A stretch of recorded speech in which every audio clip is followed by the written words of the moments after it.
So. Ajo, da sind wir wieder.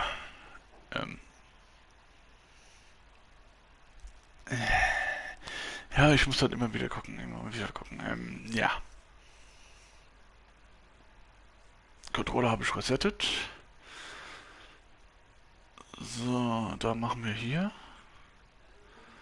Machen wir da. Forschen Telefonie mit schon wieder so laut. Liegt aber an meinem Headset, weil das Headset so überempfindlich ist. Keine Ahnung wieso, aber es ist überempfindlich. Tja, Stream Element ist auch da und das nach 42, nach weniger als eine Minute. Wow. Stream Element, was ist heute mit dir los? Was ist los mit dir? Okay, Discord dauert immer. Also. Okay, mein Ninja-Bot, der ist noch am Schlafen. Okay. Ninja-Bot, bist du am Schlafen? Tatsache, mein Ninja-Bot ist noch am Schlafen. So, wir haben Trinken, haben wir. Stream an. 13:02 Uhr an. Gut. Dann Face of the Franchise.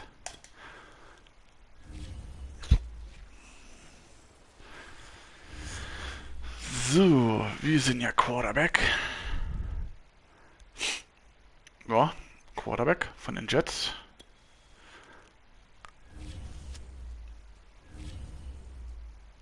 Also liegt es am T-Shirt, okay. Also schwarzes T-Shirt ist überhaupt nicht gut für mich, okay. So, wir haben eine Voicemail gekriegt von Brandon Young. Hören wir uns die mal an. Ich verstehe nichts, was die labern, aber ist okay. Ja, Madden ohne Musik ist auch okay. Oh yeah. Hey there. Just wanted to see how you're feeling at the halfway point of the season. That rookie wall is coming for you, so you need to be prepared. When you get a chance, either call or text me back and let me know where you think you need the most work. Right? DMCA. I'm sure your trainers are doing a great job, but a little extra input doesn't hurt, right? Yep. Ganz gut. Super. DMCA auf YouTube. Perfekt. Ja, perfekt, ey. Got a second. Carter want to talk. Was? Wie the talker? Wieso?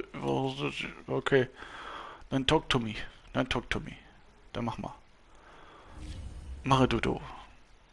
Hey, das ist komisch, obwohl ich die Musik ausgemacht habe, ist hier die Musik drin. Also müssen wir schon mal dazwischen reden. Durch die Kackmusik, DMCA auf YouTube, ist immer so, Okay. Because of the trade deadline? Trade Deadline? Was? Was für eine Deadline?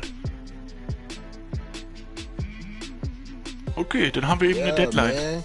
Even in my first year, I was on Oh a ja, block. was für ein Block. By now, Oh yeah. this fella would be something I was used to. Ja, ich rede extra dazwischen, aber das wird sowieso geklemmt. That ain't your fault though, bro. Das heißt, es ist scheißegal, ob ich da many bad reinrede oder GMs nicht. out there. Deswegen, es wird trotzdem geklemmt. Also, YouTube hat so einen Filter, was extrem das Spiel filtert. It don't really matter who's at fault. Oh Just ja. like it wasn't my fault when Was? I got rolled Was? up on and Wie? injured Was? here Wie? too. War? Aber warum? Achso, deswegen. Okay. Ja. Well, at least know that ain't the case this year. Also, Synchro haben die schon gut gemacht. Nur die Musik ist kacke. When I signed here back in Ich mag March, die Musik nicht. I hope this be Obwohl my die last aus ist. stop. Starting to feel like I made the right choice. Okay. Und was will der Kater did, jetzt? got it. Hat er ein Problem mit mir? Bin ich als Quarterback nicht so gut genug? And you know, if Was? you good with the face of the franchise, then no doubt you'll put in a good word for me next year. Für das nächste Jahr bin ich gut im Gesicht. Aha. Hey, I don't have that kind of clout, man. I ain't LeBron. Ah, ich bin Kind, was? LeBron?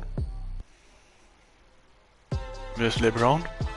Not Immer yet. diese But Musik. where you are, Warum? you remember who showed you the ropes. Ropes? Was? Ropes? Hey, Ropers. Okay. Yeah. I got you. I got you. Aha. Hey, Englisch spreche ich. Mhm. Nicht. Okay. Hey, das war trotzdem DMCA. Obwohl ich die Musik ausgemacht habe. Ja, ist doch egal. Zeitaktivität. War das jetzt ein Fehler? Hard to believe. Was? Mental, Team, my brand, Physical Recovery, mentale Fokussierung.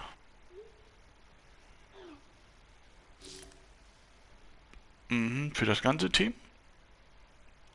2500 for Team. Get your grade.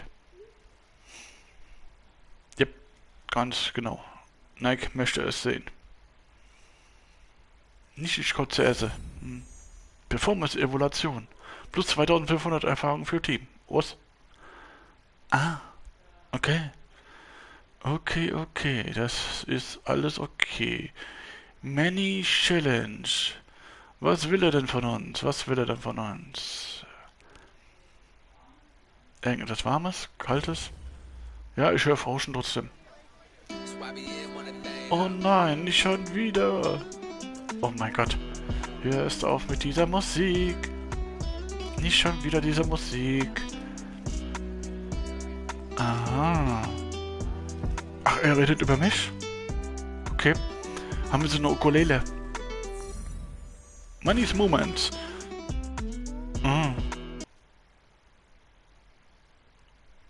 Okay. Money ist böse auf uns.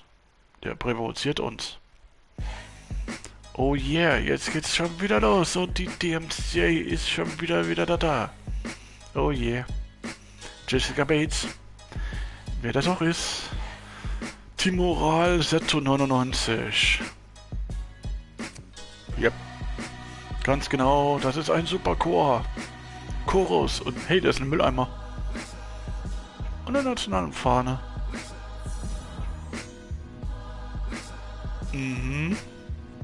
Okay. Game der Ghoul. 5 offensive Touchdowns. 5 Touchdowns. Ja. Oh mein Gott, das wird wieder. Gegen die Bengals. Oh mein Gott.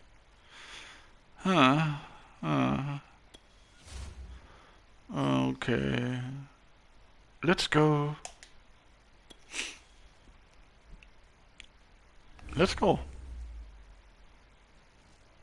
Okay. Bazooka Ita. FS HB Wide Receiver. Crowder, Beckton. Black Hole, Slim, Enhanced. Wow, wir sind ready. Ready go. Potluck, was? Potluck. Dolphins sind auch cool. So, dann wollen wir mal. Livron Bell und Nixon. Corey Davis und Boyd. Hilton, Nelson. Florenzo Furuga. Was? Today? From MetLife Stadium in New Jersey. It's a special Halloween presentation of the NFL on EA Sports.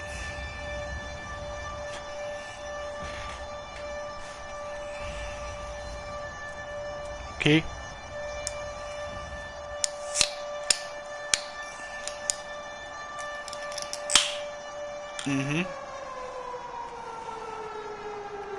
Ja, das drücken wir erstmal. New York Jets taking on the Cincinnati Bengals. Oh ja, gegen die Bengalen. From the stadium that hosted Super Bowl 48 back in 2014, there's a look at MetLife Stadium here in East Rutherford. A few moments ago, the crowd here was on their feet as their beloved Jets made their way out of the tunnel. They're ready to go. Ja, Turtle, was? Turtle? Should be a good one as those New York Corey Jets get Davis. set to face off 2 with the Touchdowns. Cincinnati Bengals.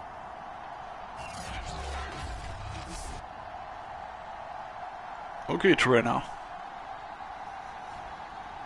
Unser Kicker ist da.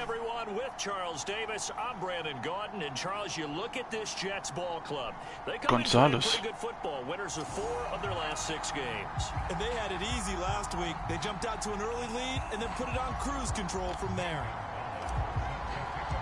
Kicking. Kicking Schnappen. Okay. Touchback. Touchback. Kein Touchback. And ultimately cannot get this out to the 25-yard line as he's dropped it to 23. Das war kein guter Kick. Joe Burrow, 14 Touchdowns. 8 Interception hat er gekriegt.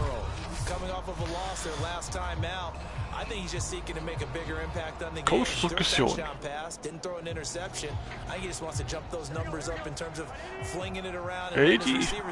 Eddie. Now Burrow on first down. To Mixon on the check down. And this will go as a gain of 7 as he gets it to the 30-yard line. I like it. Get everyone involved in the passing game, and you know you can create those great mismatches. Das war gut. Das war gut. Habt ihr gut gemacht. Wir machen Cover. Mosley, er soll links gehen, hat er gesagt. Nö.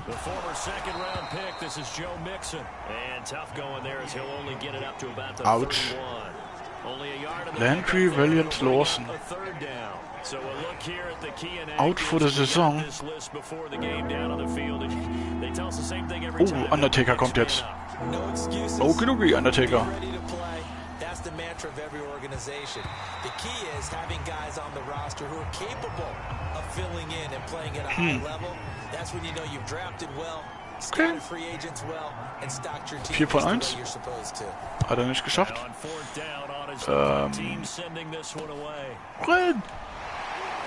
Renn! Gut. War nicht lang, aber war gut. Oh yeah, jetzt kommt 24 Touchdowns und 20 Interception.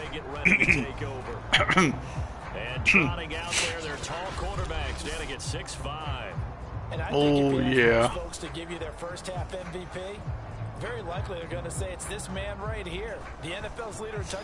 Ich mach das, was der Trainer sagt. Der Trainer hat schon seinen Grund, warum man das sagt.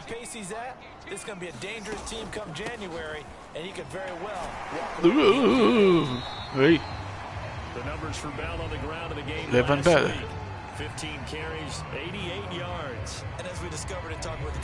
Der ist gut. Bell ist gut.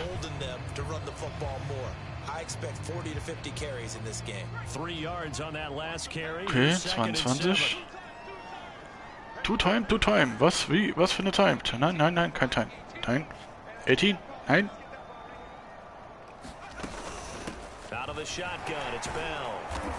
Oh. Still about 3 yards shy of a first as the 4-yard pickup brings it to third down. Der schafft das doch schon. Das schafft er doch. 23 Sekunden. 15, was? Wie? Oh, okay. Bisschen hast Ball. First down. Close to a first down, but from where they're spotting that football, he's going to be a foot or so short. 2 yards on the pickup there. It's fourth down. Ladies and gentlemen, ernsthaft jetzt? Force of nature at the defensive tackle position. Yes, he's as big as they come, but still plenty agile. He's able to make a nice play there. Ich soll das punten? Das war noch ein First Down. Oder auch nicht?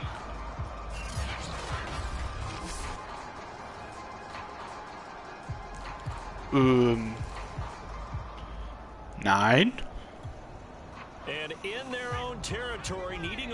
Nein. Ich mach keinen Punt. Kannst du vergessen?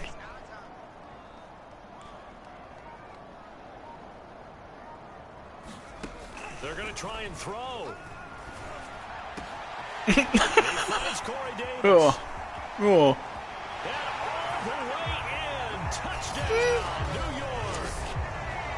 Tja, 750 Receiving Yards in dieser Saison. Tja.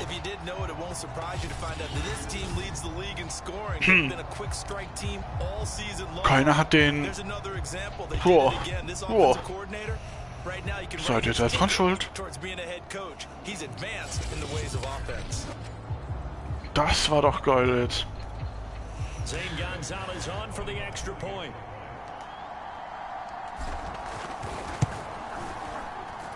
He's got it, and the Jets lead at 7-0. A drive there of just 4 plays. And it's finished with a New York Jets touchdown. Das war ein geiler Touchdown. Ein Wurf und dann Klatsch.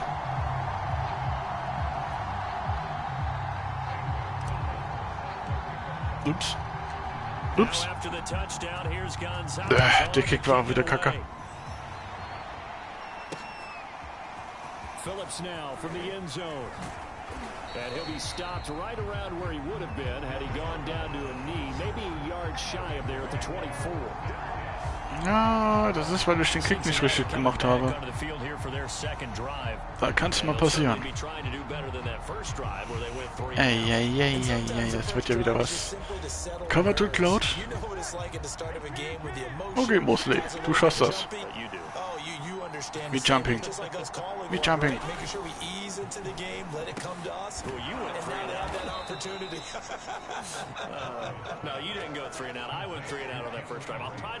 Bass-Match? Oh mein Gott. Davies, was hast du vor? Here's Burrow. And Blake has it over the middle.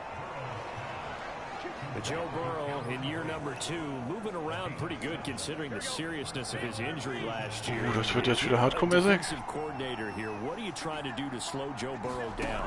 I think you want him to be in rhythm. I think you want him to be on time. And normally you want to take that away from a quarterback, make him hold it a little bit longer.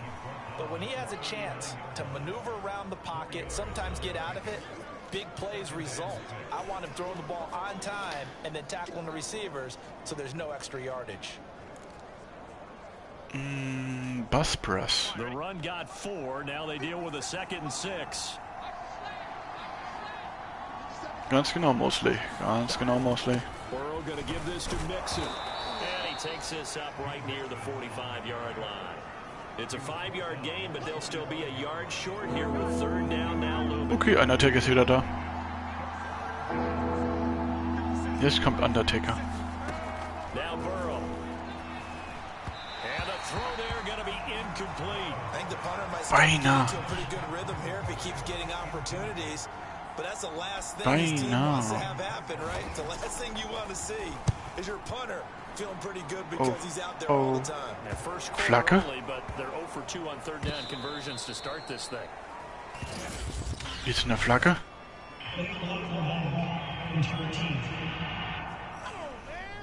Was? So this will be accepted as it moves the offense backwards. So the special teams penalty cost some yardage there as they come out on 1st and 10. Ernsthaft jetzt? Oh mein Gott, das ist jetzt,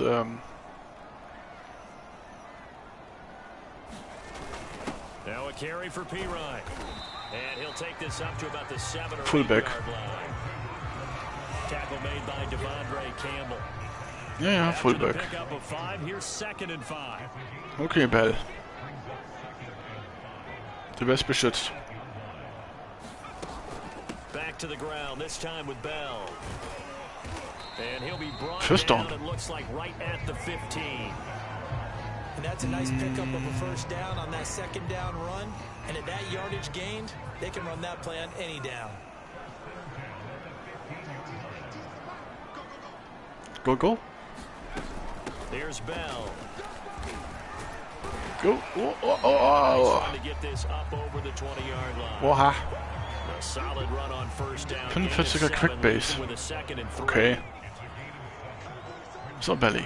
Du schaffst das schon. Belly to Belly, was?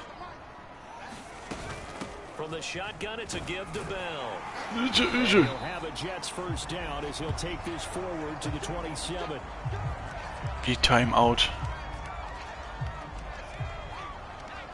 Wir hatten jetzt Timeout gemacht. Wer hat Timeout gemacht? First carry for the former Tar Heel, Michael Carter. It's a 6-yard pickup, and it gets him to 2nd and 4. This drive is pretty clear. Almost feels like old school fundamentals, doesn't it? Want to impose their will on the defense. Was that 5 straight runs? Yeah, 5 straight carries to start this drive, and like you said, the way it's working, they may just stick with it. The last run got 6, now 2nd and 4.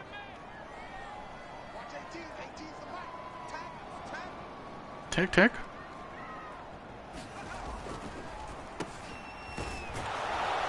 And he'll be limited to a short gain up to about the 34-yard line. But when you go from 2nd and 4 to 3rd and 3, that just machen jetzt mal einen Wurf. Yeah, first round wins the offense, second round the defense. Crowder. Here's a play fake as they set up to throw. It's brought in by Jamison Crowder.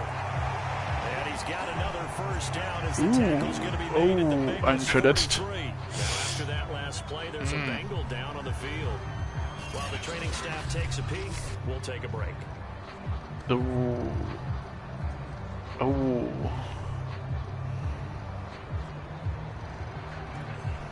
So they'll come up in Bengals territory now with a 1st and 10 at the 43. The give is to Bell. This will be stopped about 2 yards shy of the marker. 8-yard Bell gain, ist gut. 2nd and 2. You often say that sort of opens the playbook now, 2nd and short. What do you think, early shot here? I like where you're going. Obviously, we've been together for a while because you know me. I want to take that shot early and loosen things up. On 2nd down, it's Bell. And inside the 20 before he's brought down. 53 yards rushing for him. First down. He's got the afternoon off to a great start. Ja, Bell ist gut. Le'Veon Bell, when he came out of Michigan State, when I go back and look at my analysis of him and what my grades were for him, thought he was a big-time player, great potential.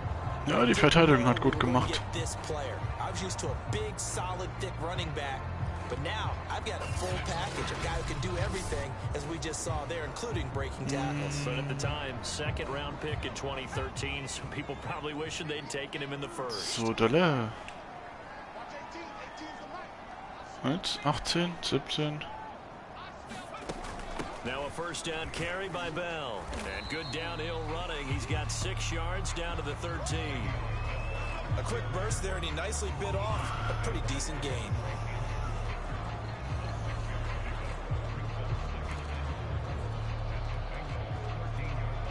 Six yards on that last play. Here's 2nd and 4. Ui, das wird jetzt hardcore-mäßig. A give to Bell. Ey. First down. The running game's played a huge part in getting him down to this point on the field. I say stay with it.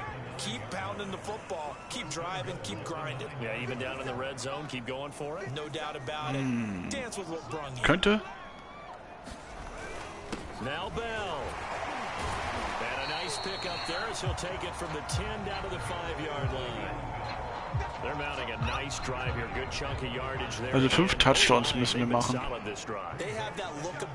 um diesen Erfahrungsboost zu kriegen. If you do anything but run the ball behind us, you're crazy. They have really moved it well on this drive. Gut. He is in. Touchdown. Hat funktioniert. 500 Rushing Yards. Wow. Das war gut. Das war gut. 500 ist gut. And both drives were impressive. The opening drive was, that last one was. Now on the other side, though, what's your psyche? You're really behind the 8 ball. You got to make sure to just hold in there. Survive the early storm. Relax a little bit and try and get back to your game plan. It's way too early for panic. 14-0. 9 Rushes.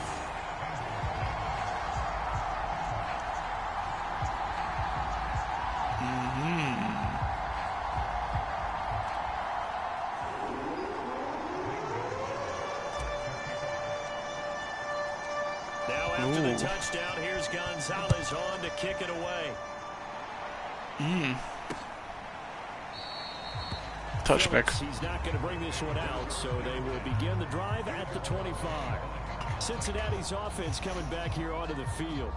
They've shown precious little here offensively thus far as they try again with a first down now. So, Cover Good Club. Mosley. Dann komm, Mosley. Mosley, was zappelst du? Now it's Burrow. There's the rookie from LSU. It's Jamar Chase. And that's good for a pickup of 10 yards. And it'll be second and very short. Ist jetzt wieder lustig. From the gun to give to Mixon. And he's got a Bengals first down as he's got this up to the 40-yard line. Ich glaube, das war wieder Mosley. Get back in the game, maybe establish the run. I think they're trying to do that. Ja, das war Mosley. What I like about the message is that there's no panic from the head coach. He's already told his offensive coordinator, Panic? let's run the football. Let's get things settled down a little bit and find our way back into this game. And they get to him after a gain of 6 to the 46. We've seen quite a bit of the short passing game here early on first quarter, haven't we? We have, and I think it works a couple of ways for this Hey, team. 14-0 geht noch. Number one, you throw the short game until they stop it. Ach, der redet mit mir gerade. Keep throwing it, and occasionally you'll break a tackle and turn into a bigger gain. Also, Dass ich aufpassen soll. start to pressure receivers. Now you go over the top, take it deep, and now you get some of those big shots downfield. Wow. And the tight end is certainly a position built to move the chains because they can control space Mosley. underneath. If they've got good hands, then of course they're a dynamic target. But one other thing is they're right in the sight lines of a quarterback on just about every play. And that makes it easier for the quarterback to pick him out. Ja, die haben guten TEler. You can almost hear the sigh of relief coming from their sideline and from their point on the field because this has been a tough start for them thus far.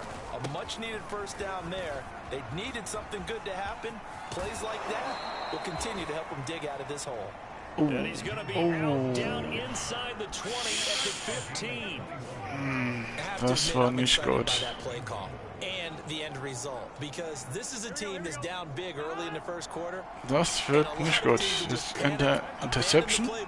And just start firing the ball all over the place. It's way too early for that. Oh, Packer 6-2.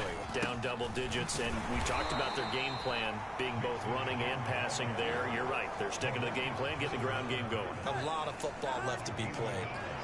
Here's second and 9, just a yard on that last run. And they get to him quickly here as he stopped right around the 13. A minimal gain there on the 8th play of the drive. Undertaker kommt schon wieder auf den Platz. Hilfst mir, erinnert mich an Undertaker. On the shotgun, it's Burrow. Out to the left, he's got Sample there. And they're able to corral him right around the 8, and that's short of the first down. Just a 5-yard pickup, and it leads to 4th down.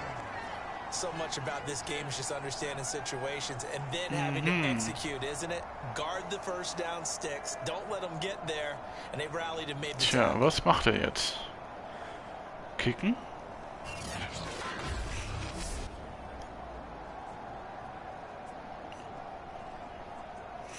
Sieht so aus wie kicken.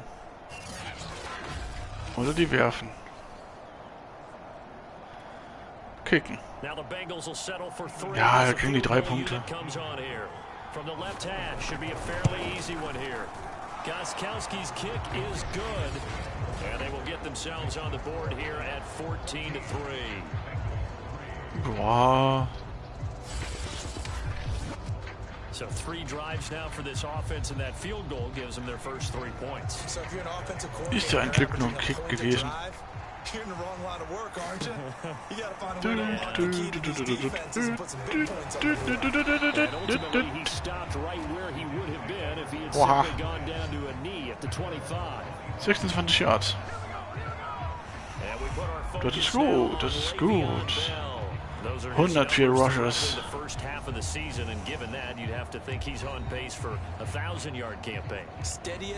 Ja, ist eigentlich eine Rush-Mannschaft, die Jets. Man merkt das. you've got to be able to throw it better now, right? Better throwing lanes, better opportunities for the guys downfield, maybe more one-on-one coverage, which you should be able to beat easier. Ja, zweimal geworfen, reicht ja. Just a tone, but an identity for his team. And that's a discussion we had a couple days ago in the team meetings, talking about Hui. the game opening up the passing game. We'll see if that Injury. continues to happen. Oh. Play, we've got a man down on the field. Well, he gets attended to. We'll step aside.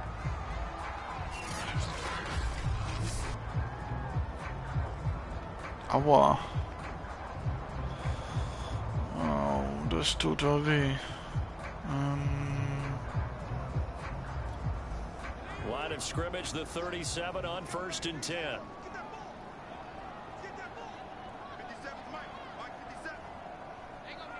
Aha. Habe du Huber. Ja, unter 10 Sekunden, 15. This is Bell. And this will be stopped at the 44. That one good for 7 yards. Well, they're making a real first quarter statement with a run game, no doubt. For those who remember old school football, running in, establishing things, machen wir lieber so. find holes, get through them. They've got to like what they're seeing from this unit so far. Right now, they've decided to, as you said, establish the run game, and they've been successful doing it. And he is tackled inside the 40, not quite to the 35. 111 yards on the ground for him now, as he's done that on 15 carries. He's had his highs on 7,000 career rushing yards, and with that last effort, he has hit that mark. What a career. And that is the number to focus in on, because oftentimes we talk about where do they rank all time. We're not there yet. He's not knocking on the top 10 or the top 20, but over 7,000 yards in a career, fantastic. Now after the run by Bell, here's another 1st and 10.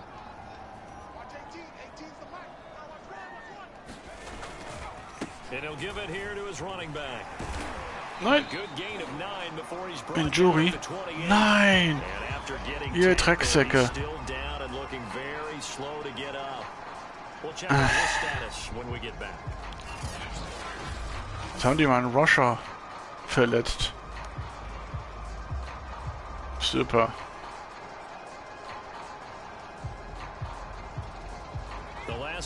Und ich werfe.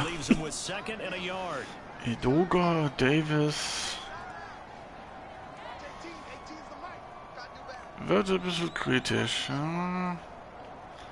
Okay, Viereck. Ja, auf den Viereck-Typen. Now they'll switch it up here and look to throw. Nein! That'll be incomplete. 2 von 3. Couldn't hang on 3rd down. Have to give some credit to the defender on that when he read all of his keys perfectly and got a great break on the ball and able to force that incompletion. They'll run it here with P-Ryan. And he will have a first Touchdown. down about the 21-yard line. Und? Halbzeit, also erstes Quarter. Oder Fullback von mir.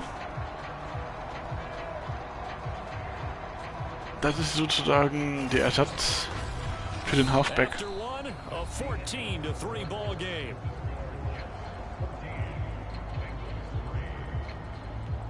Habe ich jetzt den Verletzten wieder reingetan?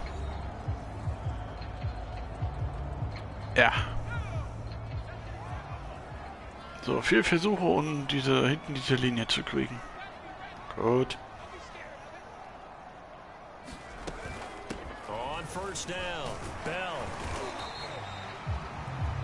5 yards is the tally on 1st down. That brings up 2nd and 5.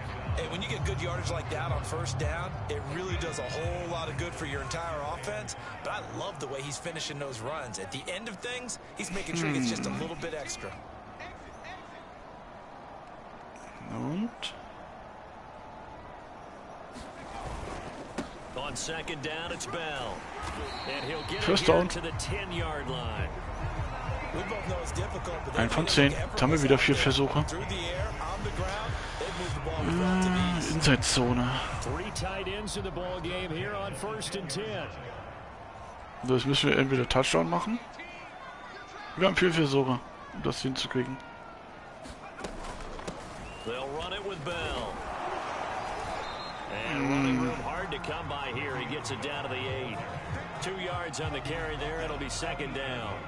Ein bisschen weiter. 2 von 8, also der zweite. Okay, zweiter Versuch.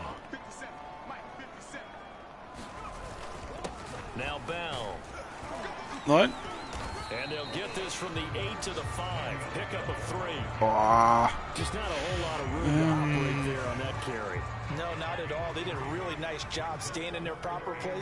Cole Davis. Das könnte auch ein Interception passieren.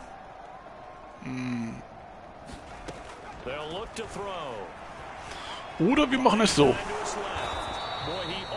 Did that himself, but it looks like he's about a foot or two short. He'll wind up getting 4 yards there on his own, but it also viertes Inch. Hat mich noch aufgehalten.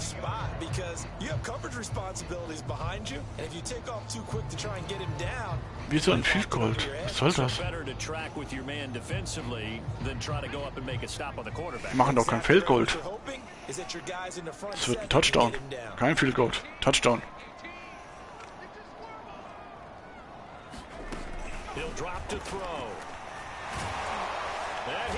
Da! Mach ich selber einen.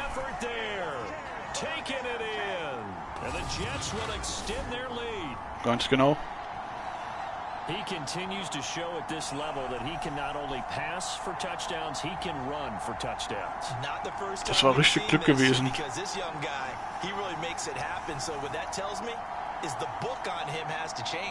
You got to now plan for those legs as well as him throwing the football. Gonzalez now to add the extra point. And it's 21-3. That one in the books as a 12-play drive. And it ends with a Jet touchdown. Boah. Das war gut. Das war gut gewesen, ja.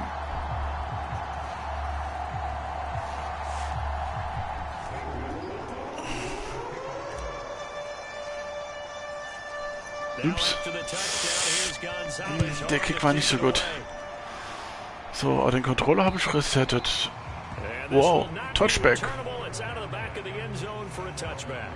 Das war ein guter Touchback. And this, let's face it, an important drive if they're going to get back into this ball game. Think about going into the locker room down 21-10 as opposed to 21-3. 21-10, a little more optimism, a little more bounce around the locker room, a little more discussion about how they're going to finish this thing off. 21-3, I think discouragement, cloud. Mixon hit, and all the ball is out, and it's scooped up by the Jets, and they are going to set up shop. Fumble recover. You got to hold on to the football. Loose ball. I've got to give credit to the defense there. Good job of knocking it free. Yeah, because a lot of the time we just blame the offensive players for not taking care of it. How about the defensive players knowing that guys are 53 reception. Anticipate the contact coming and try and cover up the football, and they still find ways to knock it free.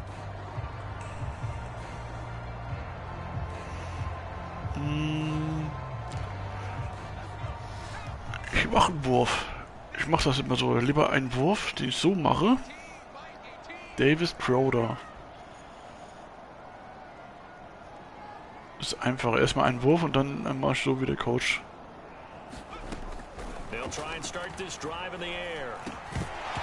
Nein! 2 von 4. Okay.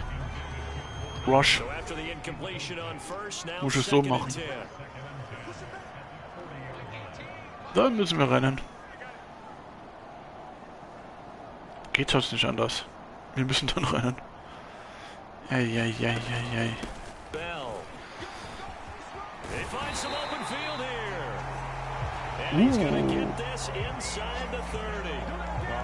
21 Rushs. Ja, obwohl Bell verletzt ist ein bisschen. Also werfen funktioniert nicht.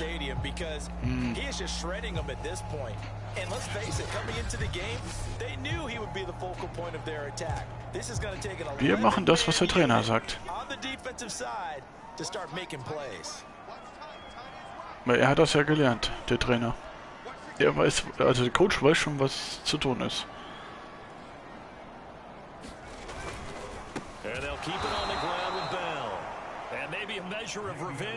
Autsch!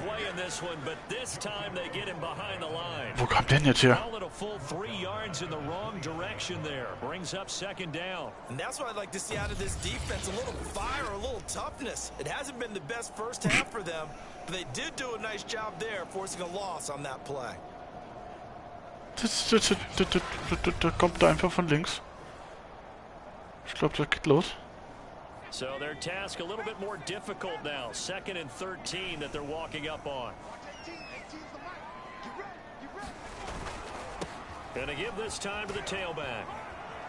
Nein, nein, nein, nein, nein, nein, nein, nein, nein, nein. Down inside the 20 at the 15. Puh. Lieber ins Ausrennen, statt einen Tackle zu donnern.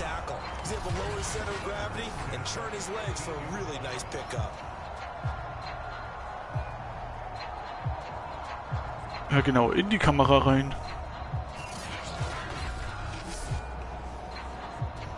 Hm, 94 will, was? Okay, 94 will.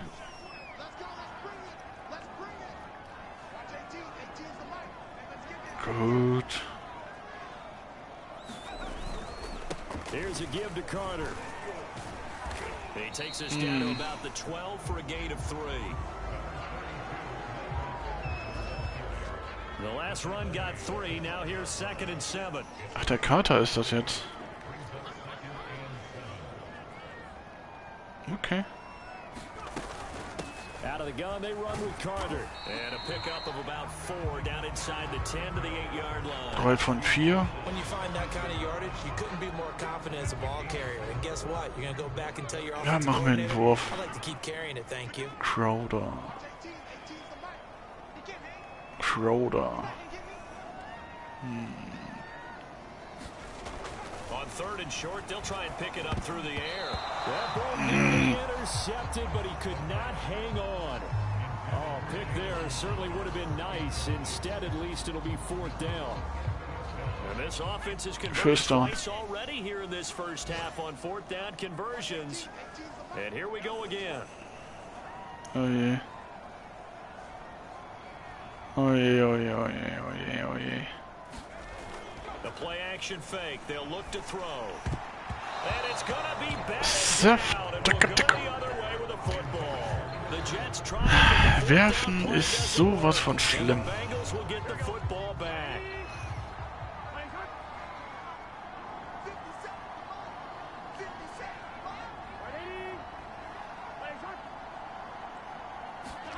Throwing now, Burrow on 1st down.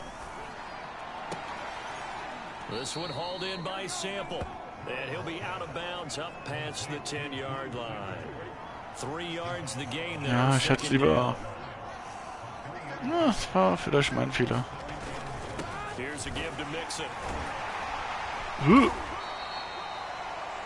Injury. After the running play, we've got a man down on the field.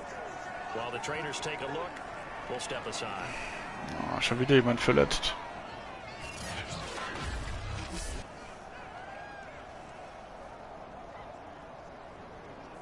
Ja.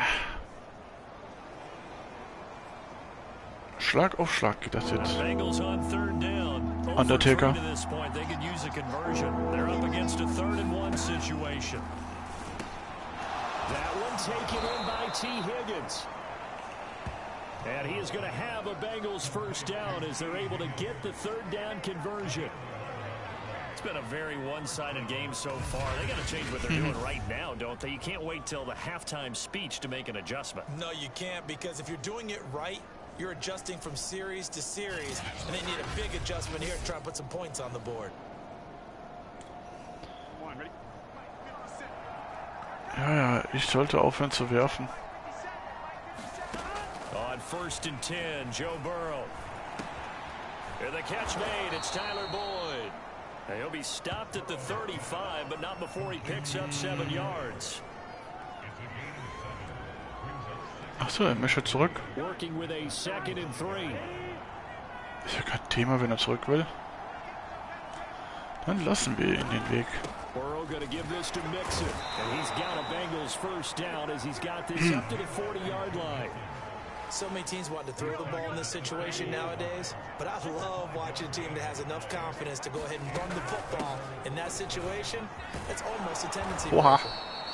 And they'll get to him after a gain of 7 to the 47. 2nd down and 3.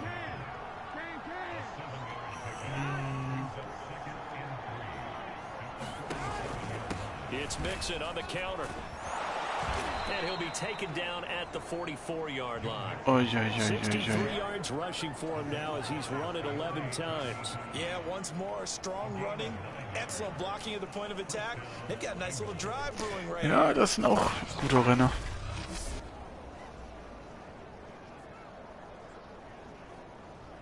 Sehr gute Renner.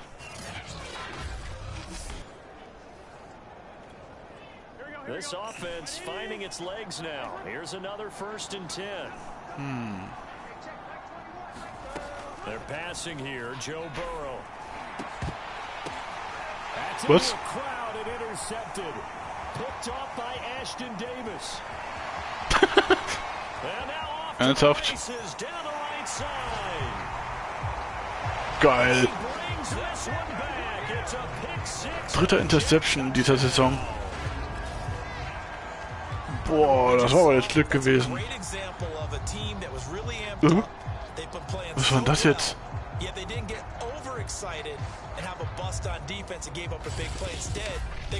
Also, das sah ja geil aus. Yeah, it's just the first half, but that lead is swelled to the point where you're wondering if it is over already. Gonzalez Das sah geil aus. on the PAT, and the round is on here in this first half. Das war gut. Guter Davis, der war gut. Wow.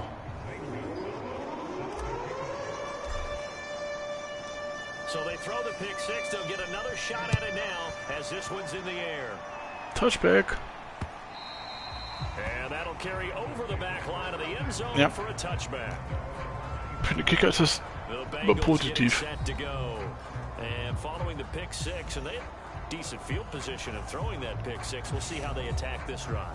And I think all you say to your guy is, listen, let's just take care of the football a little bit better. Make some better decisions on this drive, and they'll probably help him a little bit with maybe some really high percentage throws early. Also ist das ein Spezial-Touchdown. But they told him, and they told us, they've got confidence. That's not a problem. Yeah, not a problem at all. They just want to make sure they get things settled down a little bit for their offense and give their defense a little bit of a chance to rest. The last run good for 2. Here's 2nd and 8. Here's Burrow setting up to throw it. Oh, into a sea of defenders and intercepted. Picked off by Gary and Conley. And they have the football and will set up shop at the 33-yard line. Dritter Interception. I know it's just his 2nd year in the league as a quarterback, but that's going to be one when he flips on the tape. He's like, I shouldn't have thrown that ball. No doubt about it, and his coaching staff will be emphatic about he shouldn't have thrown that ball. But remember, 2nd year, as you noted, on-the-job training, so he's got to take this feedback that he's getting, negative or otherwise, and turn it into positives moving forward. Okay, Bell, du schaffst das. Keine Panik. They'll run on 1st down. Wow. Got this down almost to the 20 before he's dropped. 24. And this is an example of breaking down a defense, because on a lot of these runs, he's getting past the point of attack, and guess what he's doing? Forcing the secondary guys to have to make a lot of tackles.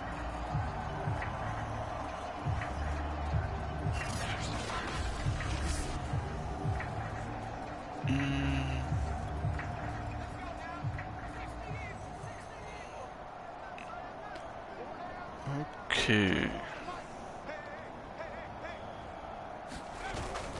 Right back to him on first down. He's to the 10. Uiuiui, 3 Stück.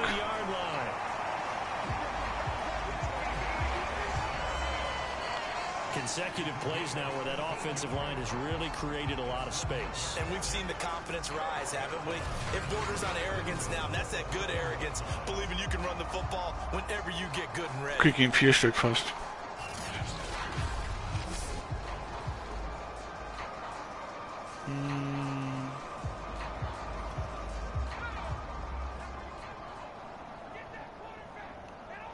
Okay, Crowder und Cole. Ich werfe eigentlich immer sehr ungern.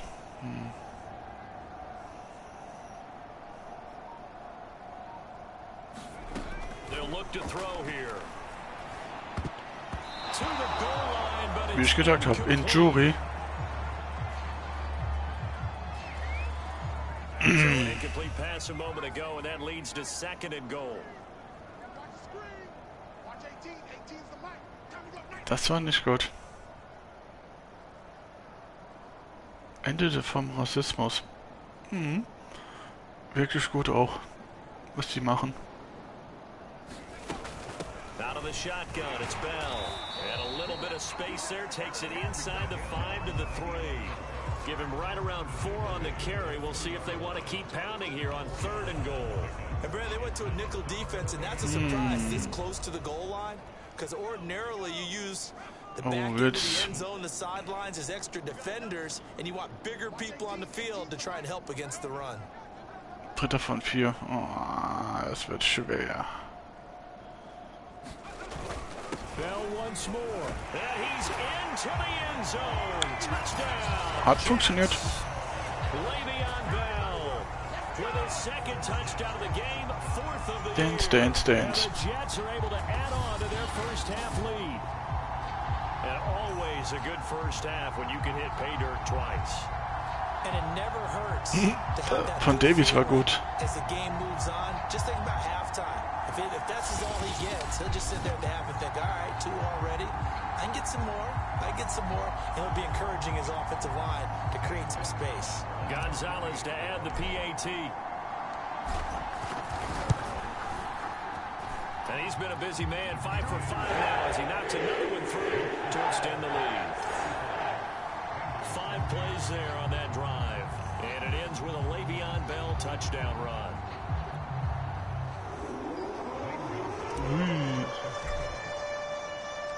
Now after the touchdown, here's Gonzalez home Touchback. to kick it away. And Punt. they will not get a chance to return this one as it's through the end zone for a touchback. And now we spotlight the Jets defense. And a big reason they have the lead right now, as we see on the screen, their 3 turnovers. And how about the emotion now that the defensive team is generating for the entire team? Creating the turnovers, what they call takeaways, and turning those into points for their team. That's why they have the lead, and that's got to be exciting for those guys on the defensive side of the ball. The Bengals drive. Ja, Davis ist wirklich gut. And following the interception, just any interception, are you a little bit more cautious when you start that next drive, or no, you just throw that out the window? I think you are. I don't think that there's any way you can run back out there and go, totally didn't affect me. Let's just go ahead and be loose with the football again.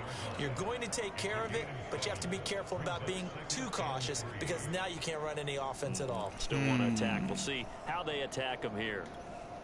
They'll operate from the 32-yard line here, 2nd and 3. Ready? Out of the shotgun, they run with Mixon. Uiuiuiui. Exactly what they needed right there, because they needed to use the ground game to take some pressure off, because the quarterback's been struggling a little bit. So from the 36 now, 1st and 10. Now Joe Mixon. And he puts his head down and gets up to the 42. Und wieder ein Jury. Now after the running play, we've got a man down on the field. While the training staff works on him, we'll step aside and be right back. Die rechte Schulter.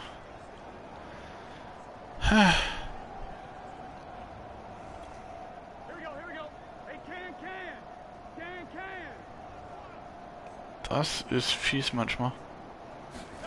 On Trifft er seinen eigenen Spieler auf den Rücken. To this point, I've been impressed with the work defensively. They have not allowed a lot of receivers to run free. And there's another example, another incompletion.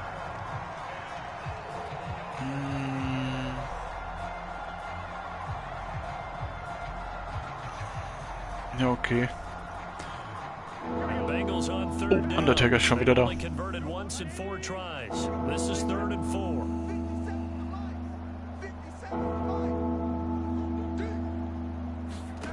Burrow will throw. Got a man. It's Chase. He completes it. And he is going to have a Bengals first down. They needed 4. He doubled that. He wound up getting 8. Would it be safe to say that as Ja, precise das war as mein routes Fehler are gerade. supposed to be run in the NFL, maybe they're not quite as precise in college ball? That's accurate, yeah.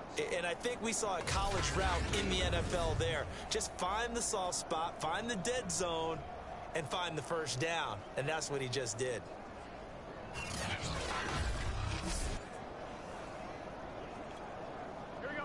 Okay, 35:3. Wir sind erst im zweiten Quarter.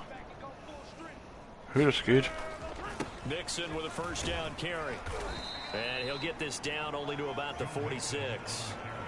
There to make the tackle, Steven Nelson.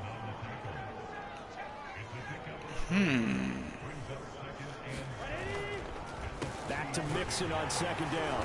Uiuiuiui. 9 Monate. Wow, danke für deinen Sub. Danke für deine Unterstützung, Micha. Ja, das hast du ein Baby. Jetzt haben wir unser erstes Switch-Baby.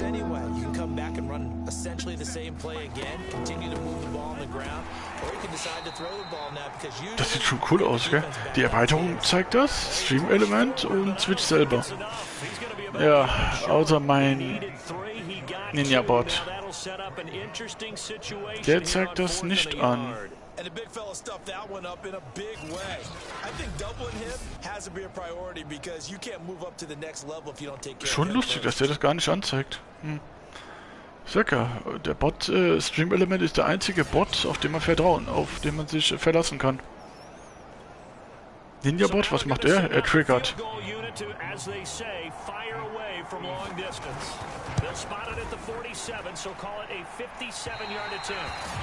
Wieso kriegt ihr von so weit?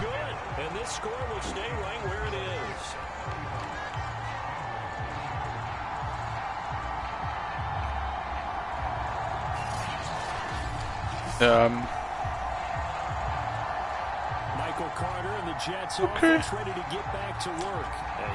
Positiv für mich. Patience, patience, patience, and that's the hard part for a runner because they expect every run to be a big one for something to pop. So they have to sometimes go through the struggles before it happens for them later in the game. But you gotta give credit to the rest of the team. They've worked around the fact that he hasn't had his normal big game. Yeah, despite his struggles here in the second quarter. 2 minutes remaining in this first half of football. Okay, ich denke mal, nehmen wir den hier. Jetzt darf ich werfen, wow. Cole Strange oder Davis. Ich denke mal, Cole ist besser.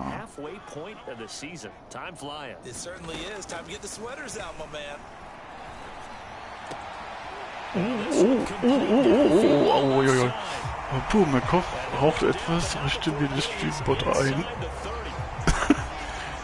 Ja, gell?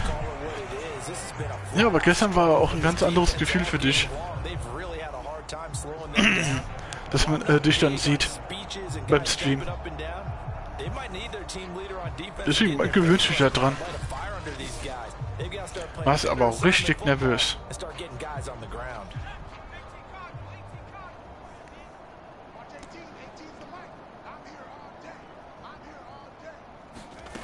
Now on first down, he'll drop to throw it.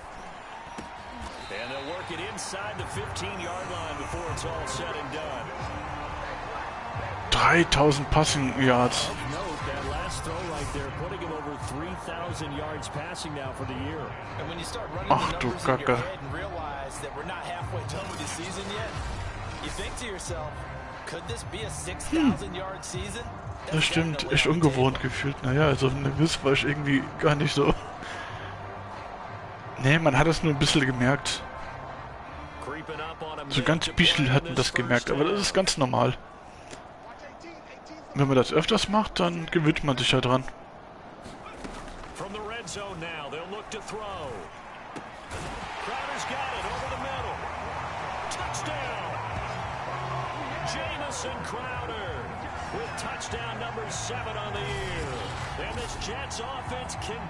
Boah. Eigentlich mein Lieblings-Wide Receiver.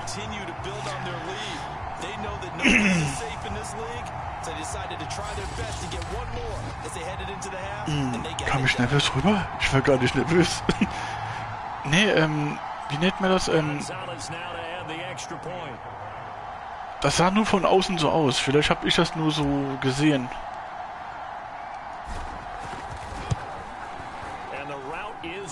Weil das ist immer schwierig, von außen sieht das immer so aus, aber wenn du selber sagst, ich war gar nicht nervös, das war nur so ein komisches Gefühl für mich so. Ich dachte, hä? Ist er jetzt nervös ein bisschen oder dann? Okay, ich denke mal, das war auch ungewohnt. Aber das hast du, glaube ich, ganz am Anfang. Hast du das auch gemacht? Da hat man dich auch gesehen. Das war aber schon vor sehr vielen Jahren. Jetzt, woher weiß ich das? Weil der Insider mal zu dir geradet hatte. Da saß du noch auf den Stuhl. Wenn ich mich recht erinnere.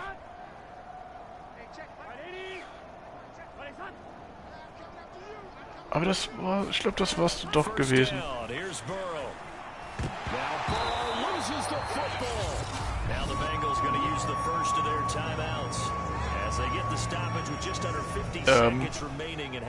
Ups.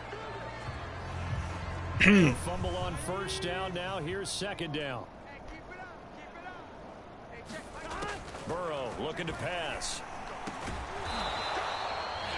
The Bengals going to use the second of their timeouts. Boah, wie viele Timeouts machen die denn jetzt? Just over 40 seconds to go in the first half. Okay, jetzt kapiere ich, was die vorhaben. Jetzt verstehe ich, was die vorhaben. Okay, ungewohnt, ja, war nervös. Ja, hat am Anfang ab und zu die Cam an, aber im DJ-Stream eigentlich nie wirklich. Ja, ich habe ja schon so viele DJs gesehen. Und viele machen das. Die zeigen sich dann selber. Dann gibt es welche Leute, die zeigen sich nicht so gerne. Sogar im Fernsehen sehe ich da manchmal so ein paar DJ-Streams.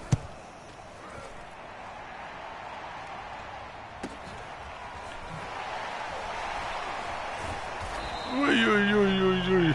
46-yard boot, but just 36 following a pretty decent return of 10 yards. Ach, Fair Catch hätte ich machen können. 5 von 10. Ich bedenke, wie viele Kamerasorten ich hatte. Eieieiei. Das war schon ganz mysteriös bei mir.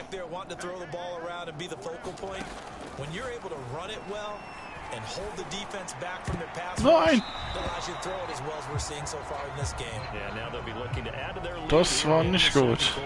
As a defensive back, you have some weapons at your disposal that we don't often talk about. And you can read the receiver's eyes, you can read his hands, and you know that the arrival of the ball is imminent, and that allows you to make a play on it, and oftentimes knock it away. Not wanting to take a chance this time, they'll keep it on the ground. And he'll just keep two hands on the football as he'll be taken down after a short pickup. He'll get only 3 there, so it leaves him with a 3rd and 7 ahead. Oh je. One more time, they'll keep it on the ground. Ouch. He'll be taken down well before the first at about the 36-yard line. Experimente aber ja auch noch rum. Wollte ja mein Handy als Cam nutzen, aber da wird der Akku ziemlich heiß. Ja, ich habe, glaube ich, bei mir... Man experimentiert ja so oder so sehr viel. 99 Passing, 99 Rush. Wow. We'll start up at Highmark Stadium, just outside of Buffalo. And it's the Dolphins who are out in front in the second quarter. Ich habe so viele verschiedene Formen gemacht. Von nah dran, aber PlayStation hat leider nicht so viel Möglichkeit. Also ich kann kein Just Chatting machen. Geht nicht. Also muss ich Just Chatting auf eine andere Art machen. Also während des Spiels. Dann gab es noch eine große Kamera. Einstellung gab es überhaupt nicht bei mir. Sogar mit Katzen. Funktionierte auch. Ich saß auf dem Stuhl, links war dann meine Katze und ja, das war auch lustig. Und es gibt ja so ein paar Katzenclips. Ja, mit Katzen. Da saß ich auf dem Stuhl drauf. Da war ich noch im Wohnzimmer gewesen. Da war mein Gamingzimmer kein Gamingzimmer. Da war ich im Wohnzimmer gewesen, hab da gestreamt. Mit Frauchen. Also Frauchen war in der Nähe immer und jedes Mal, wenn sie geraucht hat, ist sie immer durch das Bild durchgegangen. Wir hatten keine Möglichkeit. Sie war dann immer wieder durch das Bild durchgegangen. So. Ich so, okay. Aber die Katzen waren auch immer da. Extra so einen Hocker geholt und dann die Katze da oben drauf. Das war diese Halb-Anfangszeit. Ich glaube vor 2 Jahren. Glaube ich.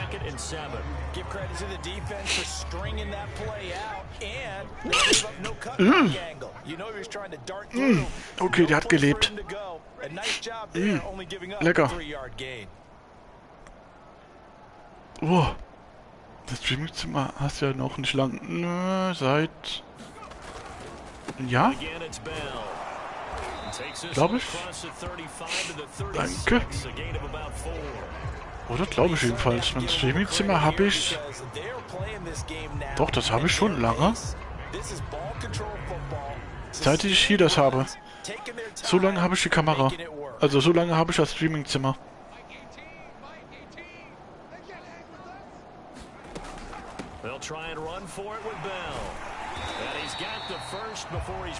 Ich glaube, das müsste schon über ein Jahr sein.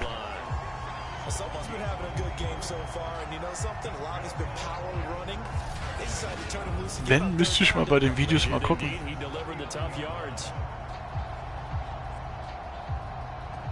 Sonst die Kamera, also ich hatte so verschiedene Kameraeinstellungen, aber das älteste war, glaube ich, gewesen, wo es hier diesen Balken gab und dann nach oben. Wo es diesen komischen Balken gab im Spiel. Müsste vor 2 Jahren sein. Kann mich ja noch erinnern, wie du ohne Cam gestreamt hast und mit Overlay. Ja. Ja, ja. Ohne Overlay, ja, ja. Das war aber leider nur für PC-Leute. Das war eine schöne Erweiterung, aber leider ohne...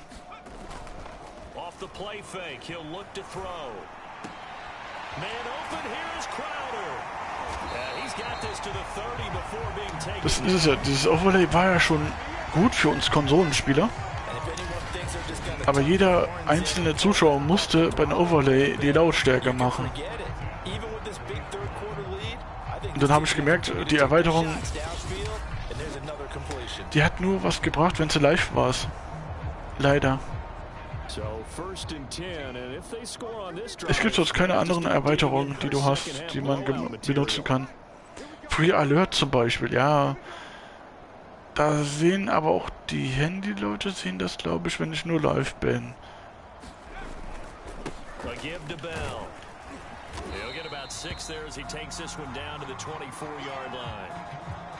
Timeout? Was haben wir ja schon wieder Timeout gemacht? Weil da gab es ja dieses Overlay Expert. Ich konnte Gift reinmachen und alles. Also. Oder ich konnte es schneiden lassen. Aber du hast es nur gesehen, wenn ich live war. Also auf den Bots hast du es nicht gesehen. Also wenn Raid reingekommen ist, ja. Deswegen fand ich das traurig, die Erweiterung. Deswegen, ich habe sie erstmal am Anfang gesagt, ja, die ist super geil und so, und dann war das traurig, weil nur die Leute es live sehen konnten und nicht in den Bots oder so. Das war dann...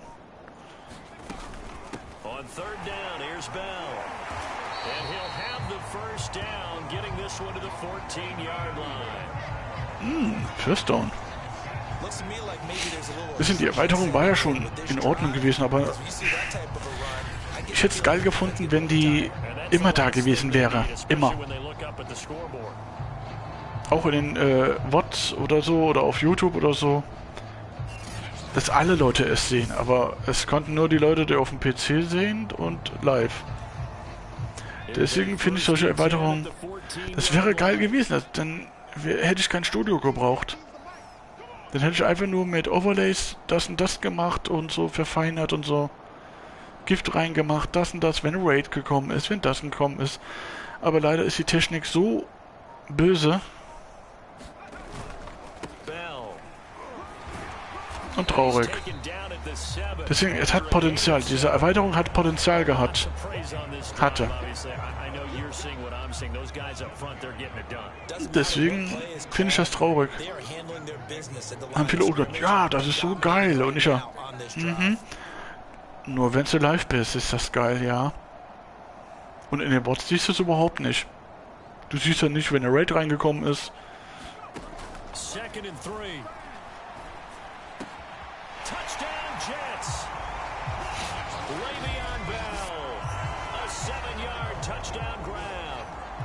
Deswegen, es war schon eine geile Erweiterung, was die Amis ja gemacht haben. Ich habe das ja durch den Dirk, durch Zufall hat der Dirk ja gesagt, da gibt es eine Erweiterung, musst du dir mal angucken. Für Konsolenleute. Ich habe es dann gemacht, habe es dann geguckt. Das wäre eine perfekte Alternative gewesen für mich, um kein Studio zu machen. Gifteinblendungen, die dann hier so aufploppen, das und das, das und das. Das wäre alles so geil gewesen. Aber es wird im Leben, es wird keine Erweiterung geben, die das so zeigt. Deswegen, du wirst leider gezwungen. Du wirst leider gezwungen. Wenn du dich verbessern möchtest. Und der Kick war scheiße. Okay, Kick war so scheiße, dass er doch gut war. Gut, da war der Wind sehr gut. Deswegen vermisse ich ja solche Sachen. Ich will immer versuchen ohne Studio, aber irgendwann wirst du wirklich so... Ich möchte mich ja gerne weiterentwickeln, aber...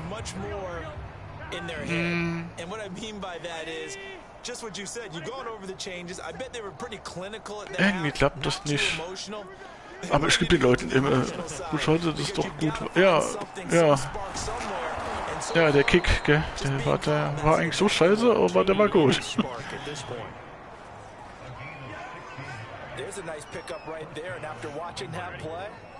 Hey, das ist praktisch hier.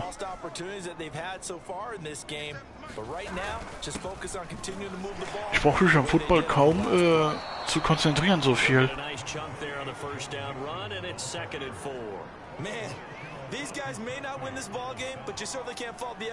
Weil ich ja auch weiß, was ich zu tun habe. Deswegen ist es praktisch, dass ich das so... In der Zeit kann ich auf den Chat gucken, das und das ist...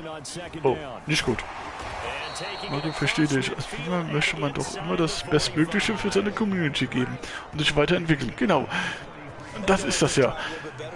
Und dann gibt es ja Leute, wie ich, wo die dann überlegen, hast du überhaupt eine Community? So, und ich ja so. So, jetzt musst du überlegen. Ja, habe ich eine Community? Wer zählt zu einer Community? So, wen zähle ich dann? Power Slayer, Micha, Dirk. So. Ach, das ist eine Community. Das sind die einzigen 3, die ich jetzt so im Kopf habe jetzt. Die mir so aus dem Kopf rausschießen.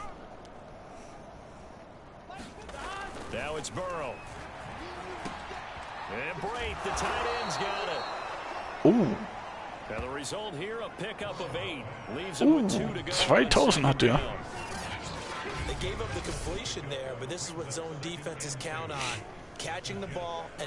Diese Diskussion habe ich immer mit sehr vielen Leuten, die haben da immer gesagt, wie, du hast keine Community. Und ich also, ein paar Leute hast du ja. Dirky, Slayer, Pat, ich, die Moon. Ja, es kommt immer, wenn ich jetzt in den Discord gucken würde sagen, Discord, die Leute, das ist meine Community. Ja, okay, Stranix, Coin, Lycra. Aber man muss bedenken, das sind auch sehr viele, die auch der Dirk hat.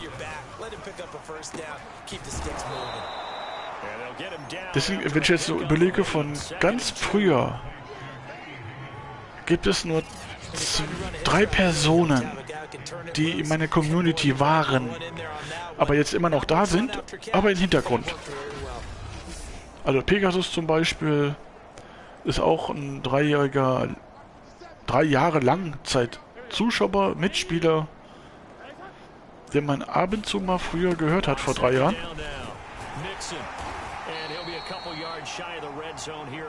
Dann Drakon. Drakon. Nicht Drakon, sondern Drakon. Auch wenn er die Ähnlichkeit hat wie er, aber ist auch ein Langzeit-Zuschauer. Ein Kulturstar zum Beispiel ist auch ein Langzeit, den ich 3 Jahre lang kenne.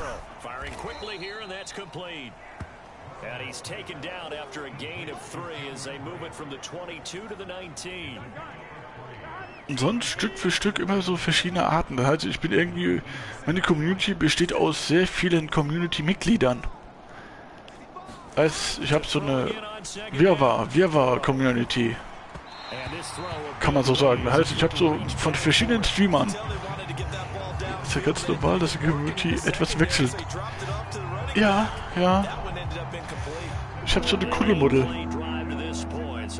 So eine Kuddelmuddel-Community. Das heißt, wenn ich das Spiel spiele, sind die da.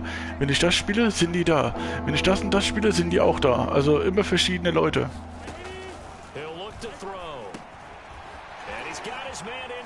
Hey. Oh. Das ist nicht gut. Nicht gut. Die sind zu nah dran, Jungs. Ich hatte so verschiedene. Ich hatte eine Neverwinter Community, dann eine The Elder Scrolls Community. Also deswegen, ich hatte so verschiedene Community-Arten. Also das war manchmal sehr lustig. Da haben viele auch gesagt, wie, du hast gar keine Community. Ich habe schon Communities, aber es sind überall verschiedene. Touchdown.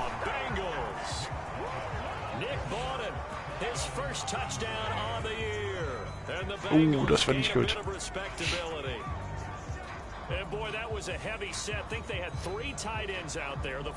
Aber das war schon immer so bei mir gewesen.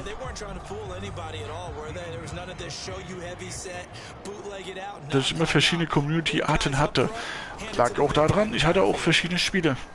Gaskowski with the extra point. So they do get 1 score back, but still a long way to go here in the third quarter. Weil bei einem Streamer, den ich gucke, da hat die Community komplett durchgewechselt, die ich vor einem Jahr etwa kennengelernt habe bei ihm. Die sind gar nicht mehr da, aber dafür andere. Ja, das ist es ja. Ich habe Bedenkt von ganz früher. 2 Stück. Okay, Frauschen hat wieder was.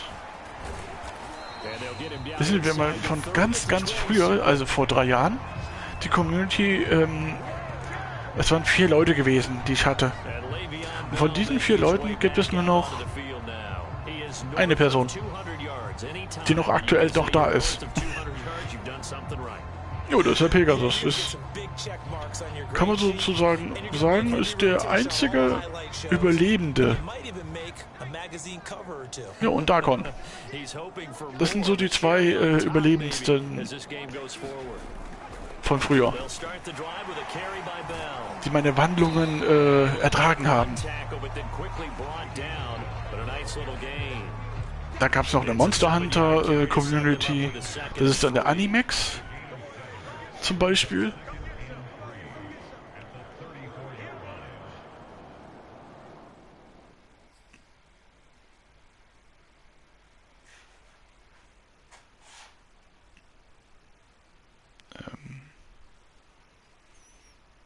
Ich höre irgendetwas, aber ich weiß nicht was.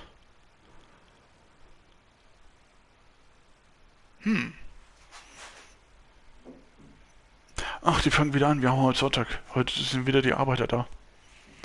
Ich denke, das ist mit oben der Wohnung. Entweder ist eine Frau gestorben, oder ich weiß es nicht. Oder eine Mutter, oder irgendetwas ist da oben. Weil die da renovieren. Das, wenn ich bedenke, es war von ganz am Anfang, wenn ich jetzt in diesen Commander Root reingucke,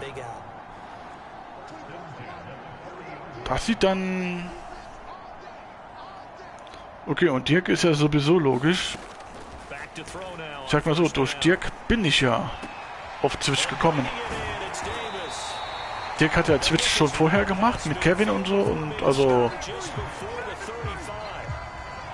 mit einem ehemaligen Kumpel. Jo, und der Dirk ist eigentlich der Langzeit, ist aber Bruder. Das ist ein Unterschied. Der Dirk war ja von Anfang an schon bei mir drin, also in der Community. Also Lycra kam dann später. Steckt mal vor 2 Jahren. Bloß die meisten wussten das ja gar nicht, dass ich auch Streamer bin. Ich habe ja nie Fremdwerbung gemacht. Das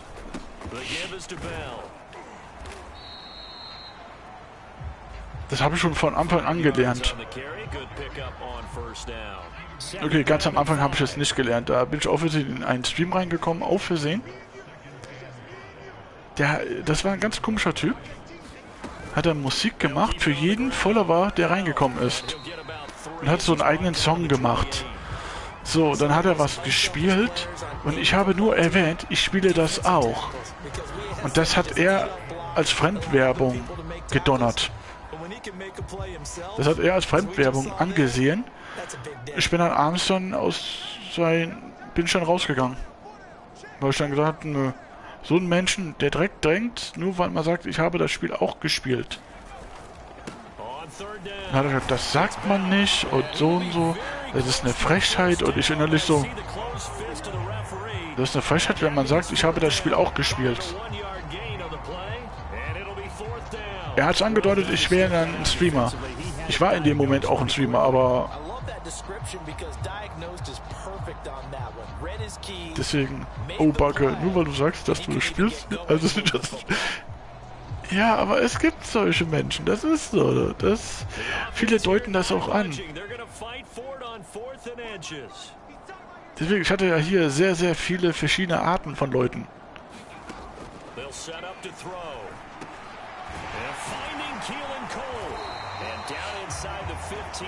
Deswegen, ich hatte hier verschiedene Spielleute. Bei manchen konntest du nicht wissen, ist das ein Spieler, ist das ein Streamer, ist das ein Zuschauer. Deswegen ich konnte es nicht rausfiltern bei manchen. Manche auf einmal, ja, ich hab's 8-mal durch und ich hab's 20-mal durch und ich innerlich. Und dann habe ich ihn gefragt, bist du Streamer? Und dann hat er gesagt, nein. Ja, dann kein Wunder. Wenn viele sagen, hä, wie? Was hat denn das damit zu tun? Ja. Streamer und Privatpersonen sind zwei Paar Schuhe. Weil privat spiele ich die Spiele auch ganz anders da. Plus, ich habe dann immer Zeit. Ich mache dann Pause, gehe zu meiner Frau, gehe zu den Katzen, gehe auf Toilette, wann ich will. Und als Streamer ist das ein bisschen anders, nur ein bisschen anders. Da musst du dich manchmal ein bisschen mehr auf Außen konzentrieren.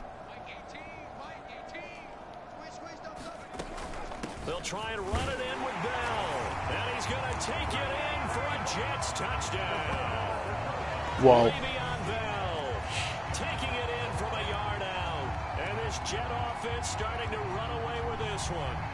55:10.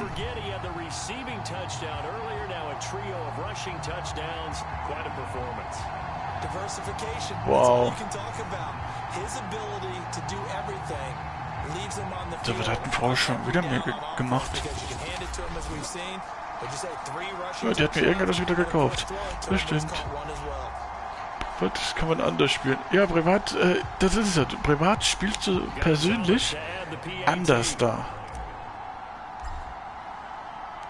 Weil wenn einer jetzt sagt, privat spiele ich genauso wie im Stream, ich ja. Nein. Ist meine Auffassung.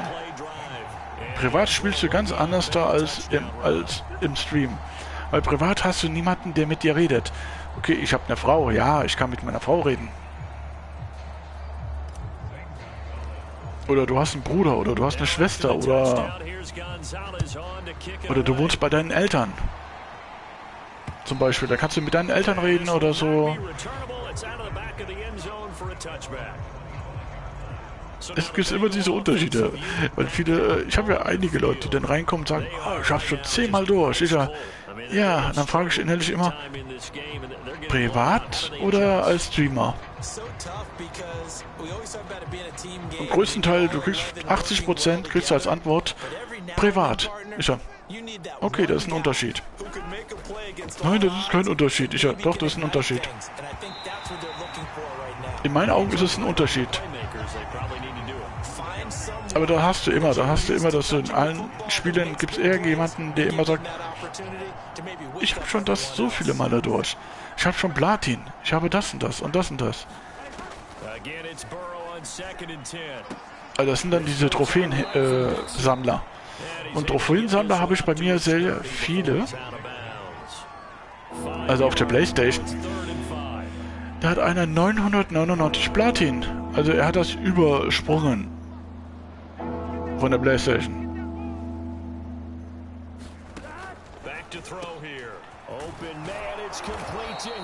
Da denke ich mir innerlich auch so, wow, ich habe ein Platin. Ein Platin-Spiel. Und das aber im Stream gezeigt.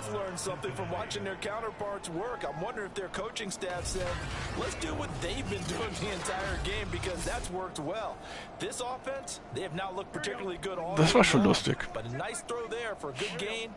Die haben dann das Maximum von das, was die PlayStation anzeigt. He's tackled a yard short of the marker. Good gain of 9 on first down. Deswegen, der hat das Maximum von der PlayStation. Ist ja so, geil. Einfach Maximum von der PlayStation. Die Pokale.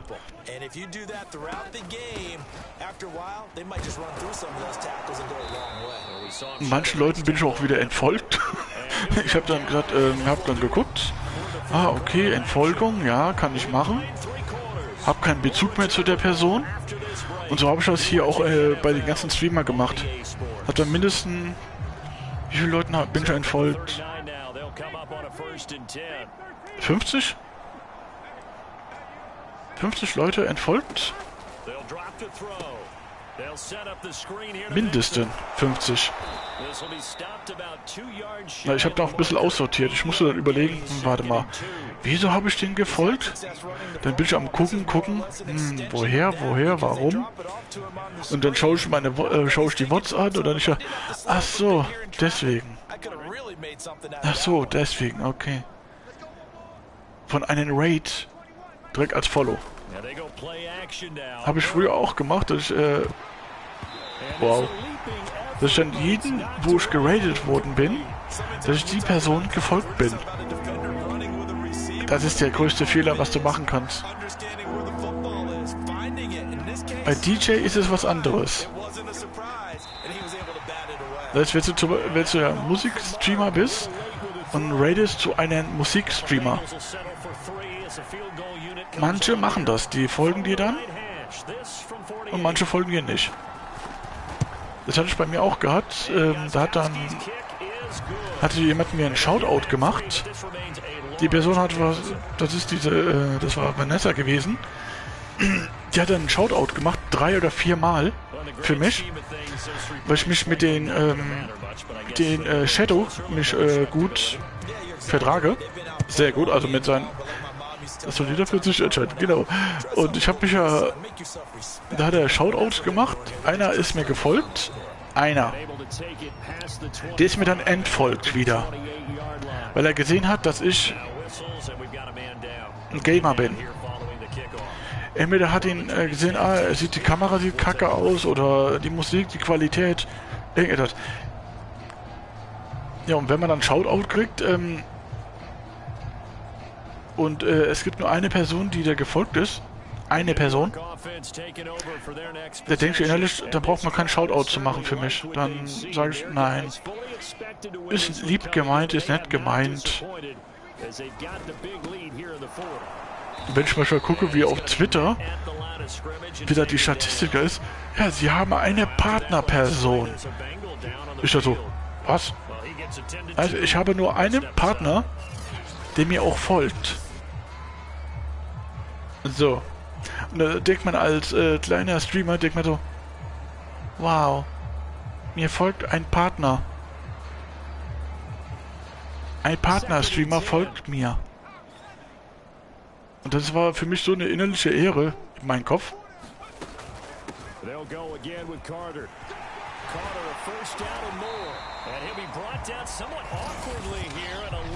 Wie eine Flagge. Face Mask. Ach, die Defense hat mir in die Maske reingedonnert. Boah. Bin jetzt erst wach, aber Stream wird heute... Ja, das kann ich mir vorstellen. Wer ist denn bloß Shadi oder... Die Person kenne ich gar nicht, Dirk. Wer ist denn das in Discord? Weil die Person klingelt bei mir nix.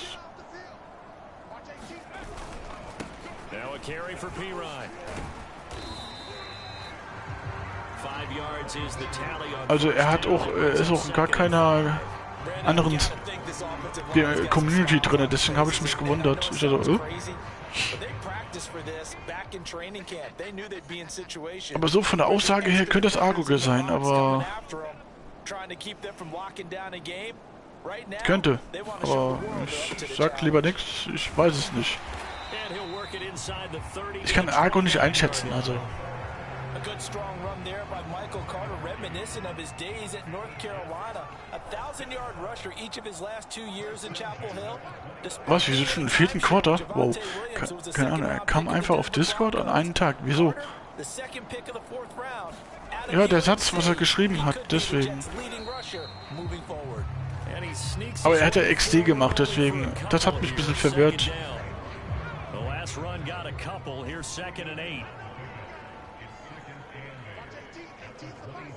Ich habe gedacht, dass der von Danny kam oder von Insider oder von Devi oder so. Oder von Nessie oder so irgendwie. Oder ist es ein Zuschauer, der zufällig bei dir auf deinem Stream war? Vielleicht.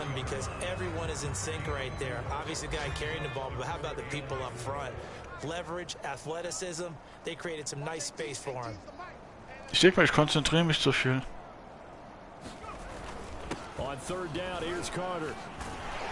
Ui. Ach, jetzt ist der Carter drin. Okay, Carter geht.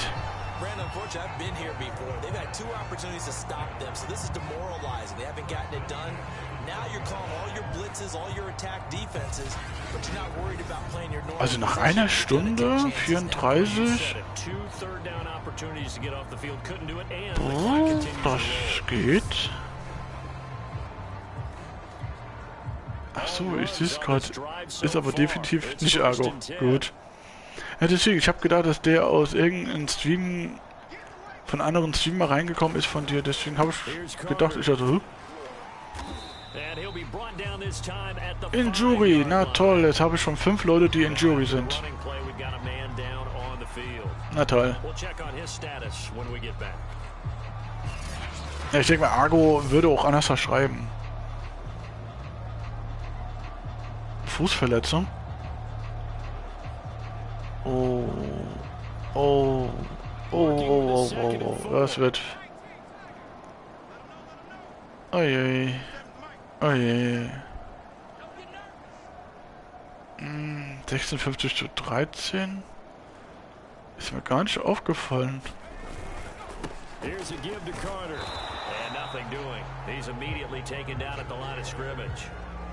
No gain on the play that time, and they'll look to convert on what'll be a 3rd and 4. Okay, Pass wird jetzt brutal. Okay, Cole oder Davis? Cole. Ich denke mal Cole. Nein! Nein, der kam an einem Tag mit 2 anderen, die wieder weg sind. Also das sagt mir nichts. Wie gesagt, ja, ich sag ja, es gibt... Das ist mir bei mir auch öfters aufgefallen. Da kommt jemand in den Discord rein, schaut sich so ein bisschen an und geht dann wieder raus. Dann frage ich mich, warum will man dann in den Discord rein? Und dann geht er dann wieder raus. Ich kann mir vorstellen, wenn einer 200 Discords hat, zum Beispiel. Du hast zum Beispiel 200 Discords und musst aussortieren. Habe ich auch gemacht. Aber ich habe es ja jetzt wieder unterteilt. Ich habe immer so Unterteilungen gebastelt bei Discord für mich. Da ist die Community, da ist die Community, da ist die Community, wo ich selten reingehe, da ist das, wo ich am meisten reingehe. Habe das so schön sortiert für mich. Ich glaube immer in 5er-Schritten oder so. Und jetzt sieht das für mich viel besser aus, das Discord. Meanwhile, Burrow's throw pulled in by Tate. And he'll be upended at the 28-yard line. Just a 3-yard gain there. Mostly. Here's 2nd and 7 now from the 28. Aber das hat man ja immer. On the delay, it's Mixon. He works his way forward for a couple up past the 30. Ich konzentriere mich manchmal ein bisschen zu viel von außen.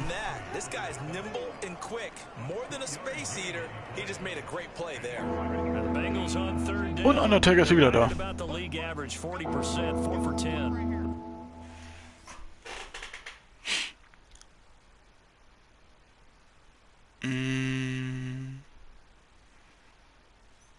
So, einmal.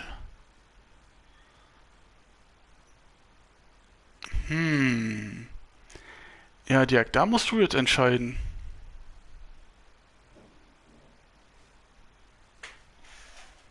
Ja oder nein?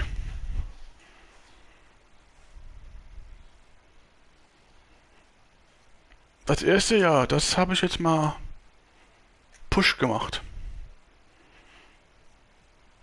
Und das zweite? Ja, nein? Die erste Nachricht da oben, Dirk, über dir.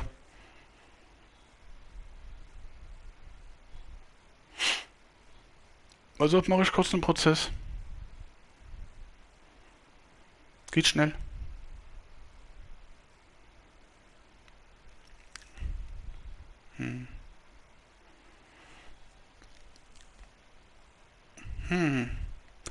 Weil oben, das sind ja Fortnite-Leute, das weiß ich. Das sind immer die Menschen, die sowas gar nicht haben und besitzen. Das ist ganz normal, das ist normal. Und wer sich so nennt, ist kein Wunder. Das ist...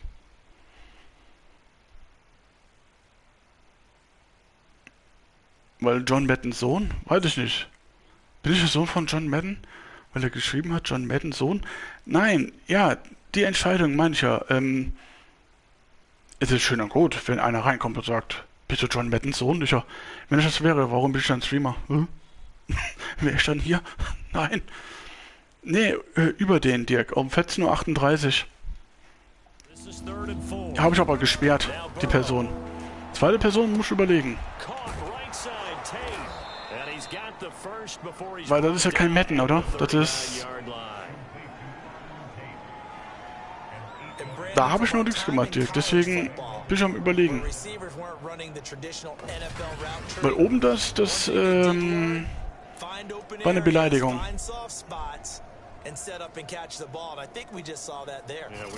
Und ich weiß, woher die kommen. Das sind aber immer die Leute, die gerne trollen wollen. Die sagen dann, der kann das nicht machen, der kann nicht sperren. Ich sage, doch, kann ich. Das nennt sich Sperrung. Leider kann er den Stream noch ansehen, weil er gesperrt ist. Ach, du bist über PS4 on. Okay. Gut. Dann alles okay, Dirk. Hab ich schon gemacht. Deswegen sperre das jetzt direkt, weil ich hab keine Lust auf sowas. Wenn einer direkt reinkommt, John Maddens Sohn, dann der eine schreibt auf einmal mit, du hast einen dicken Headset wie ein Arsch. Ja, ich kann es mir leisten, du aber nicht. Haha. Ich weiß, das war jetzt Sarkasmus. Es gibt so ein Sarkasmus-Schild. Deswegen, warum haben Streamer ein riesen Headset? Damit wir euch besser hören können.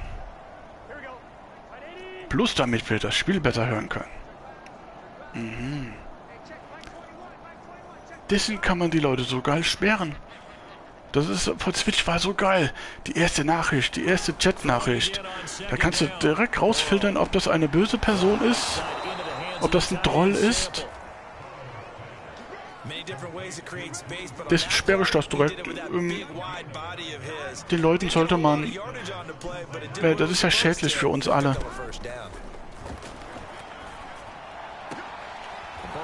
Deswegen ist es schädlich.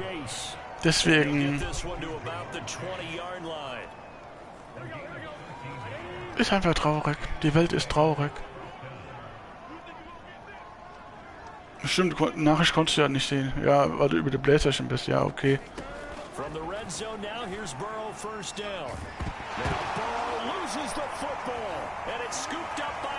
No! No! Der Dicke schafft es nicht. Okay, der ist zu langsam gewesen. Hey, aber du sperrst ihn? Was hat der andere denn geschrieben?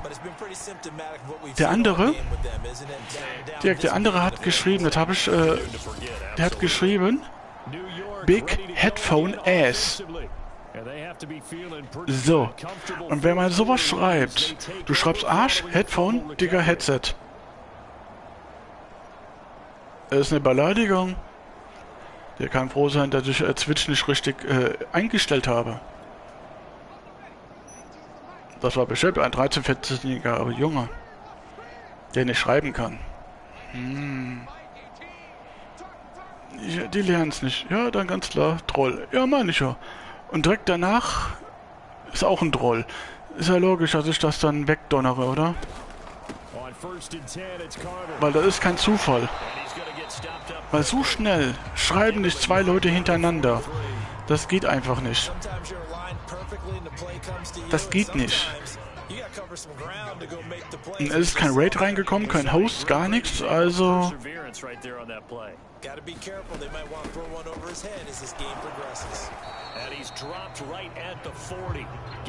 Und auf Englisch zu schreiben und mich zu beleidigen. Wow. Wow. Das ist ja so geil. Ich bin immer noch ein deutscher Streamer, oder? Man hat doch auch Rechte, oder? Aber ich habe Ihnen ja die Tür gezeigt. Ich habe Ihnen ja die Tür gezeigt, wo die ist. Der musste nur nach links gehen und dann nach rechts und dann geradeaus. Dann gibt es so eine Stahltür und dann kann er da rausgehen. Dann habe ich so eine Einstellung mit so einem Fußkick. Und dann hat er den Fußkick nach vorne gedonnert. Hey, das stellen wir uns mal gerade vor. Bugs Bunny als Türsteher. Ja, Trolle gibt's überall. Einfach nicht diskutiert und gut ist. Ja, stimmt. Ja, habe ich total vergessen. Man darf nicht diskutieren. Ja, ja.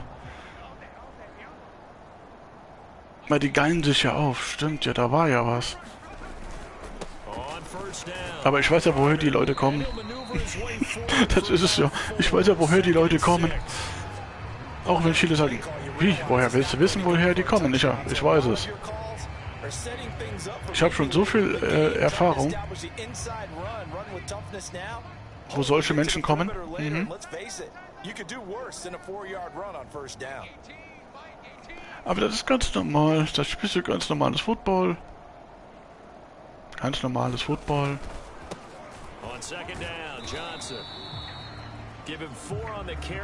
Oder waren das Bengals Gegner? Nein, das waren keine Bengals Gegner.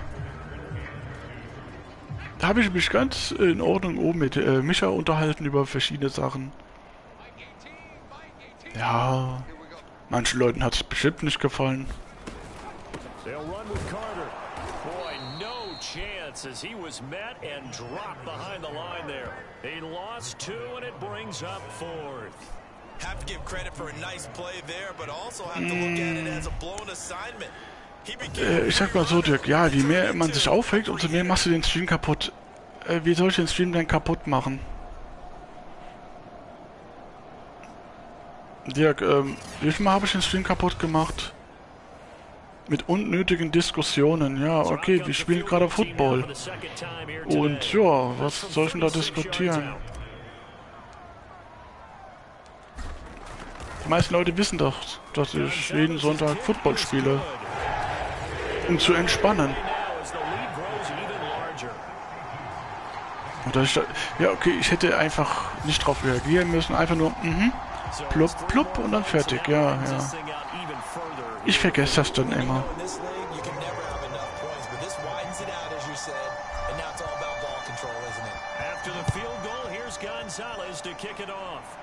Okay, der Kick war nicht so gut. Okay, der Kick war. Weil andere das Spiel genießen und Rest egal. Ja, stimmt. Das heißt, ich soll die Schnauze halten und das Spiel soll einfach laufen lassen.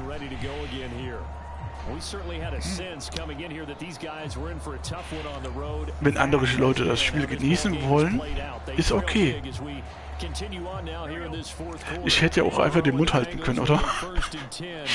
Er kann das Spiel auch genießen.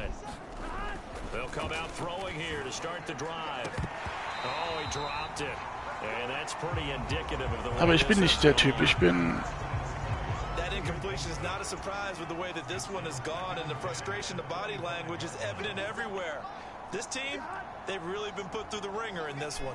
Da muss man überlegen, viele genießen die Spiele gerne, ja, aber die wollen ja auch manchmal hören, was das Team manchmal zu sagen hat. Okay, Madden 22 muss ich sagen, Face the Franchise ist gut, oder du regst dich 3 Stunden weiter auf, ohne dass es was ändert. Genau, deswegen sperrt man Menschen und man redet auch nicht mehr über Menschen. Aber es gibt viele Menschen, die das machen. Die regen sich dann auf, machen sich dann Gedanken, woher die Menschen kommen und dann, ja. Aber das ist ja das Ziel von Menschen. Deswegen rede ich halt nur über das Spiel gerade.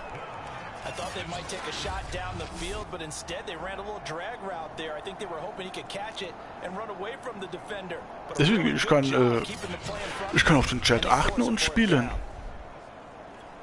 Manche können das auch, ja. Ich glaube, meine Katze kommt gerade.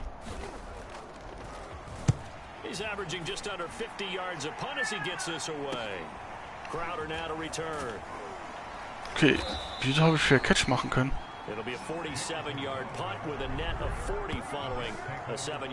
Ach, ich soll gedrückt halten.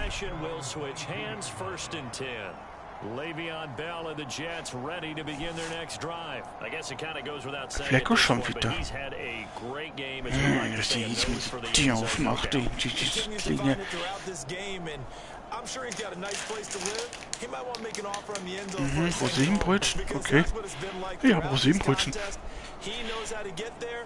Boy, he looks happy when he does. He's already bought all the property. Gut, dass das Spiel auswendig kenne. Okay, 62:13. Now Carter to start the drive. The reinforcements come in as they're going to stop him behind the line. Officially, it's a 1-yard loss. That's going to bring up second and 11. Brandon, it's clearly a running situation when you're up in the fourth quarter. They're going to have to stack the box and make it difficult for them. Die Defense war jetzt aber richtig doll. Right there. Now they need to repeat that effort. Yeah, bring 7, 8, 9, whatever it's going to take to slow them down.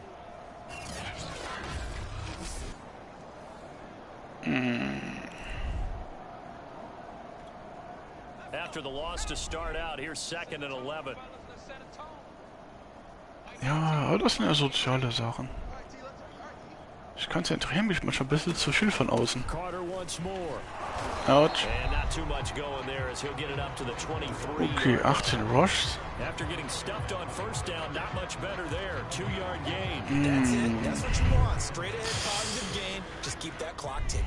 Okay, das heißt, wir haben nach 2 Stunden ein Spiel geschafft. Wow. Ja, okay, Jets ist wirklich eine Rush-Mannschaft. Wow, ich darf einen Punt machen.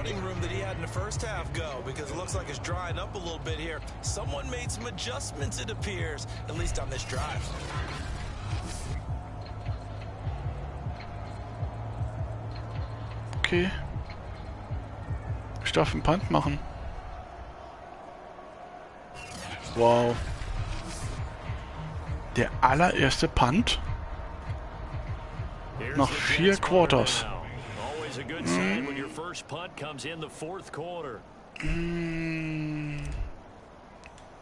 Ups. Oh, der war nicht gut. Oder? 37 yards on the punt with no return. And the Bengals will take over here first and 10.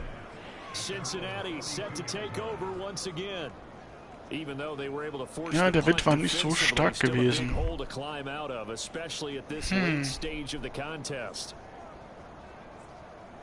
Das war nicht gut gewesen. Burrow going to lead up the Bengals here first and 10 at about the 32. They'll try and start this drive in the air. And the throw left sideline here is caught, but they'll rule it incomplete. 30 Würfe. Ich selber habe noch nicht mal so viele Würfe. Here's Burrow. Able to find Higgins. And getting this just shy of midfield, they'll spot it at the 49.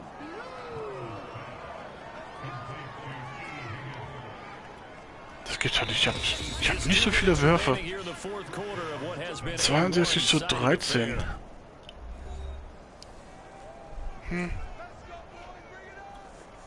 So the Bengals in possession of the football here as we get you reset. They've got a first and 10 as they search for a late score. Meanwhile, Burrow's throw here into the hands of Boyd. Give him 9 there on the first down completion. Oh je. Das wird... From the 41, Burrow. Haha. Oh, nicht aha, das war nicht gut. Oh. Hui, Undertaker ist schon wieder da.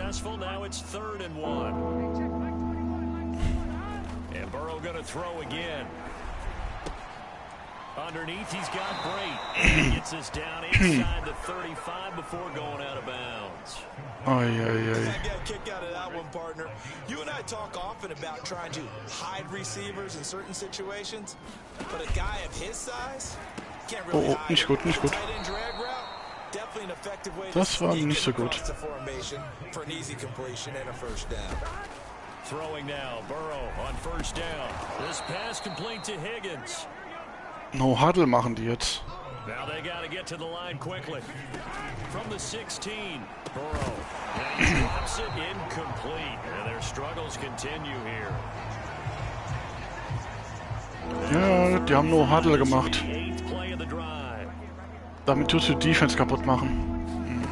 From the shotgun, Joe Burrow. And that will be incomplete. At this point, down big. 4 von 5, jetzt macht er einen Kick. Yeah,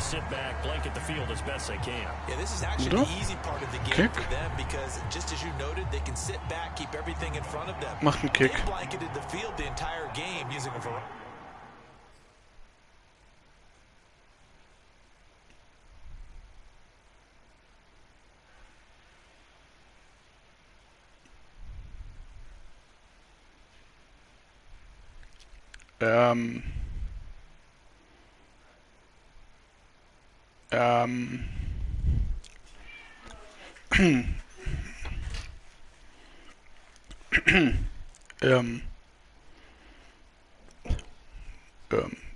Germany?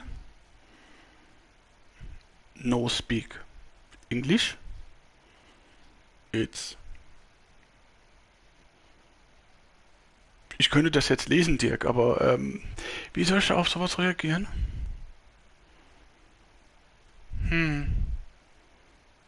Also ein Follow ist okay, das ist ja alles im rechten Dingern, aber Follow to Follow? Wieso? Ich schaue doch keine englischen Streamer an. Also was bringt mir das jetzt gerade? Hä?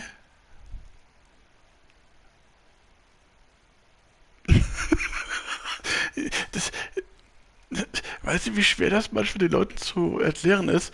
Ein Follow to Follow. Ich wurde in einer Facebook-Gruppe, ich wurde irgendwo auch gebannt, weil ich bei jemandem das angedeutet habe, dass er Follow to Follow macht.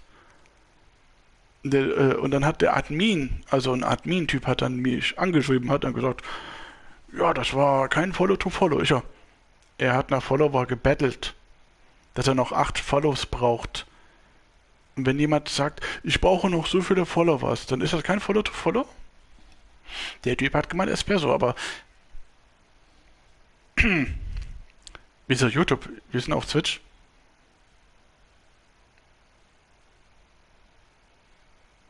Und auf YouTube kann man keinen subben. Du kannst nur abonnieren. Das ist aber kein Sub.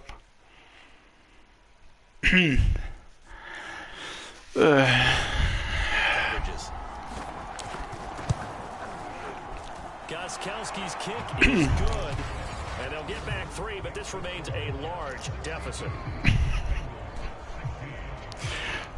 Was ist denn heute los? And that last field goal, number 400 for him in his Steht irgendwo, dass ich englischer Streamer bin. Nein, aber du spielst ein englisches Spiel. Deswegen kommen sehr viele englische Leute zu dir. PS4, GER, GER, Germani.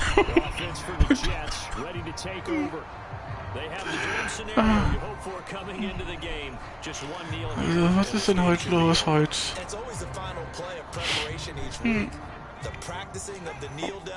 Ist das eine Nachricht, die ich löschen soll? Oder einfach nur lassen, damit andere Leute sich bäumen können?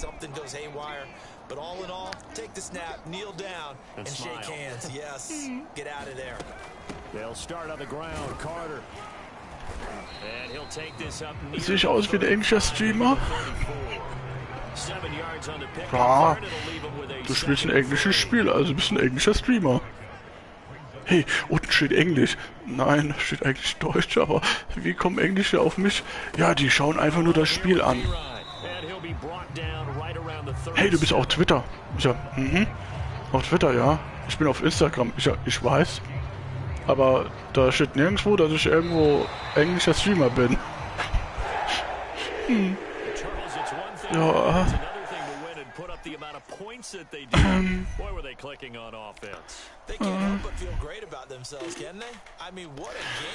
Ach, was ist denn heute los? Will man mich testen? Habe ich die Einstellung verkehrt gemacht? Wow, 394. 204 Passing Yards. So for the Jets, the win moves them up to 5-2 on the year, and they will hit the road next week to take on the Indianapolis Colts. Meanwhile, for Cincinnati, the struggles intensify as they drop to 2-6 now on the year, and they'll try to make amends next week as they host the Cleveland Browns. Thanks for tuning in, everybody. Alongside Charles Davis, we thank our entire crew. I'm Brandon Gaudin. This is the NFL. Ich weiß auch nicht. Man merkt, dass ich grinse, gell? Man merkt, dass ich mich beäumle. Der eine vor Lachen und ich einfach... ja, Touchdown 80 ist ein englischer Streamer. Ja. Ich rede auch Englisch. Ja. Ich kapier's nicht, aber... Ja, aber du bist mir doch auf Twitter oder auf Instagram bist du mir noch gefolgt. Ich sag, ja, aus Höflichkeit. Viele denken immer, ja, wenn ich die Leute verfolge, heißt das, ich schaue denen auch zu. Nein, ich mache das einfach nur aus Freundlichkeit, weil ich weiß, dass da nichts passiert. Auf Twitch kann einiges passieren. Ja, da kommen dann Fluchsachen, das und das. Und wir haben über 13.000 Punkte. I was talking with my crew before the show. By the way, best production team in the biz, or at least that's what they tell me to say. Anyway, I think it's worth das wird wieder die MCA. Podcast. The new Nike commercial they debuted last night. Mini Challenge. Das hier wird sowieso ein bisschen, aber nur auf YouTube ist das die MCA. Komischerweise nur auf YouTube. Super. Cincinnati. Ja, Manu Kohi, Offensive Coordinator. Jo, sein Statement war bestimmt nicht sehr gut. Oh, wir haben 250 Rap für Beating the Bengals. Plus 4500 Erfahrungen. Wow. Okay, ich habe 5 Touchdowns sollten wir machen. Okay. 5:2 haben wir jetzt schon. Gegen die Bengals. Gut, gegen die Bengals. So, nächste Woche gegen die Colts. Machen wir Klick. Nicht skippen, nur bis zur nächsten Woche. Oh, gegen die Colts. Lucas Oil Stadium. 2:6. Ah, okay. Voicemail, Jordan Wright. Okay, Jordan. Dann rede mal. Ich verstehe dich sowieso nicht, was du redest, aber... Ich kann ja auch nichts dafür, das ist eben... Die Musik wird wieder gesperrt. Oh mein Gott. Obwohl ich die extra ausgestellt habe.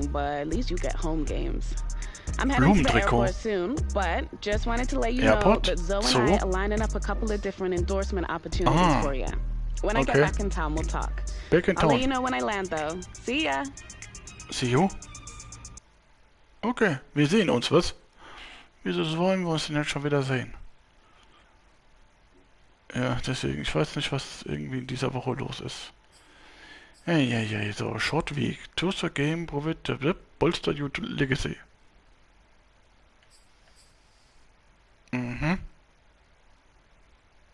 Lost the Lauf, was? Was für eine Liebe, Gucken wir mal, was meinen die denn damit? Kennst du Inspirator-Spieler? Return from Injury. Okay, da ist ein Spieler verletzt. Wir haben einige verletzte Spieler. Ei. Ja, deswegen, ich bin mir unsicher. Nachricht weglassen. Oder auch nicht. Das ist richtig schwierig.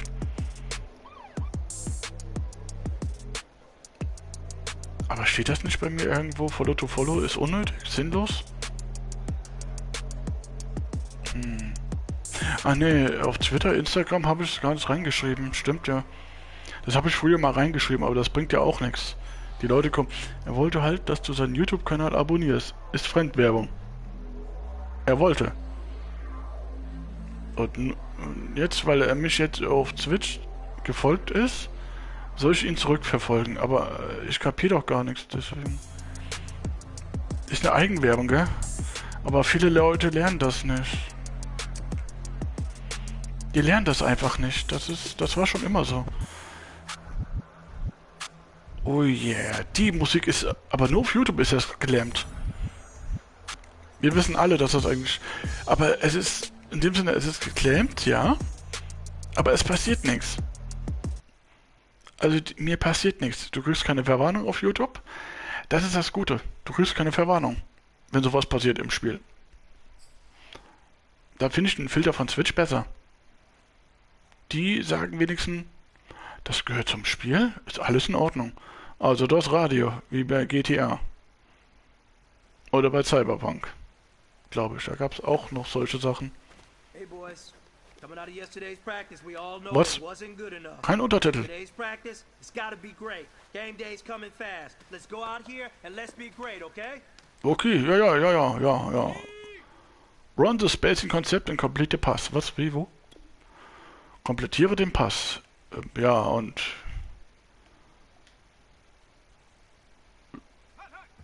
Hart. Hart.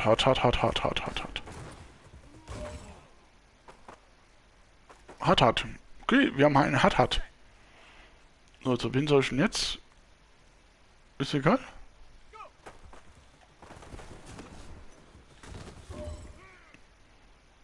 Ich passe jetzt einfach nur auf die Personen, die jetzt vor meiner Nase stehen. Spacing Concept und Complete Bass. Gab's bei mir zur Monsterhaltenzeit auch wegen Follow to Follow? Oder ich sollte auf ihren Kanal schauen und Feedback lassen. Ja, Feedback. Ja, okay, ja.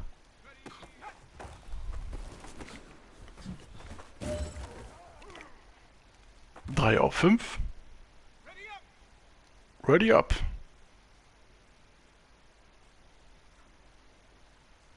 Wieder geht er. 4 auf 5. Ja, deswegen, ich verstehe es manchmal nicht. Score a Touchdown. Oh, das wird schwer. Okay, das wird doch nicht schwer. Alright, man. Bring it in tight. Alright, let me tell you something. Today was great. You guys went out there and executed flawlessly. You keep practicing like that, we are gonna win a lot of ball games. Faust. In your face. Wow. Eine Goldmedaille habe ich hingekriegt.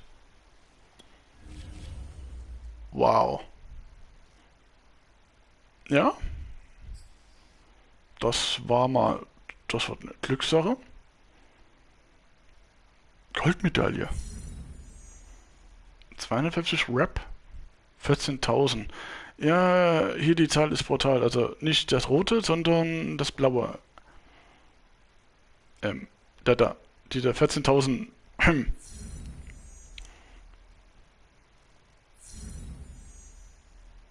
Wow.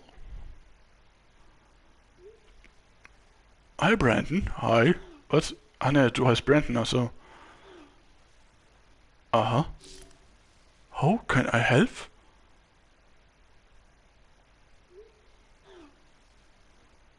Mhm. Okay. Danke für die Hilfe und nochmal 1000 Erfahrungspunkte. Jameson. Oh, Jameson soll jetzt den Ball kriegen.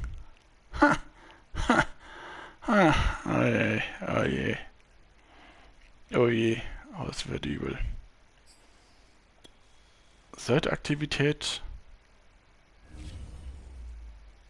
Wir sind immer noch Level 7. Hard to believe. Mental habe ich vorhin gemacht. Aber das ist ja nicht tragisch. Da Nachricht löschen und sagen, no follow to follow, please.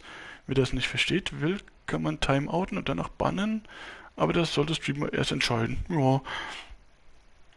Deswegen, ich lasse es einfach. Passiert ja nichts. Heißt ja nicht, dass alle das machen.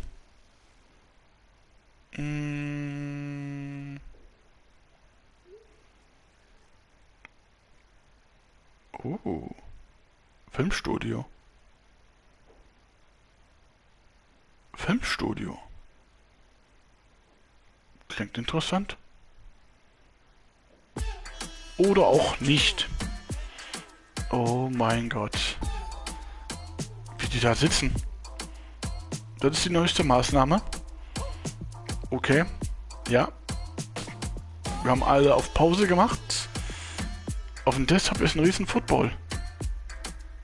Gut. Er redet und sagt so ein paar Sachen.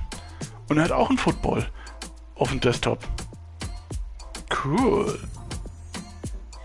Wow. Haben wir ein bisschen mehr Erfahrung gekriegt jetzt.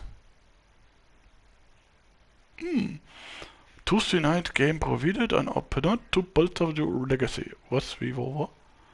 Was für ein Legacy?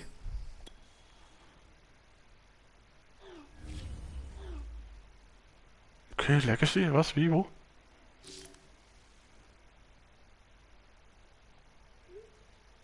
Wenn?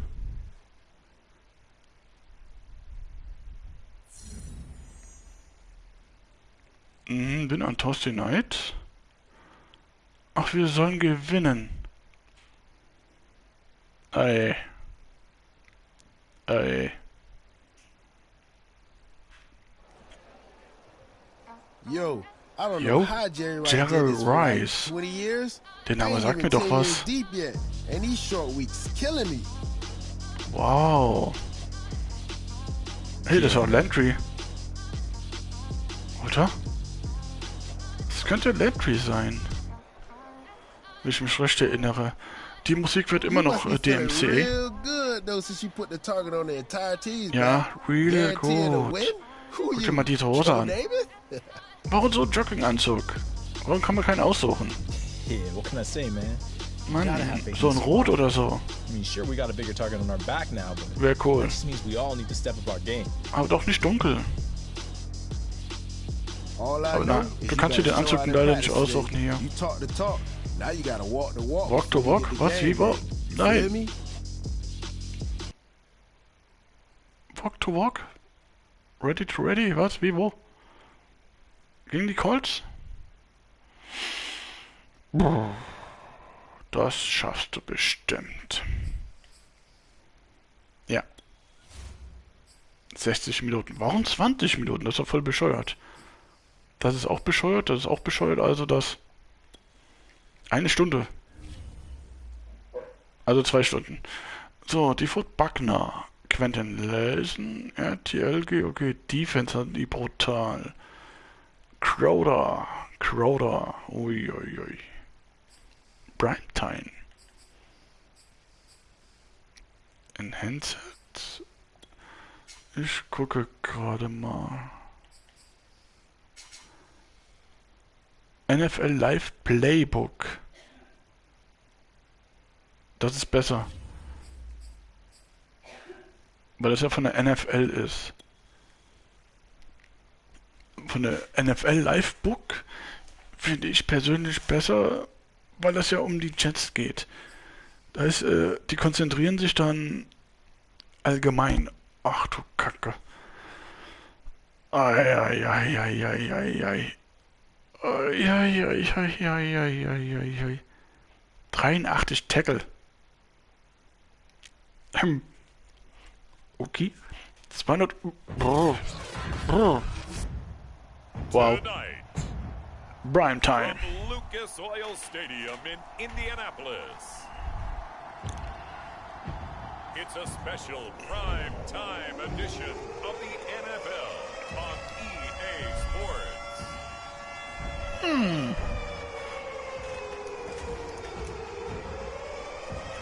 Das wird lustig.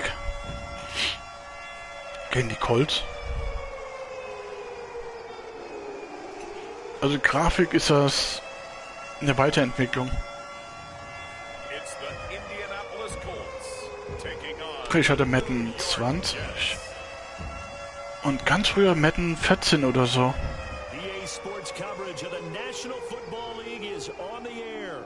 Just as we were ready for air, it was the Colts emerging from the locker room to great fans. Ja, genau, Kopfnuss. Ja, Kopf gegen Kopf donnern. Yeah. Carries 44, 3 Touchdowns. Der Bell. Der Name sagt mir auch Levon Bell. Der war auch woanders einmal drinnen gewesen. Ich weiß aber nicht woher. Brandon und Charles. They come in losers of 2 straight, so they're trying to right the ship here a little bit. They're teetering a little bit, aren't they? And now things could really go south if they Was Crowder darf? So they understand the importance of playing well and stopping this streak. On the return, here's a speedy Okay, Crowder darf rennen. And they will wrangle him down a couple yards shy of the 30. Wieso darf der Crowder jetzt rennen? 27 Touchdown und 20 Interception.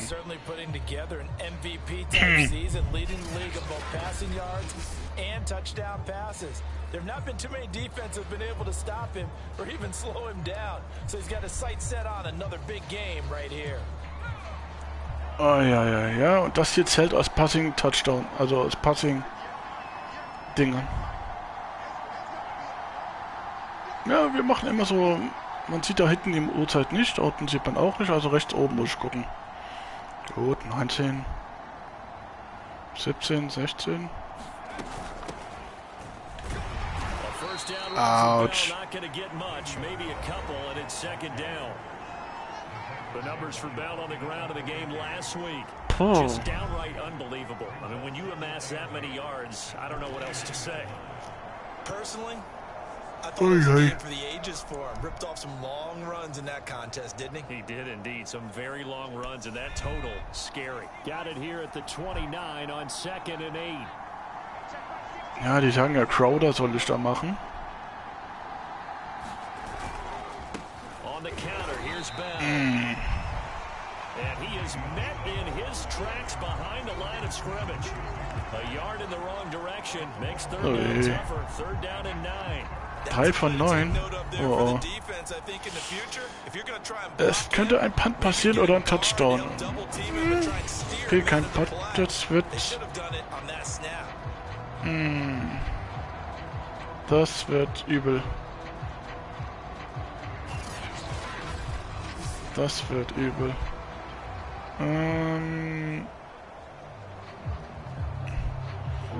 Ja, ich mache jetzt einen Pass.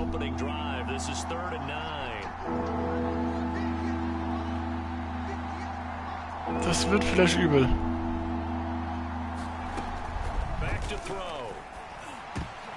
Ich hab's gesagt, ich darf keinen Pass machen.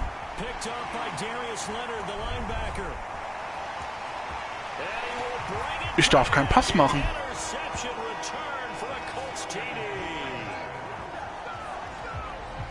Ich darf keinen Pass machen im Spiel. Darf ich nicht. Da kannst du den weltbesten Quarterback haben.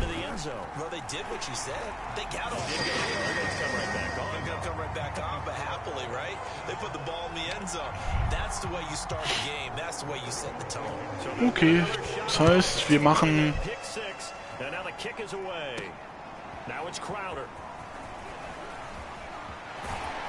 And a nice return sets him up pretty good here right at the 30-yard line.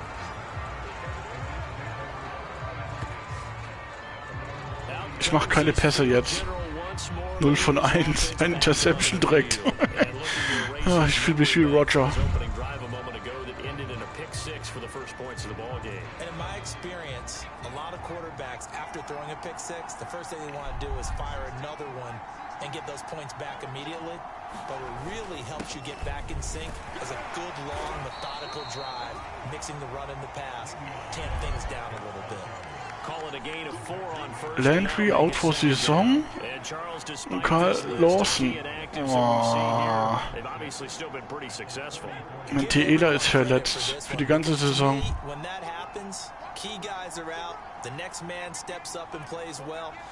Und ein Verteidiger.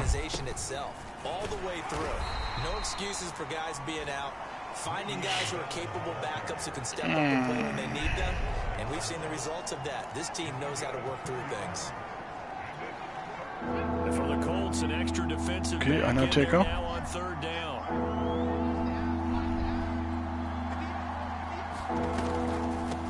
Hui. He's got the first down yardage before he's First brought down. down at the 42. Nochmal 4 Versuche. Defensively here, you're facing a top 5 team in terms of points scored in the NFL. So when they're that high powered, you've got to find a way to hold them under 20. Nö, ich darf nicht werfen. 20 points scored gives yourself you give yourself your best chance to win. So if they're up around 24, 28, 30, they could be in some trouble. Da kannst du auch so ein guter Quarterback sein. And that means your offense has to keep pace. Der Quarterback ist nur so gut, wie die Fänger auch sind. Also müssen wir das machen, was der Coach sagt.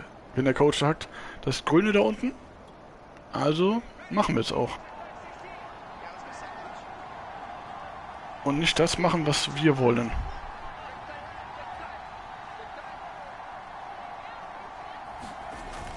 Now a first down carry by Bell. Ouch. And he is met at the line of scrimmage, and he goes down right there. Tackle made by Grover Stewart. Officially nothing on that last run. They'll try again, 2nd and 10.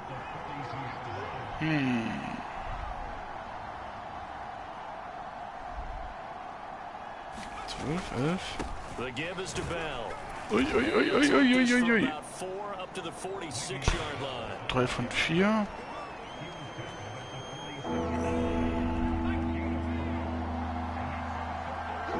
Ui, das wird wieder...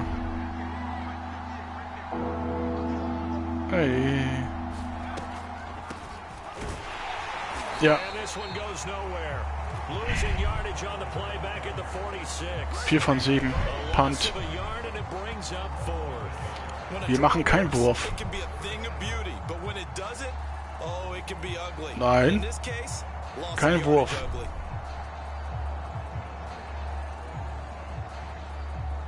Kein Wurf.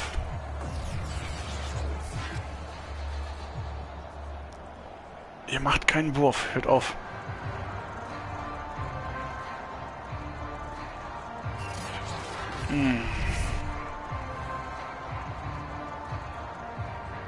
Now the Jets send on Braden Mann to punt.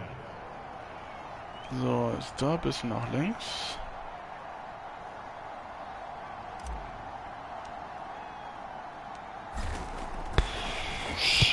Eieieiei.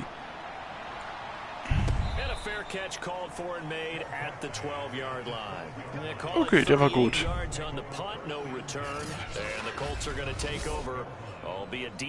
14 Touchdown und 7 Interception.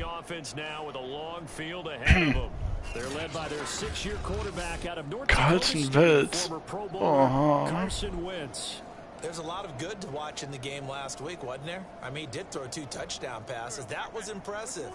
And he's so close, isn't he? The 3 interceptions killed him and his team. That was costly.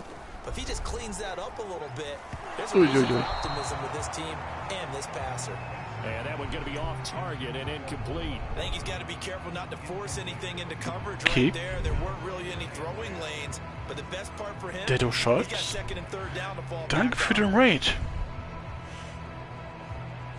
Danke für den Raid. Und willkommen.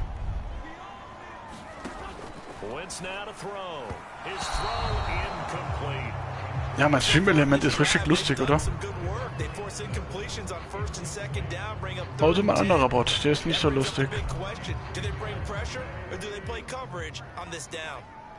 Ich frage mich, was ist denn heute los? Middle of the field, he finds Pascal. And he's going to come up well short as they rally up to stop him at about the 16. A gain of 4, not okay, enough. ja, stimmt, ich muss eigentlich...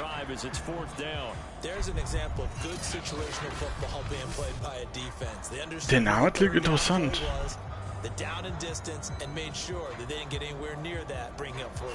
Die dort schaut. Okay, ich kann kein Englisch, das ist das Problem, was ich habe.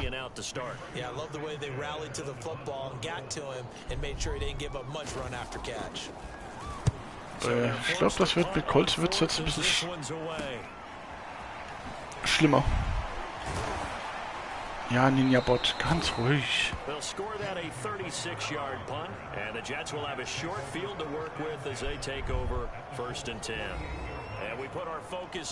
Eine Notiz? ist all gut.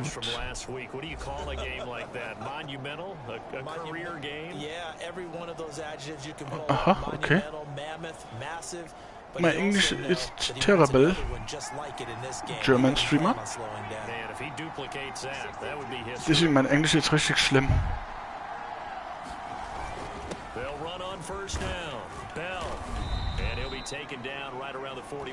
Deswegen, wenn man Englisch schreibt, verstehe ich kaum was. Also deswegen ist immer sehr schwierig für mich.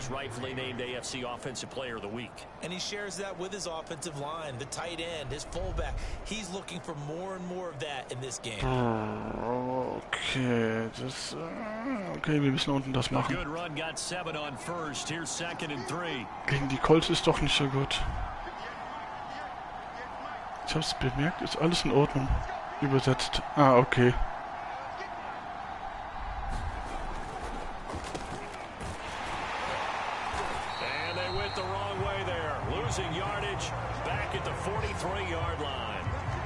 Gott. Ja, nicht, dass das, weil mich verwehrt das halt immer. Na, ich denke mal, er hat Football gespielt. Also, ich vermute es mal.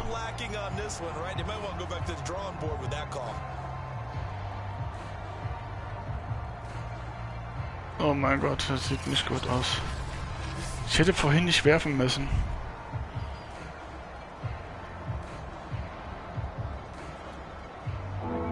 Okay, jetzt muss ich hier werfen.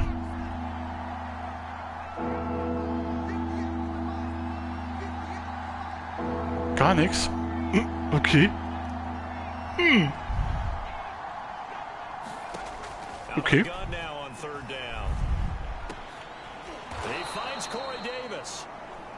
Hä? Okay, Dirk, das war jetzt lustig, oder?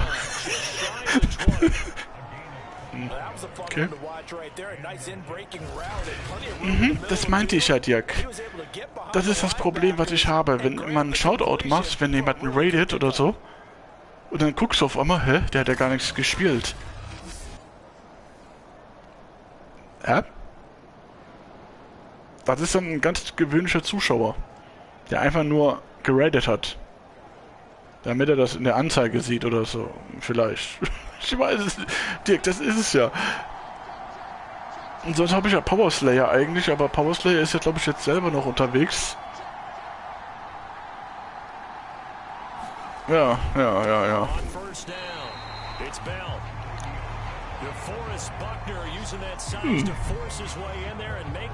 Das ist genauso, wenn man einen Shoutout auf Lycra macht.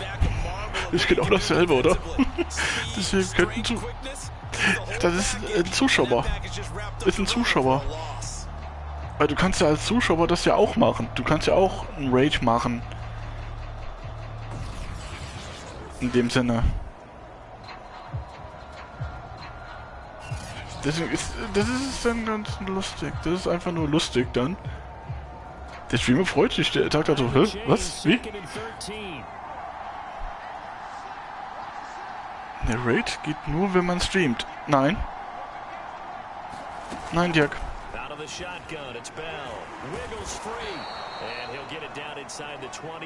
Du kannst auch so raiden, auch als Zuschauer. Ich hab jemanden. Der macht das auch. Der ist kein Streamer.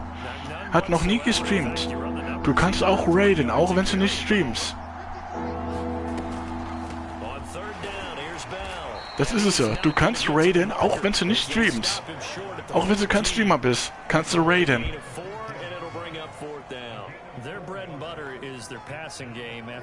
Weil das ist eine falsche Information dann. Aber das ist ganz normal, Dirk. Ich kenne jemanden, der ist gar kein Streamer, der hat noch nie im Leben gestreamt und er kann raiden. Du kannst als gewöhnlicher Zuschauer kannst du raiden und hosten. Weil wenn du einen Host machen kannst, als gewöhnlicher Zuschauer, dann kannst du auch einen Raid machen. Das geht auch. Raiden geht nur bei Stream. Komisch, ich kenne jemanden, der hat noch nie im Leben gestreamt und hat einen Raid gemacht.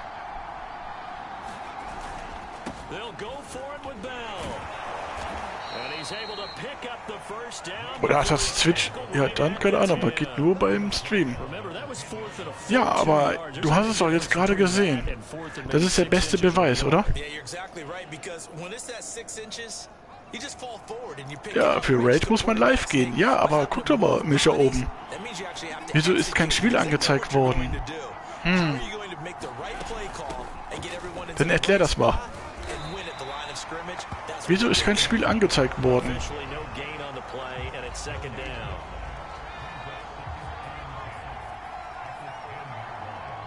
Deswegen, warum ist kein Raid also warum ist das Spiel nicht angezeigt worden? Und das Spiel ist immer wird immer angezeigt.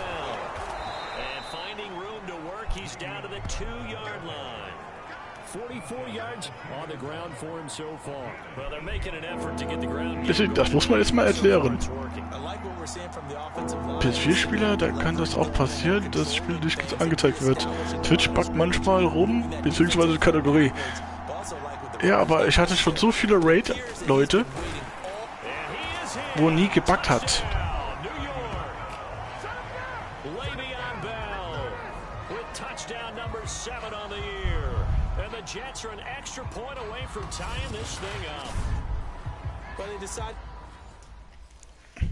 Hab schon Leute gesehen ohne Kategorie. Ja, das kann manchmal passieren, dass man... Wir sagen es mal so, pass auf. Ich kann es ja selber testen. Ob, wieso, weshalb das so ist. Okay, hä?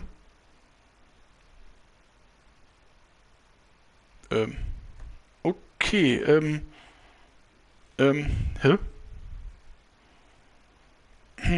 Okay. Ist doch ein Streamer?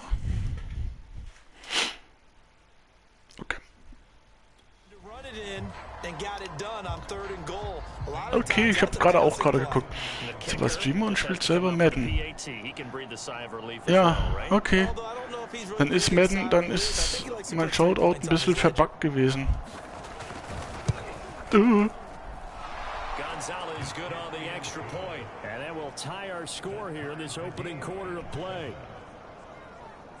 Komisch, gell?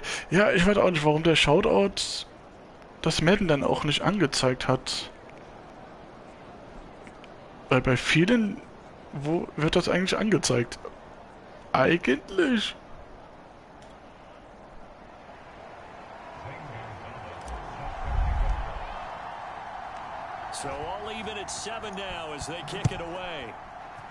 Aber das habe ich noch nie erlebt eigentlich, dass bei einem Shoutout, dass das Spiel weg ist. Das ist mir richtig neu. Dass ein Shoutout die Kategorie das Spiel nicht anzeigt, weil normalerweise ist das ja so präpariert, dass er das Spiel anzeigt. Das heißt, er hat dann gar kein Spiel gespielt irgendwie. Also, hä? Das ist lustig.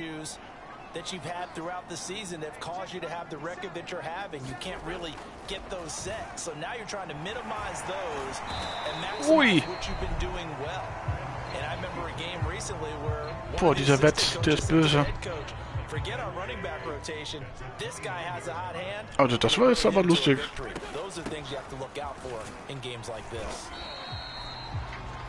Das war sehr lustig jetzt gerade, also. Außer anfangs gab es Kategorie-Bug und er stellte es später ein. Der Raid nimmt dann den Anfang als Kategorie wahr, aber er hat Madden gespielt.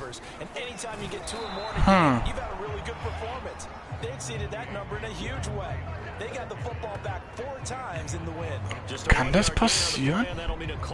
Ja, aber der Shoutout ist doch eigentlich so präpariert, dass er eigentlich das Spiel anzeigt. Eigentlich. Deswegen, ja, das ist manchmal ganz mysteriös, aber das ist dann der einzige Bug, den ich je im Leben gesehen habe.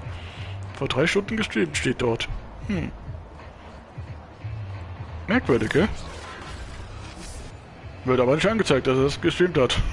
Also, ich weiß auch nicht, was das ist. Also, ja.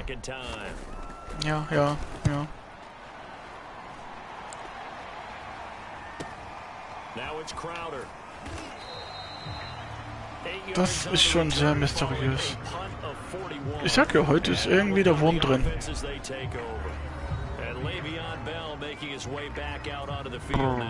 So far, been so good this season, well on his way, as you see, to a 1,000-yard campaign. Is he almost having the type of year to where you say, let's let him get his? Jets ist eigentlich eine... Man sieht das. Das heißt, ich kann auch der beste Quarterback sein. Die rushen. He gives his team an identity and confidence, and if we slow him down, now guess what? Everyone starts looking at each other like, who's going to make a play? Because he's made all the plays so far, so I have to go get him first. Build my defenses towards shutting him down. Good luck. I mean, not many teams have been able to do it. We'll see. Ja, ist aber sehr mysteriös, oder? Shoutout kann man backen.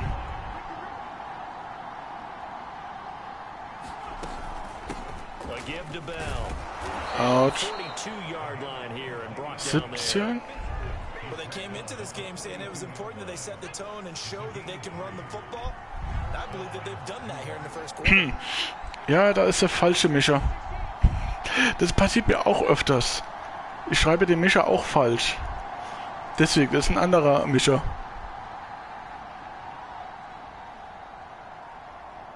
Komisch, bei dir wurde es angezeigt, gell?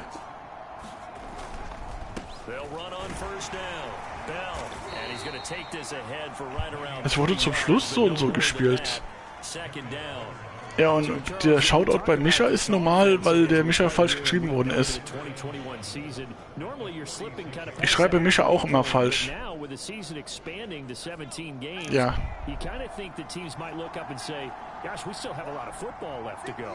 Ja, deswegen, aber du siehst bei dir, also das ist nicht gebuggt.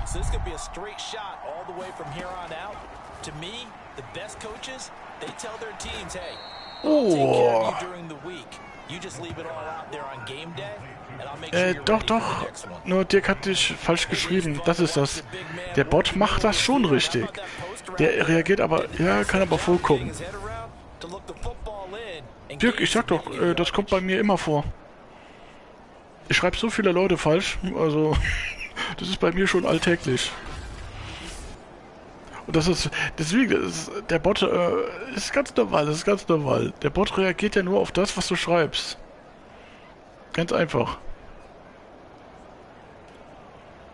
Der Bot kann ja nichts dafür. Der zeigt halt einen Mischer, den es nicht gibt. Ist auch okay.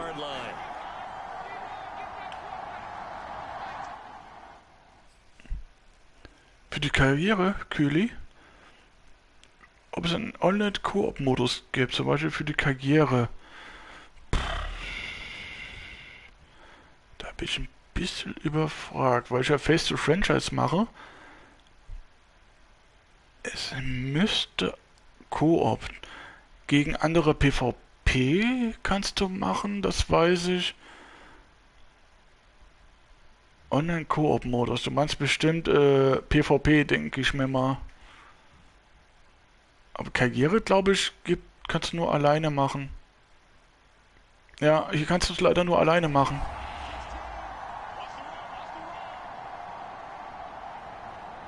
Ja. Here's Bell. And he'll manage to pick up about 4 at second down. Man kann es leider nur alleine machen. Wäre aber cool. Zu PS2-Zeiten gab es das ja. Oder PlayStation 1-Zeiten, sagen wir es mal so. Also PlayStation 1, PS2-Zeiten. Mit Koop gab es ja einige, aber hier das ist leider alleine. Leider. Und wenn, habe ich nichts gefunden.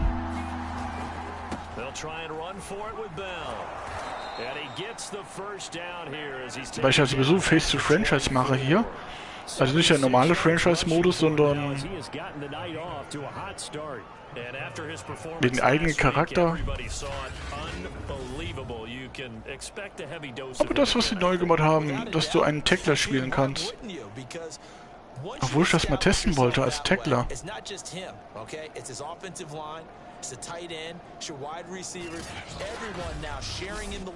Was man da machen muss, wenn du Tackler bist. Ich könnte es mal testen. Bei Wide Receiver, Halfback, Quarterback, ja, okay, die Aufgaben kennt man. Als Tackler eigentlich auch, aber...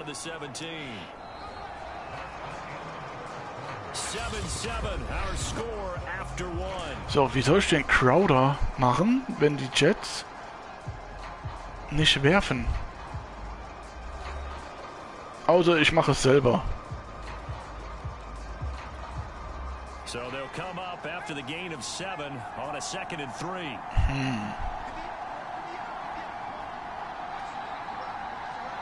Ja, früher konnte man das machen, von diesen PS2-Zeiten her. Ja, das hab ich ja mit Brüderchen gemacht.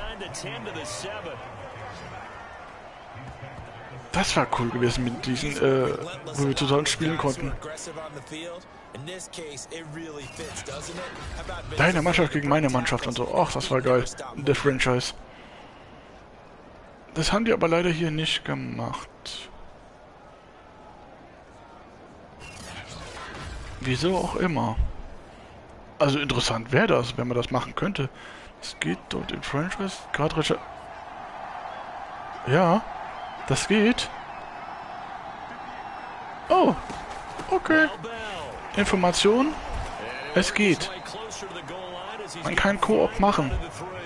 In der Karriere. Okay.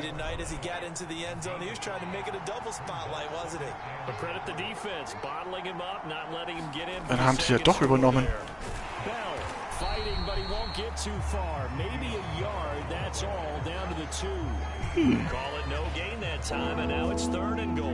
Dann funktioniert das. Dann ist die Frage ja, glaube ich, beantwortet.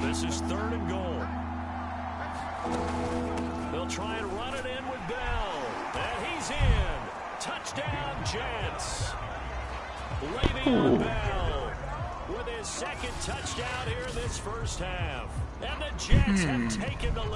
Muss schon mal. Ich bin am Überlegen, ob ich wirklich mal einen neuen Charakter herstellen soll, nur mit als Tackler. Ist bestimmt eine andere Herausforderung. Und ist mal was anderes.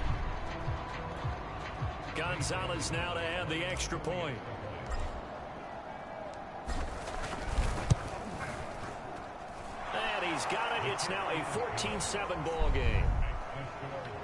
So that drive, 12 plays. 10 rushes. And it ends with a Le'Veon Bell touchdown run.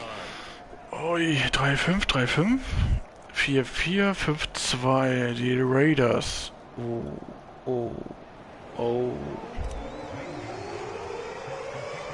After the touchdown, here's Gonzalez on to kick it away. Das war Touchback, okay. Also das ist dann schon praktisch, wenn es dann wirklich auch funktioniert. Auch immer muss bedenken, ich habe nicht alles getestet hier im Spiel.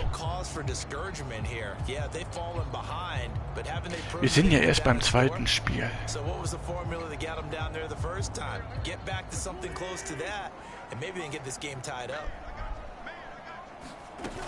They'll run with Taylor to begin the drive. And not much to speak of. Oops. A 1-yard gain up to the 26. Well, it's time for them to be good teammates right here. And what I mean by that is possess the ball for a little while. Ich glaube, das mit Crowder funktioniert nicht. In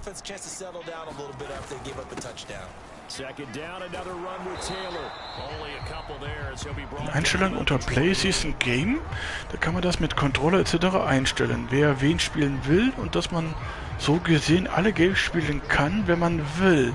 Oder halt simuliert. Okay.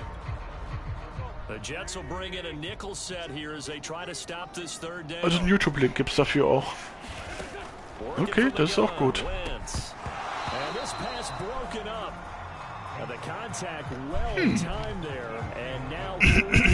Das klingt ja interessant. Aber ist eigentlich vielleicht mal gucken.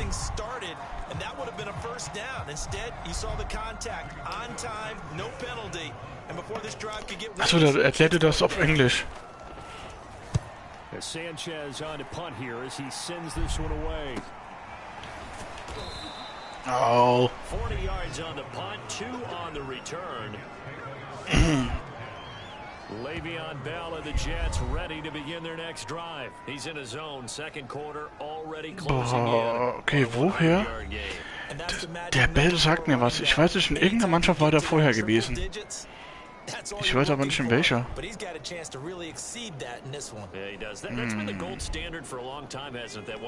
Okay, jetzt werfen wir mal. Ui. Bestimmt kommt ein Interception.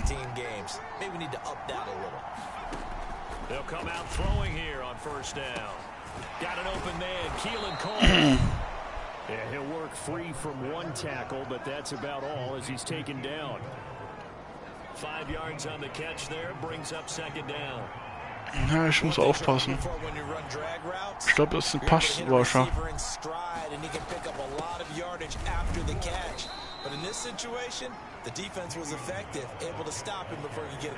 Ja, der Bell ist einer der besten Spieler hier.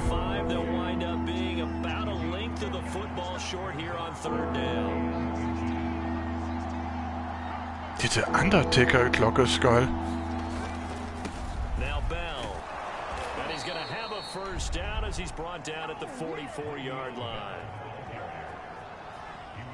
Das ist ja interessant eigentlich.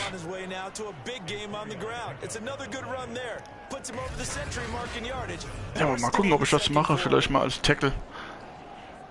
Nur um zu gucken, was das überhaupt ist als Tackler.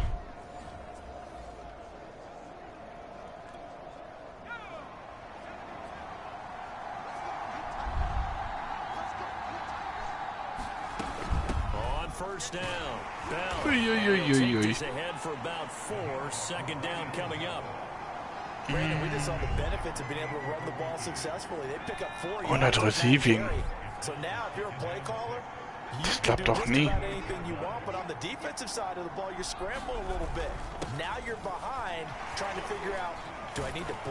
Ui, ui, ui, ui, ui, ui, ui, ui. Okay. And they're well past midfield, just a yard or 2 shy of the 40. Bell ist gut. 16 yards rushing for him so far as his terrific season continues here. I think Le'Veon Bell is now recognized mainly for his hesitation move. But Der ist gut. So many people miss. I think that's what makes him an elite runner in this league. He's been doing that since high school when he was a Groveport cruiser in Ohio and on to Michigan State and now into the National Football League. Okay, Bell ist gut drauf. Now from Colts territory, here's a 1st and 10 at the 42. Ja, aber Crowder ist jetzt, glaube ich, verletzt. Shotgun snap and a give to Carter. Nein! First down. First down. Ach, Carter ist das jetzt. It's another 10 yards on that one and another first down. Partner, if you want more carries, I think we saw how you get them. Das war gut, Carter.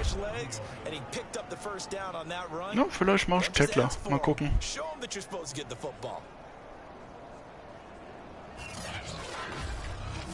Okay, da heißt auf Franchise vielleicht mal gucken gerade. Also danach. Nach dem Spiel.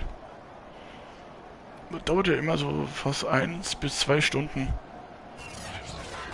Oder du tust alles skippen. From the 32 now, here's 1st and 10.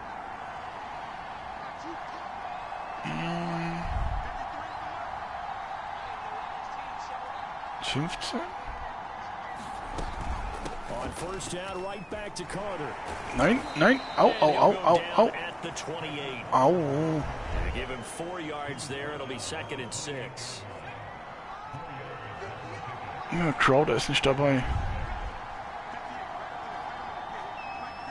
6-2 Cleveland. They'll run it with Bell. And inside the 20 before he's brought down. Boah. Ja, das ist eine Rush-Mannschaft. Das merkt man.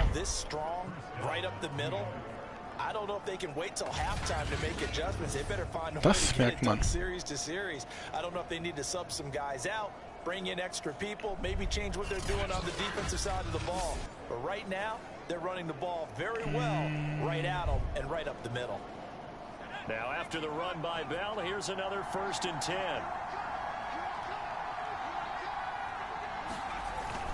Now a handoff here to his running back.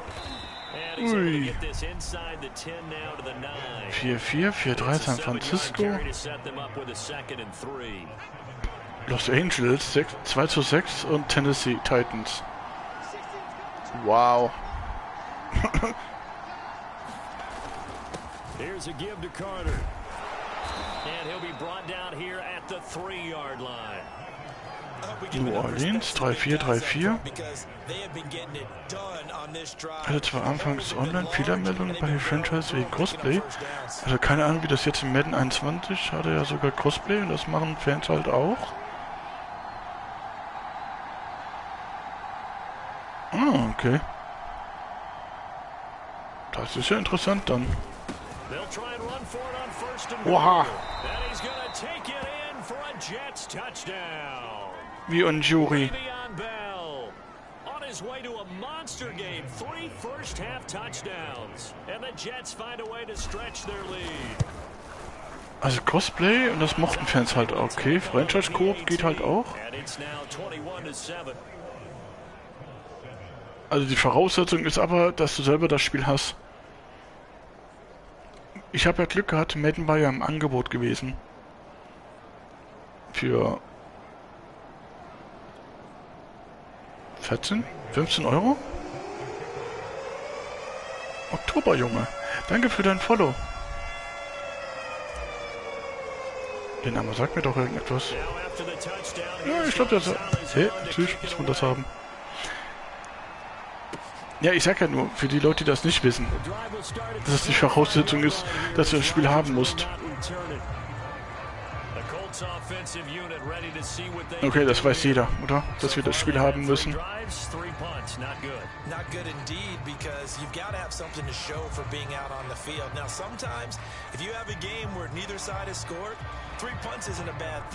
But when you're trying to set the pace, get up on top in a game, you got to show better offense and find a way to put some points on the board. Ach, stimmt, ich muss immer 23 Sekunden warten. Oder es wäre ein Remote Play. Ja, stimmt, das machen die meisten bei Steam. Und das kann man auch mit, ich glaube, Tag.4 war das gewesen. Tag.4 konnte das auch machen.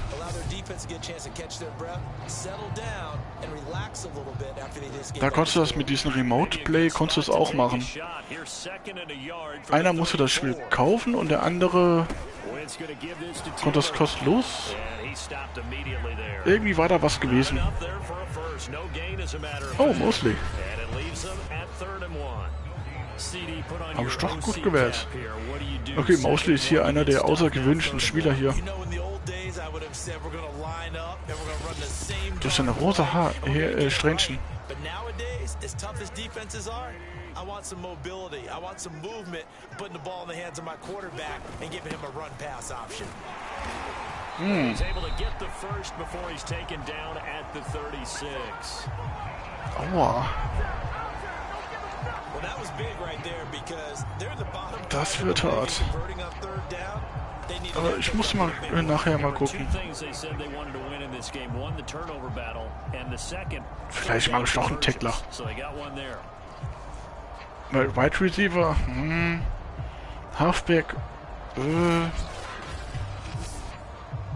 Quarterback hat ja die meiste Herausforderung hier.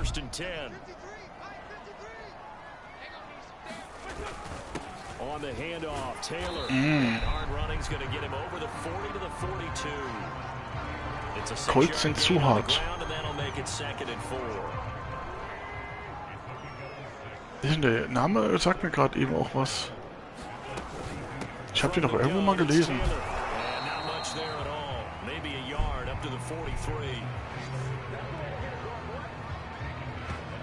vision is so important for the man. Dritter Tackle. Because his ability to look through all the clutter that's happening in front of him, diagnose a play, and then go make it and finish it.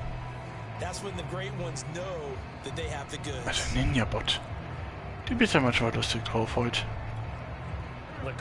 Okay, der ganze Tag ist sowieso immer sehr lustig.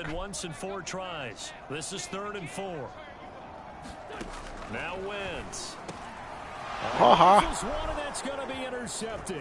Oha. Nein, nein. Was? Mosley schon wieder? And Charles, that's now 4 interceptions over his last 3 halves of football. Because remember, he threw 3 picks last week. Starting to wonder if maybe defenses. Also, was ist denn das für ein MLB? Maybe a movement, maybe the way he's moving his shoulders. Who knows what it could be? He could have a few tells out there that they're keying in on and allowing defenses to get to the football a little bit faster. People steal signals. Maybe sometimes they can figure out what the quarterback's doing just by his movements. Ja, mal gucken. Moment. Ich lese ja gleich. Ja, aber Defense hat dann nicht viel zu tun, weil LB immer so eine Sache ist. Genau, außer wenn man MLB spielt. Oder war das ILB? Ich glaube, ILB war das, Dirk. Ich glaube. Also der mittlere Defense, der den Quarterback tackelt. Ja, ich denke mal. Deswegen kann ich ja gleich mal gucken. Okay, beim Quarterback ist es ja immer so. Wenn du eine gute Defense hast, ist der Quarterback immer da. Also durch Interception, Urlacher etc. Ja. Ja, so wie der Urlacher. Oder Küchli. Der war auch geil. Den gibt's immer noch, gell? Küchli. Das waren so die Spieler, die ich im Kopf hatte noch.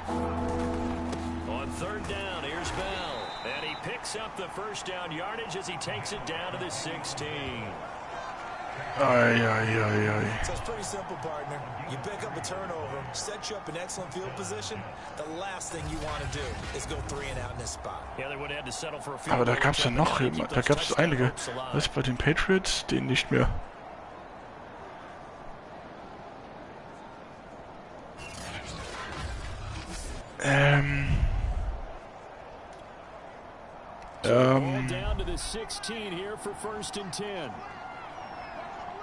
Gute Frage gerade, gell? Patriots. Upsala, wer war denn das jetzt schon wieder?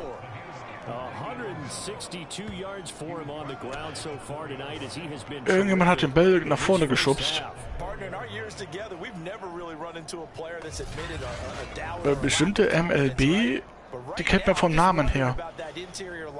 Weil ich muss nur die Namen im Kopf immer haben. Dann weiß ich mal, okay, der war das. Aber bei den Patriots...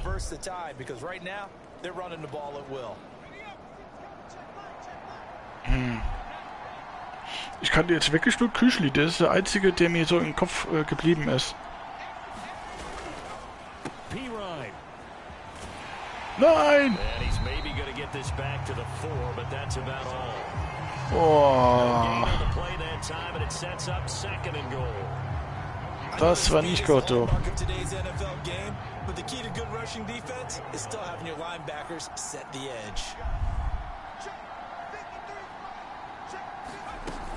On 2nd down, it's Bell. Aha. He's into the end zone. Touchdown, Jets. Pfui. Für das Rushing Touchdown. On his way to a historic performance, 4 first-half touchdowns, and the Jets are going to add on to their lead. And that rushing touchdown is 4th, puts him just one Ja, das war gut gewesen. the NFL record in a single game. And we all know he would love to get to that record and even beyond it, but he doesn't need to in order to impress in this one, does he? What a performance. What an absolute great game that he's had here in this one. Kann nicht sein, weil wer war MLB bei den Patriots? Rekvon McMillian. Okay. Der Name sagt mir gar nichts.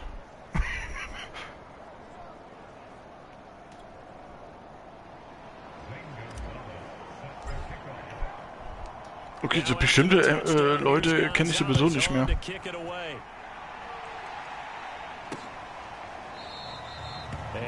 Das waren auch Zeiten. Brad Favre, der war gut. Den kannte ich noch von der Anfangsspielzeit, ja, Brad Favre, ja. Dan Marino. Von den Dolphins war das doch, gell? Dan Marino. Lean on some other people, lean on your teammates.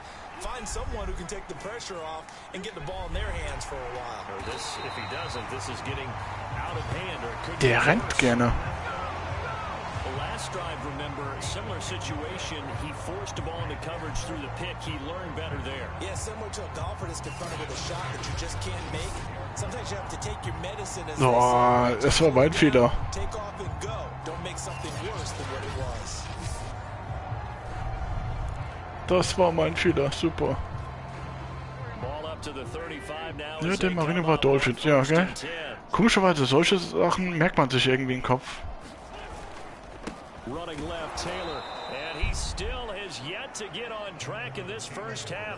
Jerry Rice, Wide Receiver, das sind so Sachen, das merkt man sich irgendwie im Kopf irgendwie von früher.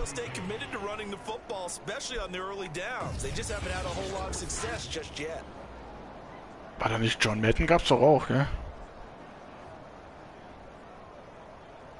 Ich glaube, dadurch hat man auch diese Madden-Reihe gemacht. Oder war der Reporter? Oder Selbstspieler?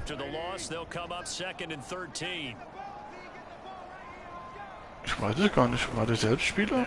Oder war der nur Reporter? Ist eben lange her.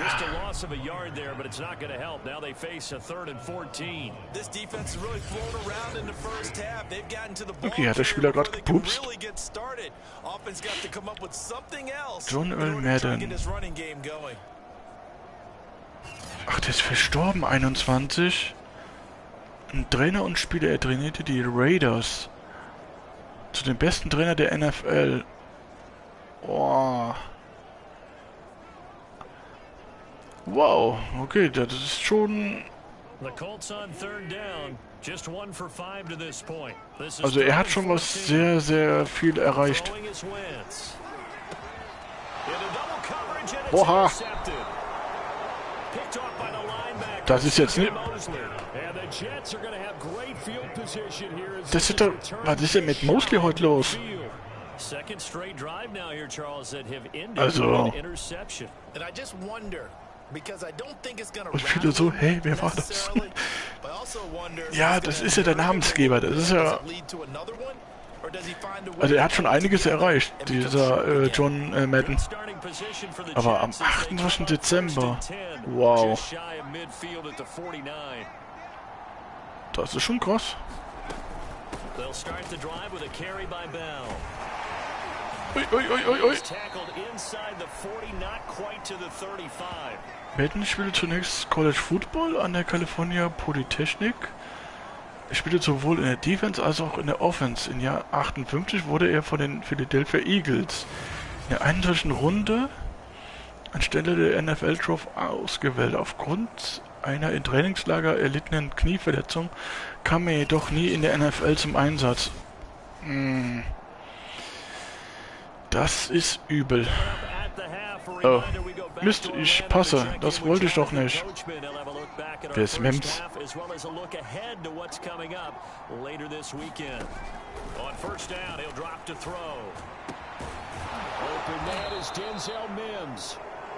Den kenne ich gar nicht. Ist das ein Rookie? Find the holes where guys are available and put the ball on the receiver before any defender can step up and fill it. They did it well there, perfectly executed crossing route. Okay. Das war bestimmt ein Rookie oder so. Der größte Erfolg als Trainer war 77, als er die Oakland Raiders zum Gewinn des Super Bowl führte. 103 Siege bei 32 Niederlagen und 7 Unentschieden. Ja, also ich glaube, das war so oder so einer der besten Trainer. Und heute... Ich glaube, heute hat... Ich weiß gar nicht, wer das heute ist.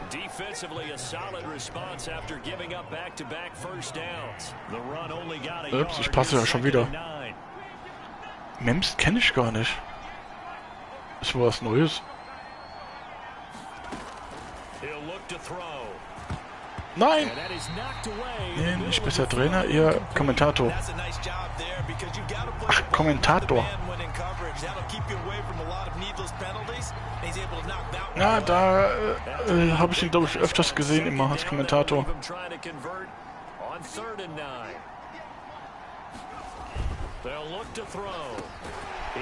Autsch. And he's going to be taken down short of the first, right around the 15-yard line. Field Goal. Now the Jets will call on the field goal unit here. Doch gut. Er war zwar Spieler und Trainer, aber bekannt eher als Kommentator. Ja.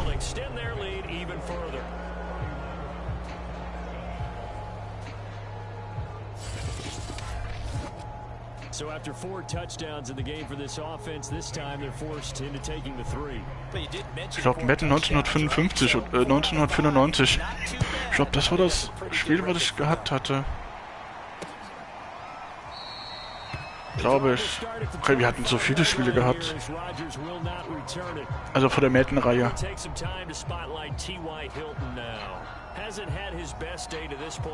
Madden ist nicht so schlimm wie FIFA. Und ich mag FIFA nicht.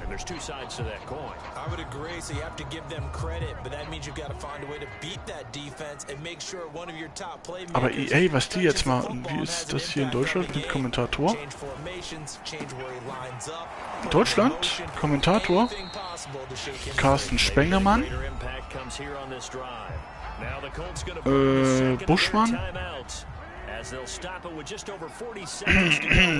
also von dem Football jetzt, Mats Mutzke, Patrick Isume,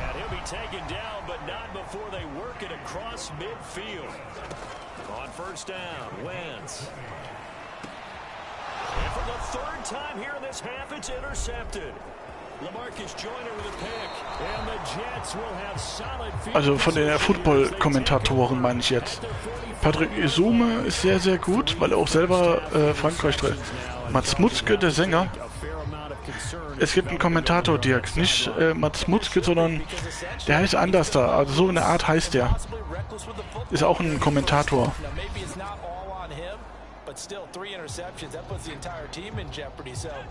Ich weiß nur nicht mehr, das ist auch ein Spieler.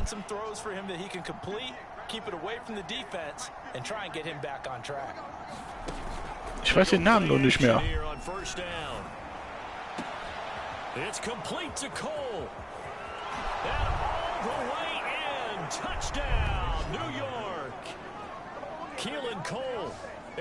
Wow. And the Jets would extend their lead here just before halftime. Ja, das ist der Icke. Aber von den Kommentatoren war das immer der Frank Buschmann und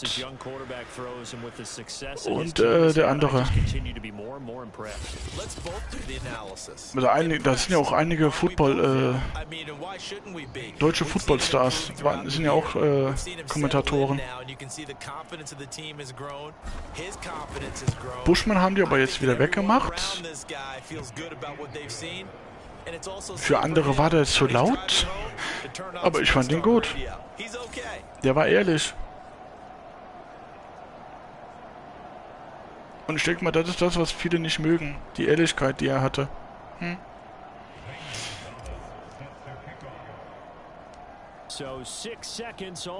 Aber dann, was hat er gemacht? Ninja Warrior. Okay.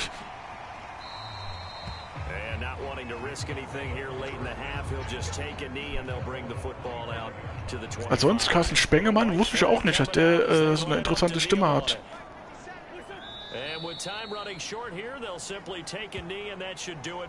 Aber das wusste ich auch nicht, dass er so eine Stimme hat. Und ich dachte, ich wusste gar nicht, dass er so eine Stimmefarbe hat.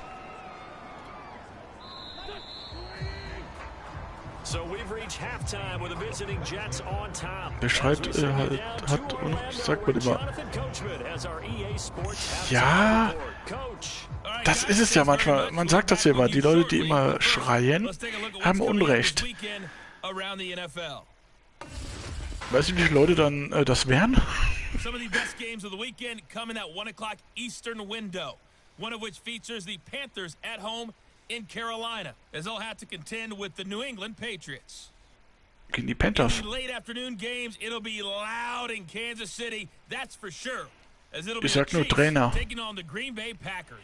Dann würden ja alle Trainer Unrecht haben, oder? Aber ich weiß, man sagt das ja immer nur so. Wer schreit, hat Unrecht, ja, ja. Bei einigen Menschen stimmt das aber auch wirklich. Ich weiß noch, mein Vermieter. Das war zum Beispiel so ein Brüllhans. Der hat immer gebrüllt. Und dann hat er auch gedacht, der hat dann Unrecht. Hey, ich soll die Reparatur bezahlen und so. Hey, der war so geil. Hat Leo das noch gefilmt? Das war schon geil. Hat Leo das gefilmt? Was der Vermieter gemacht hat und gesagt hat und so. Filmst du gerade? Denn der Leo? Nein. Das war so geil gewesen. Wie Leo da gesagt hat, joa, Sie haben doch die Wand kaputt gemacht. Es verschwindet und so. Also. Hey, das war eine lustige Zeit. Ich war froh, ich war draußen.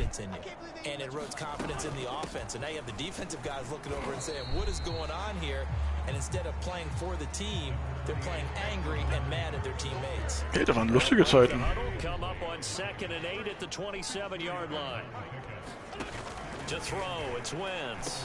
Haha. Nein, nein. Okay.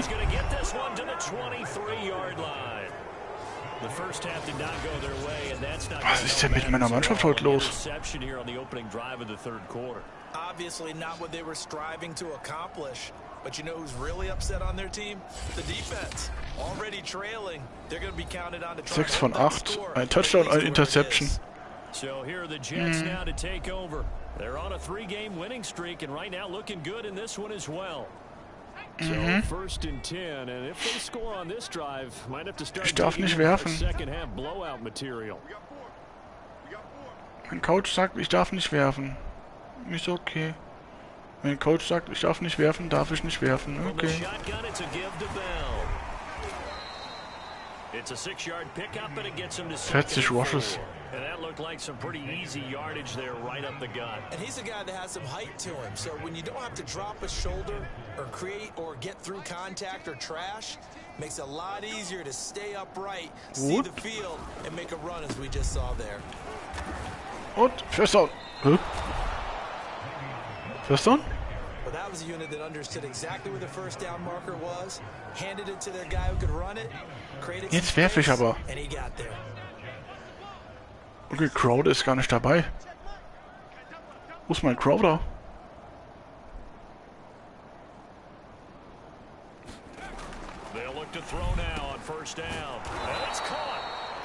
Verwirrt sich das Tackle in Defense oder richtiges Ausweichen bei dir? Ja, ich sag mal so, es ist ja eine Stufe hoch auf Pro.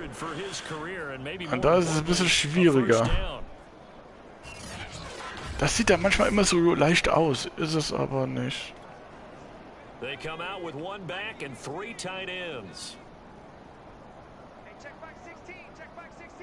Weil zum Beispiel, es gibt ja auch dieses andere Ausweichen. Mit Spin und so.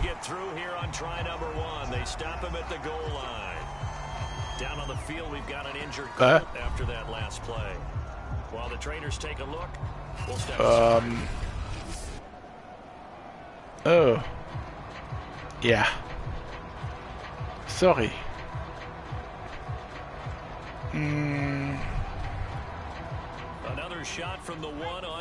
Deswegen, ich darf ja nicht mehr werfen. Also, der Trainer sagt, du darfst nicht werfen. Bist ein guter Spieler. Quarterback, darfst aber nicht werfen.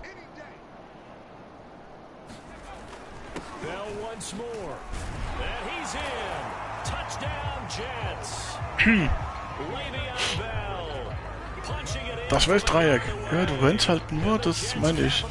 Gehen Schultertasten nicht mehr oder rechter Stick. Mach ich die ganze Zeit. Das hier zum Beispiel war jetzt Dreieck. Da tut er da so rüberspringen. Du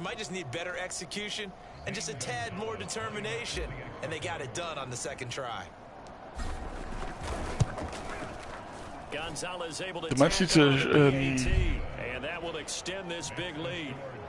mit Shift und die ganzen komischen Bewegungen.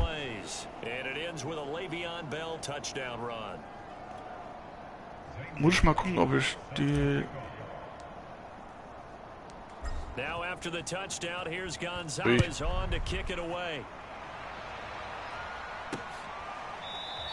Beim Tackle haben die ja ganz andere Sachen reingemacht.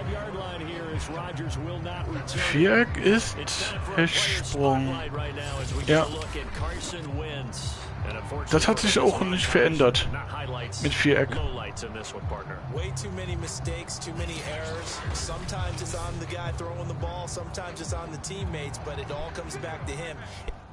So, Moment. Settings. Game Control. So, Ball Carrier, Slide, Quarterback, Give Up, Dive, Spin, Shift Arm ist X. Tuck, Deadleg, Juke, Spin, Huddle, also Jördel, also über die Leute springen. L2 ist dann Celebration, Pitch, Protect Ball ist R1. Aha. Aha. Oha. Okay. R1. R1. R1. Okay. Aggressiver Catch ist mit Dreieck. Viereck ist das. Switch Player. Okay, okay. SWAT Speed Rush. Content. Bull Rush, Ruhe in Frieden. Wow. Dive Tackle, Breakdown Tackle ist mit X. Und Viereck ist Diven. Strip Ball. Was? Strip Ball? L1. Aggressiv. Unten, ja, das kennt man ja auch.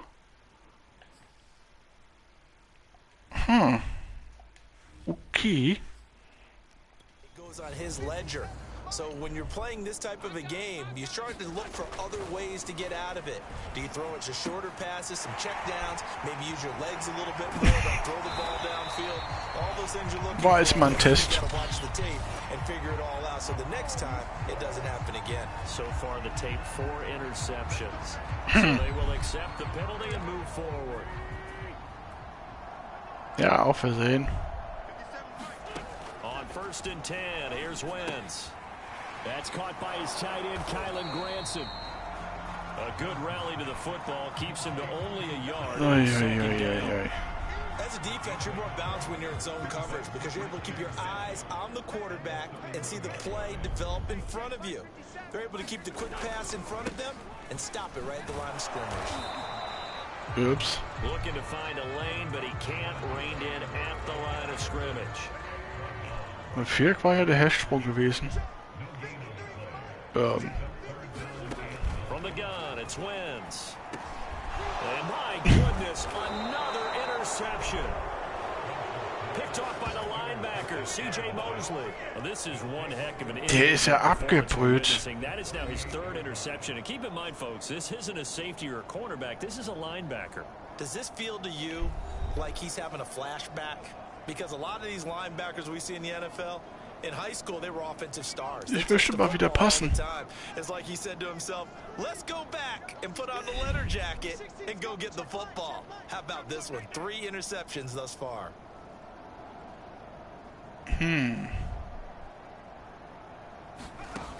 Back to throw now on first down. Over the middle, Ouch. That's Cole.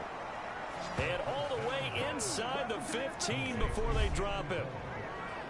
This is just more of the same. This defense has had no answer on a lot of these throws. They've let these receivers run wild, and here's another completion for good yardage.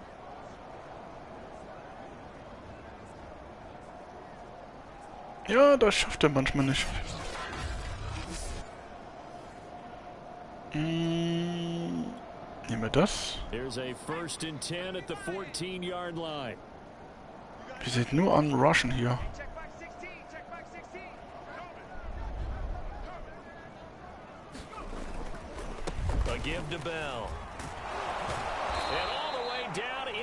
Okay, das wäre R1.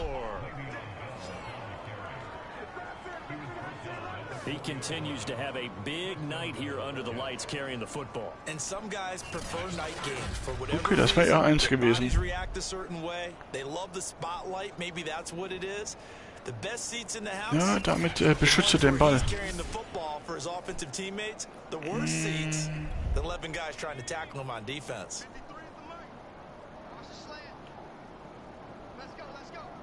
Oh ja, let's go. 16? Now Bell. Au. Aua. It is definitely hard to find space near the goal line. You always want to have a guy in the game running it who can create his own. Boah, das wird jetzt schwer, oder?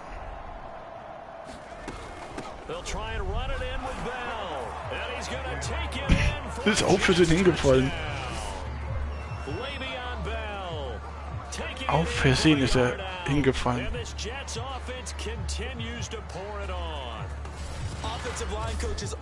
Das wäre es 4 gewesen.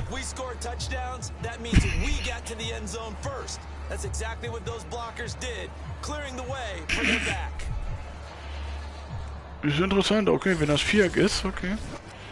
Lustiger Hechtsprung.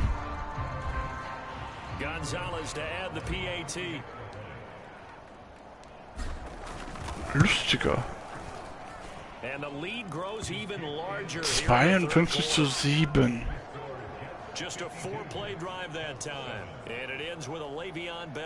Okay, das ist der dritte, oder? Der Streamerbot, Hilfe. Streamerbot? Was für ein Streamerbot? Hast du Firebot gemacht oder wie?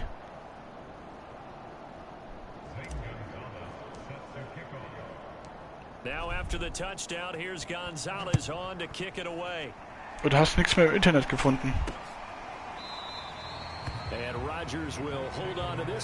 Oder testest du schon wieder einen anderen Bot?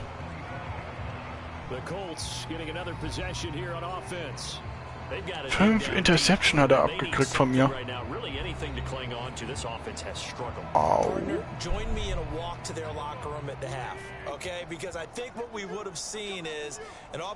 Ja, das ist Putt, aber er macht mich langsam Putt. Ja. Er macht dich Putt. Jacob bei mir, ich krieg dann andere Kopfschmerzen.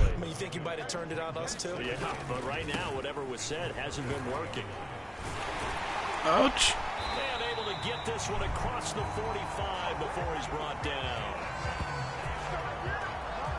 Ich muss mal irgendwann mal überlegen, ob ich das vielleicht irgendwann mache. Aber wie wir am Anfang geredet haben. Wenn diese eine bestimmte Erweiterung Crossplay ist, in dem Sinne, dass alle Leute es sehen können.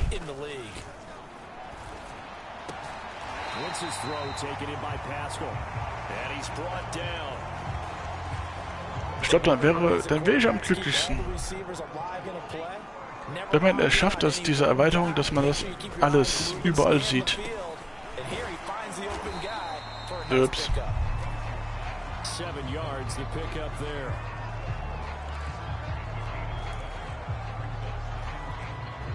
Aber das wird nie im Leben passieren.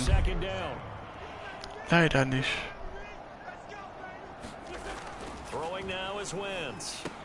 And the catch made by Hilton. This has to go down as one of the simpler routes in the playbook, but oh so effective. Nice completion there. Keeps the sticks moving. Haben wir ja vor 3 Stunden geredet. War so herrlich. Ich hatte, ja... Ich konnte es schneien lassen. Ui. War das ein Sack? Oh, war kein Sack gewesen, okay.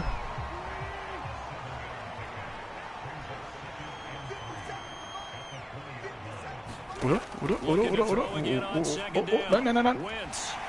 9, du. Oh,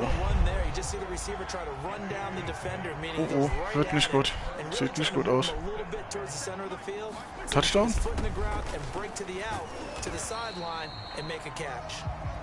And he'll get this one down to about the 10-yard line. 3 yards on the pickup there, and it'll be second down.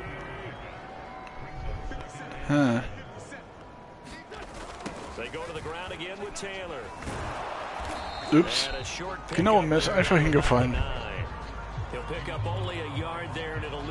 Hat ein Spieler mir wehgetan. Okay, Schmel, was hast du jetzt vor?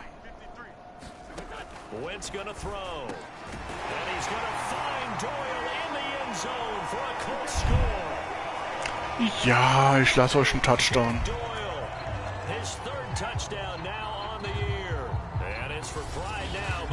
Alles okay. You got to figure down by the goal line. This is where a tight end earns his money in the high traffic area, and he's able to work free in the middle of the end zone and grab Ja. a touchdown. Das kann passieren, das kann passieren.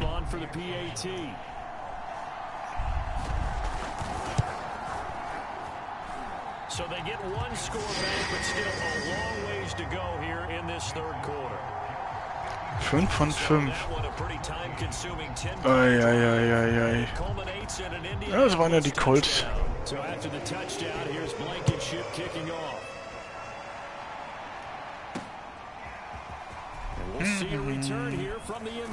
Nein.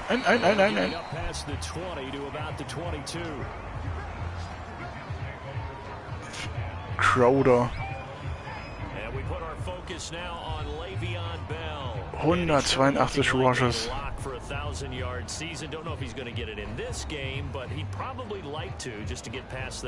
Ich glaube, der könnte das schaffen. 1000 Yards?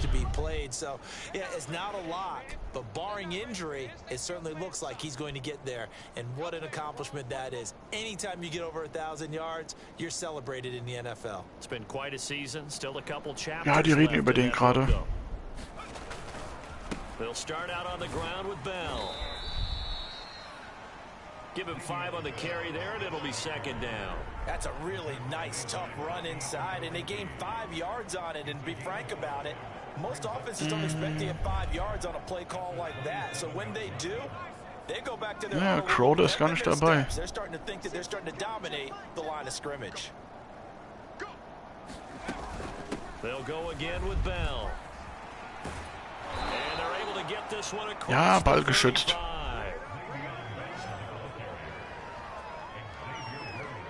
He's turning in a pretty impressive performance running the football, and a big reason why they have this nice lead. And in days gone by, Ja, sicher. Immer den Ball schützen. Nowadays, not too many newspapers out there. Maybe you screenshot it online. Okay, Power. So here's a 1st and 10 at the 38.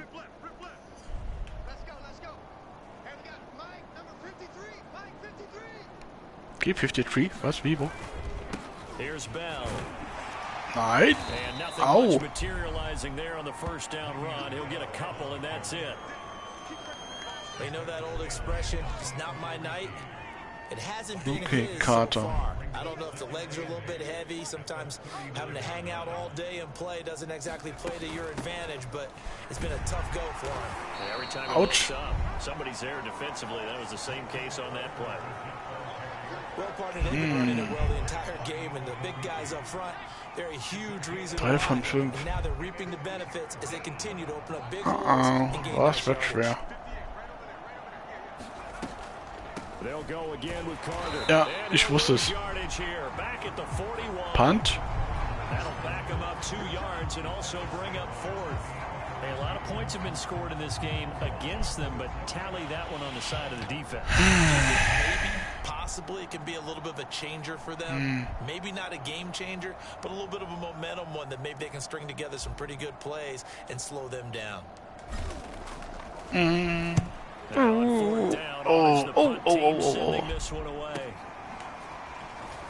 Super. Super. Keiner hält den auf. So a good punt, but a solid 12-yard return. And the Colts will go on offense here, 1st and 10. Carson Wentz 5 von 5. ready to go back to work. 5 for 5 that last drive. Touchdown pass as well. He was clicking. Receivers Ist einfach zu running really solid routes too. And what I love about it is hardcore-mäßig. across any team. All right. The body types of the receivers are usually different. Nein, The nein, way that they nein. get open, different as well. Some of them use power to get open. Some of them use those head fakes and subtle moves. Some of them just use pure speed. Der Turner wird sauer. When they're established, they know how to push off at the end of a route too. I like the strategy. Extra tight ends, extra beef. They want to run the football, but that means they probably want to run it inside. Ja, der rennt und zieht den. You're in peril. Yeah, we saw the result. Negative yardage. A loss of a yard there to start out. That leads to a 2nd and 11. To throw is Wentz. He'll have a 1st down past the 40. And all the way inside the 35 before Super. Ich wollte gerade trinken und dann kommt das hier.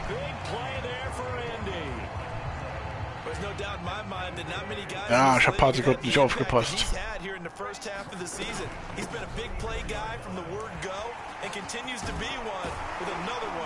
Ups.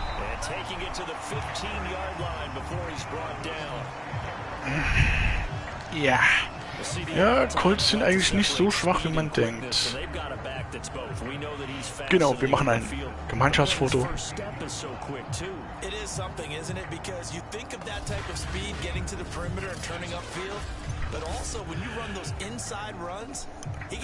Ui, ui, ui.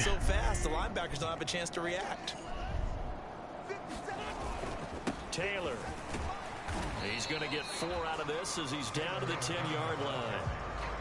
Not a run that you're going to write home about, but still a good 1st down run. That's what an offense calls staying on schedule. 3 to 4 yards on 1st down, you're set up very well for the rest of the drive. Ja, die haben gute Verteidiger, die mit Sternen. On 2nd down, it's Taylor. And running room hard to come by here. He gets it down to the 8. 2 yards on the carry there, and it's going to lead him to 3rd down. Defensively, we always know that he is tough in run support, and I think the way that he gets there is he understands what an offense is going to do before the ball's even snapped. A great job of scouting prior to the game, then reading, reacting, and taking the right path to the ball carrier. To the end zone, but it's incomplete. Wieso hat er denn jetzt geworfen? Ja, ja, der hat jetzt gerade, wieso bist du nicht gerannt?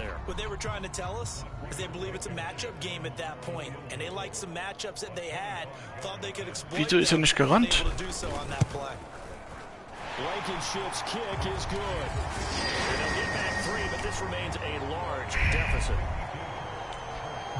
Der hätte rennen können.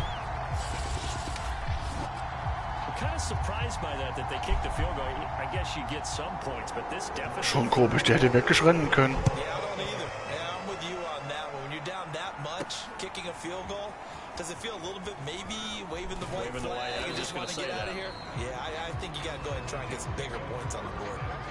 Das war schon komisch, der hätte doch einfach rennen können.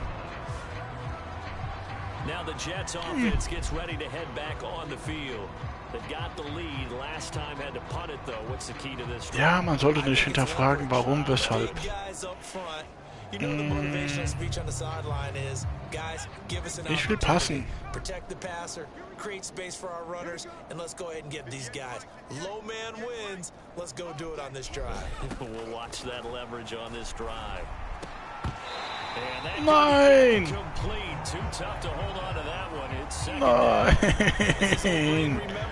Oh. Ich darf nicht werfen. Gibt's doch nicht. On second down, a run with Carter. And able to break one tackle, but then quickly brought down. But a nice little gain.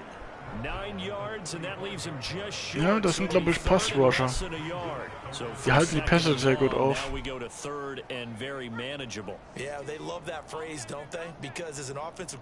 Ja, die sind richtig fies eigentlich.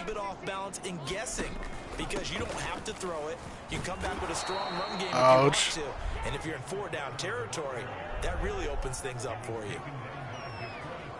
I always appreciate runners who understand situations. That was just 3rd and inches. No reason to dance around in the backfield and try and break off a bigger play. Just go. Okay, der Quarterback von denen ist da. Ich mach doch gar nix, okay. Okay.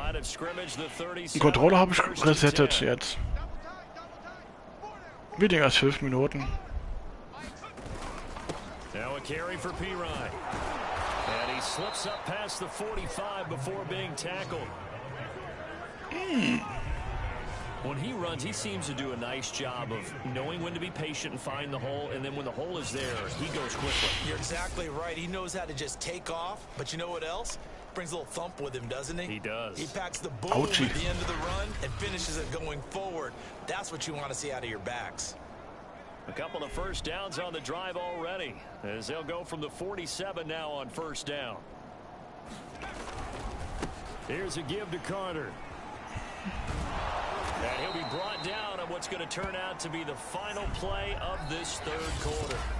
1 quarter remains here in this Thursday. 7-7, 31-0, 10-14. You're watching the NFL on EA Sports.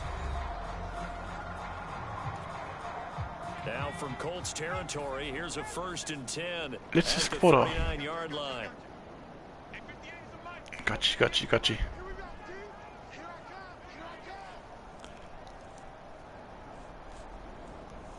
Ja, wie machen die Quarterbacks das immer? Die sagen so zwischen 15 und 10 sollte man den Snap machen. They'll run, it's Carter. And he's taken down inside the 30. 500 rushing yards. I think we can get used to seeing more of that in this 4th quarter, especially if they're having success on the ground like they did there. Yeah, I think back when we met with the head coach in preseason, and all he talked about was building a bully. And I think it was this situation he was envisioning. Trying to ice a game, plenty of time left, but being able to give the ball to his big runner and pound away and try and finish off a game. Big runner. On 1st and 10, it's Carter. Nein. Pecton ist sehr gut drauf. Ja, man sieht das hier, die Spezialspieler, den Sternchen. Yeah, they left 20 behind a long time ago in this game, didn't they? It looks like they're headed towards a big number. But 20 was the threshold because that kept them in the ball game and kept the pressure off of their own offense. A minimal gain there on the 8th play of the drive. A big part of a middle linebacker's job is being able to take on blocks and then go make plays. But the best ones, they have those big guys in front of them playing defensive line. Blockers off of them and allow them to flow side Hast ja einiges verpasst. and make the big hits. Sehr viel verpasst. They'll run with Carter. And he gets this down to the 18, good enough for a first down. Also sehr viel verpasst.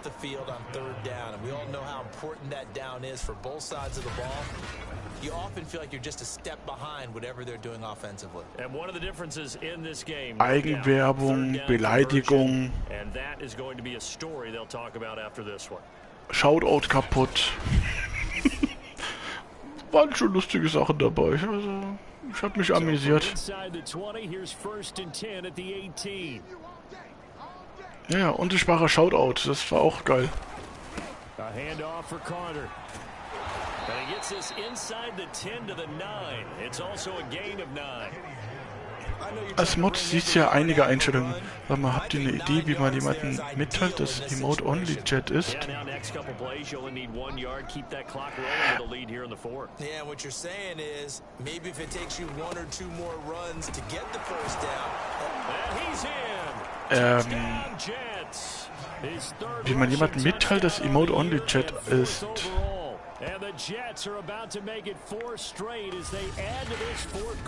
Meinst du, du bist in einen Stream reingekommen und da konntest du nur Emotes spammen?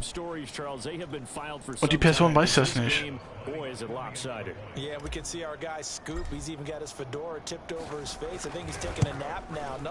Ohne Namen zu nennen, die Person hat mich was gefragt und man darf nur Emote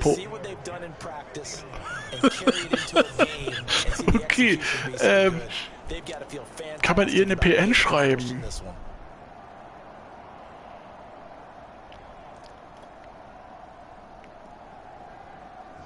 Das würde man doch sehen, dann wird doch angezeigt. Ja, aber nicht, wenn du ganz neu direkt bist, dann weißt du das gar nicht. Das fällt dann gar nicht auf, weil einer der Mods vielleicht was gemacht hat von der Person. Du kannst als Mod das ja auch machen, wenn du Editor bist, zum Beispiel von der Person. Da kannst du auch Emotes. Achso, wie man dann antwortet. Uff. Ja. Ja,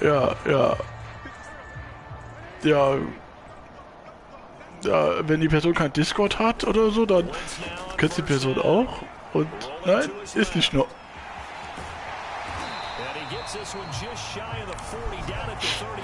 Du redest jetzt nicht von Jeef, oder? Der macht das über Discord.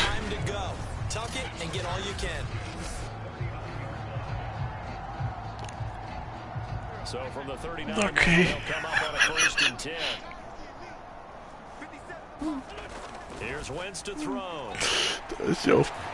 Da ist sie auf beschäftigt. Oh, weil du brauchst die Emotes mit. Ja, nein. Das so. Okay. Ich bin auch mit mich. Und das bei G. Ausgangs bei G. Die schreibt mir auch immer, wo muss ich hin? Dann schreibst du, kannst ja nicht schreiben. Kann ich bei anderen halt. Ja, aber oh, die arme G, die tut mir so leid.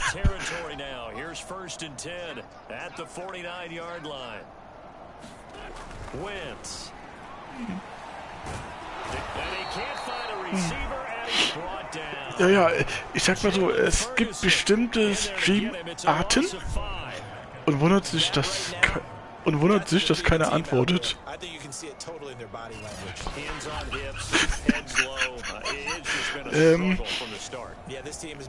Das ist so schwierig, gell?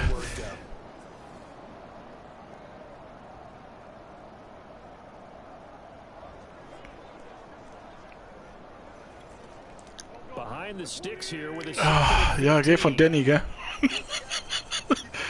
Oh.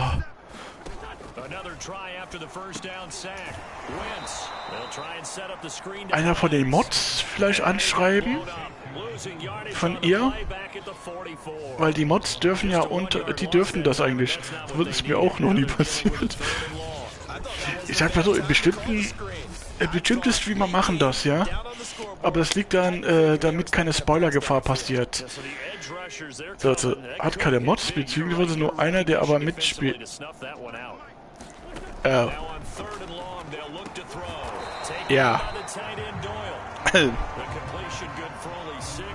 Okay. Dann ist das ein geiles Gefühl.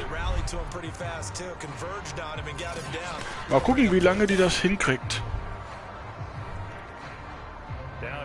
Die arme Chief.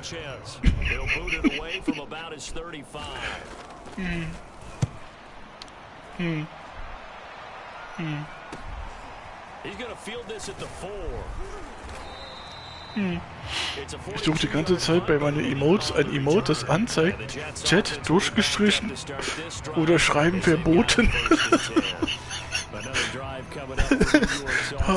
Das ist so putzig. Die versucht mit euch zu reden und wundert sich, dass keiner...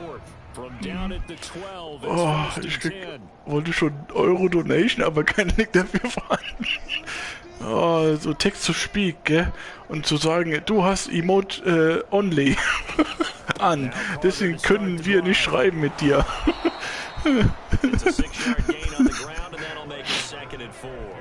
Oh. Oh.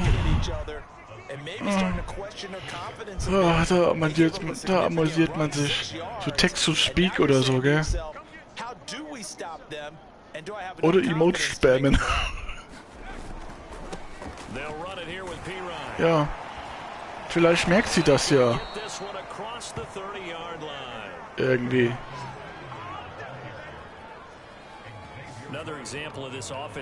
Hier, du, ha, me. Nein. Ja, das ist so richtig schwierig.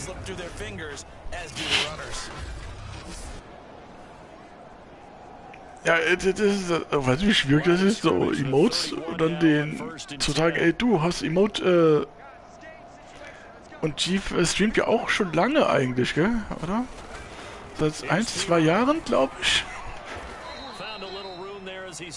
Glaube ich. Problem ist, der Kanal nur Twitch-Emotes und von Streamern postet.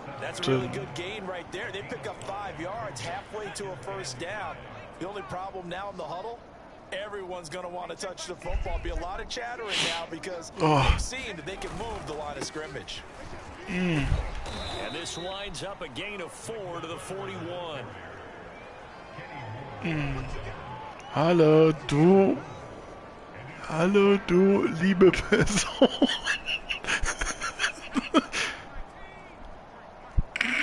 Boah, das ist abgebrüht, gell?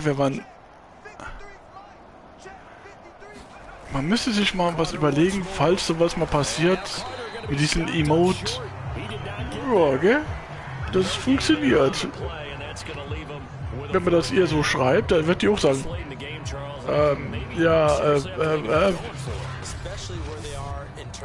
dass ihr Freund das nicht merkt.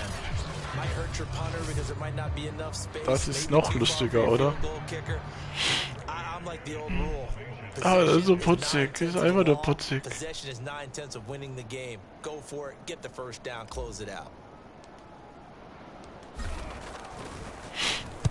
On is the punter man as he boots this one away.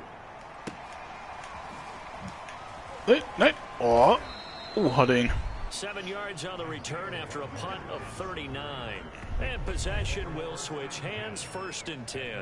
Here's Carson Wentz now with the rest of his offensive unit heading onto the field. He's had quite the turnaround. Das Schreiben auf Twitch bietet es. Ja. Schwierig. Die achtet aber auch nicht auf Chat-Nachrichten, wenn sie eine PN kriegt oder so.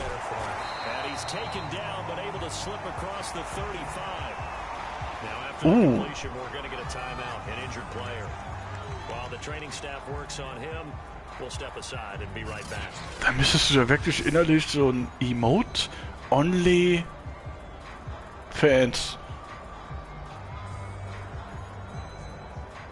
herstellen. Also das ist schon die Arme. Throwing on first is Wentz. And hit behind the line. He lost the football. It's loose. And it's scooped up by the Jets. And his guys are going to get the football at the 37-yard line. Ah, ich habe Quarterback vernichtet. Ja, ich habe ihn verletzt. Den Quarterback verletzt.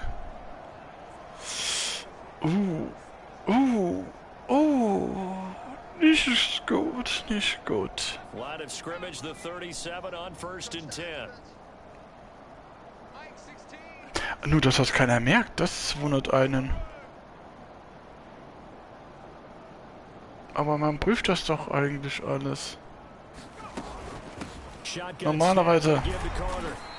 taken down at the 33, a pickup of about 4. Oder so. Man kann auch Sachen kopieren, gell? Es gibt auch, nicht Twitter-Font,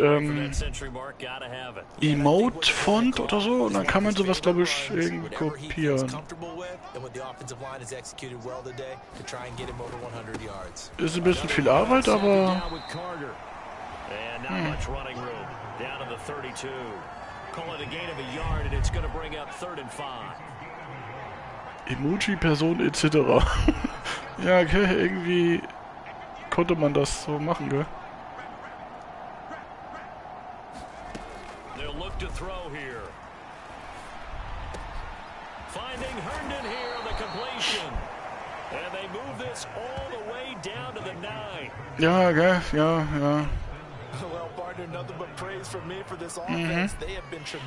Das ist nicht zugelassen bei Emote Only, da er nicht von Switch oder Streamer ist. Okay, das ist dann auch fies. Das ist dann wirklich fies, weil wie willst du jemandem das erklären, dass die Person von Switch was gemacht hat? Also, dass die... They'll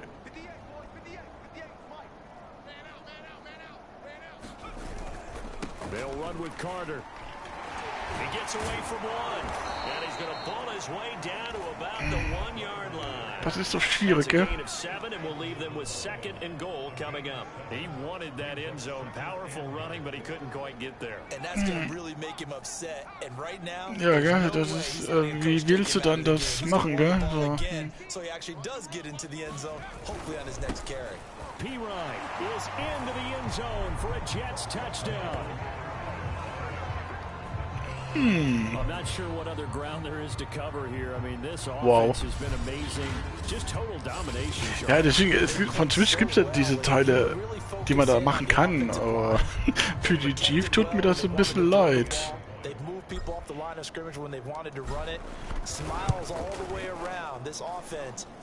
Das ist ja, also, die tut mir leid, also, wenn die das jetzt anhat und viele machen Emotes und die denkt auf einmal ihr für Apple sie.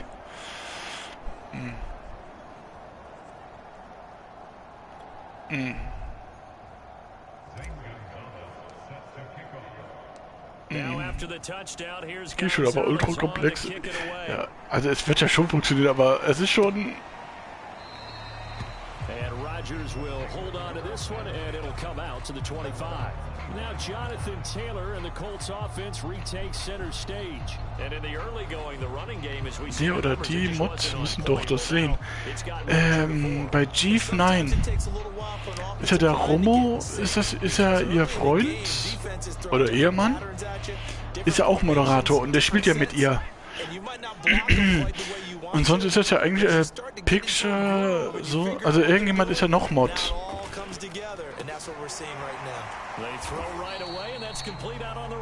Sozusagen, aber gibt ja nur ein Mod und das ist ja Freund, der mich spielt. Ja, das ist ja der Homo. Das ist ja das, ja. Und bei Discord, ja, achten die. Ja, Mann, ich ja. Was willst du denn dann machen? Das ist es ja, was willst du denn da machen, wenn die dann auf Discord auch nicht achten? Kommt ja auch noch dazu.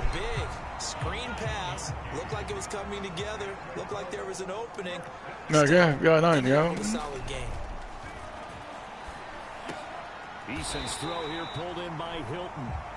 Wow, Gruppenkuscheln. Aber man achtet aber auch nicht immer da drauf.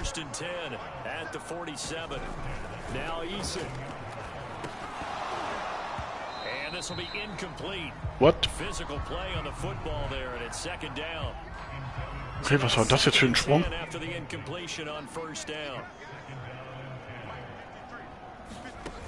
Here's Eason to throw. They'll find Hines out of the backfield. And he'll be taken down at the 44-yard line. War das nicht bei uns auch so gewesen? Wo ich den Thorsten angeschrieben habe über die PlayStation, um dir zu sagen, dass du kaputt bist, also dass dein Stream kaputt ist oder so. Eason. And Pascal's got it. And that's going to be another first down. Ja, das war auch lustig gewesen. Weil da war den Dirk sein Stream kaputt und dann habe ich schon über die Playstation den Thorsten angeschrieben, um zu sagen, du, Dirk sein Stream ist kaputt. Hey, das war geil. War lustig. Der Dirk so, was? Ah, okay. Ja. Hey, das ist praktisch. Die sagen gerade Emote Only soll nur offline sein und bei ihnen steht Emote Only ist aus. Sie sagt gerade Emote Only soll nur offline sein und bei... Ah, es gibt alles nur etwas schwer, aber das doch gemerkt mit meinem... Ja, ich weiß.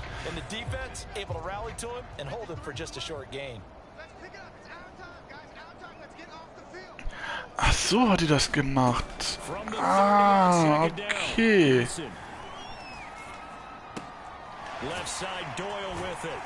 Ach so hat die das... Ach so, das kann dann passieren. Das heißt, wenn so... Aber solange kein Bot an ist...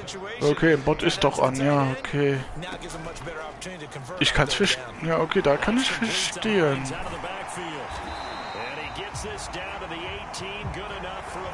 Also da kann ich jetzt verstehen, wenn die dann offline ist, dass sie dann Emote Only macht.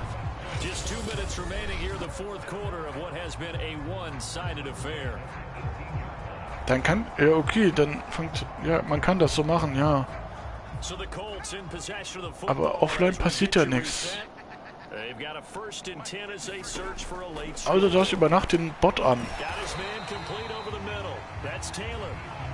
Aber weil ich das ja immer wegmache, wurde selten bis nie offline angeschrieben im Chat. Ja, ich bei der Wiederholung. Wo ich Wochenende Wiederholung gemacht habe, wurde ich einmal angeschrieben, hey, so und so. Und ich also, du, hör mal, es ist eine Wiederholung, ich bin nicht online. Das ist auch mal passiert. Also, das kann auch mal passieren. Dass du offline angeschrieben wirst, wenn du eine Wiederholung laufen hast. Das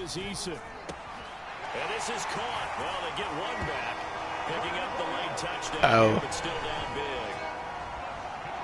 Na toll. Eine Minute noch was? Okay, das überholen die ja nicht. Das war bei mir auch nur einmal passiert, dass ich eine Wiederholung laufen gelassen habe.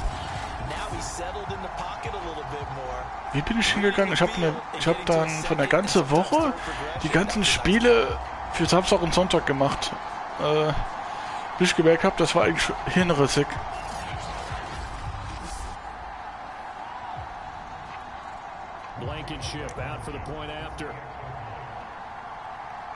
Also das war dann nicht sehr gut. Ich hatte, das war aber die Anfangszeit.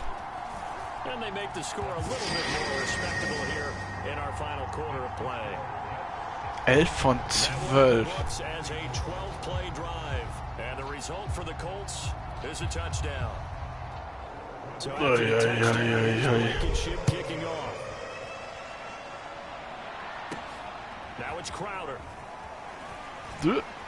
Nein. Autsch.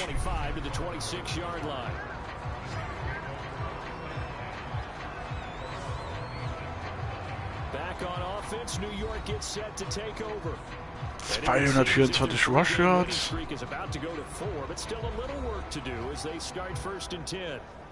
Bell will es wissen. Deswegen, ich wurde auch noch nie angeschrieben, nur einmal angeschrieben, offline.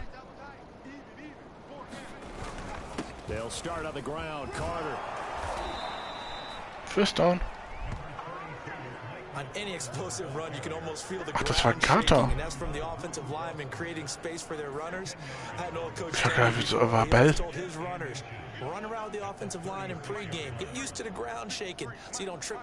Okay, bei uns wird auch wieder wird oben Wohnung gebastelt.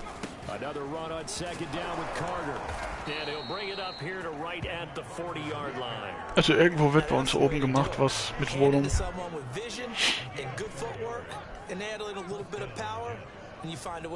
aber bestimmt lustig.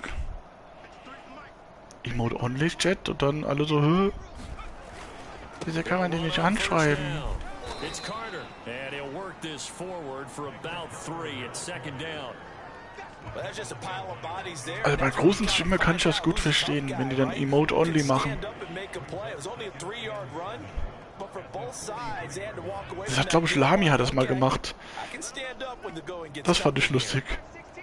Da sind die Leute denen auf die Nerven gegangen und er so, was? Was habt ihr gesagt? Und dann hat er diese Emote-Only gemacht. Ja, das war lustig. Das war aber richtig spaßig. Und er so, was habt ihr zu sagen? Was wollt ihr? Das war lustig. Ich fand das sehr, sehr lustig, wenn er das gemacht hat. 66. Ja. Tja. 66 zu 24. Also 90 Punkte insgesamt.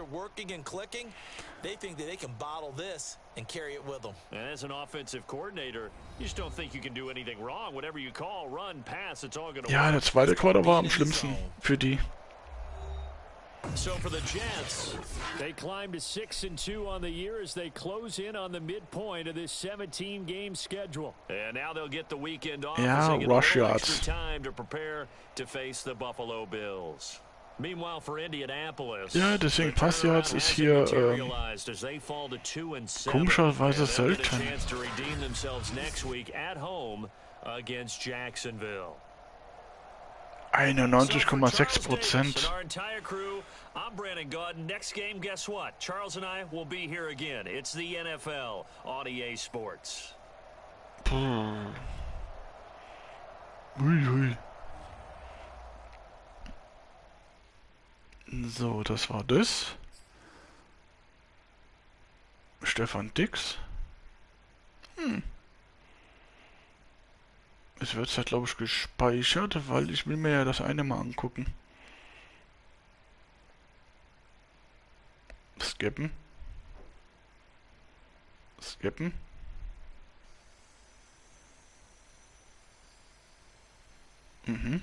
Skippen. Skippen. Skippen. Langsam drücken. Nicht so schnell drücken.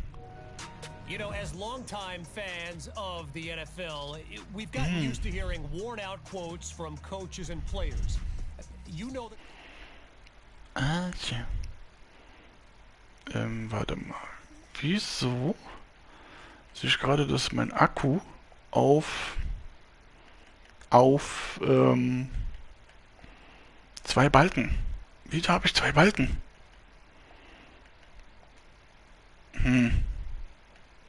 Komisch. inside the tunnel just before they took the field. This is our time. We do Merkwürdig. Komisch. Hey, ich bin Pixel, ich bin Ralf. Oh. Oh nein. Oh nein, nicht so gut. Keine Ahnung warum. Was, Fieber? Okay. Yeah. Hey, das sieht cool aus. Ich bin Roboter, ich bin eine Maschine. Lost to Love, was? Was? Lost to Love? Was für eine Liebe. Hey, wie sieht der Controller im Pixel aus? Hey, das ist cool. Und das ist schon wieder geklemmt. Das Gute ist, glaube ich, das wird man auf YouTube sehen, diese Pixel-Sachen.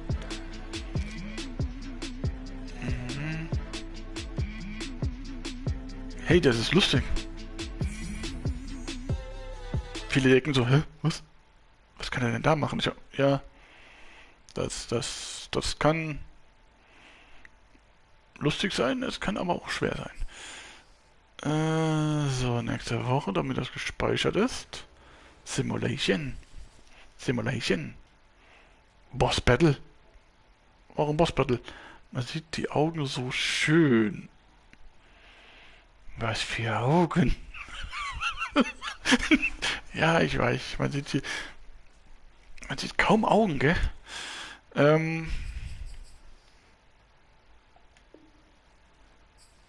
So, Quit. Okay, wir haben... Ja. Hey, wie sieht eine Dose aus? Hey, eine Dose sieht bestimmt pixelig aus. Okay.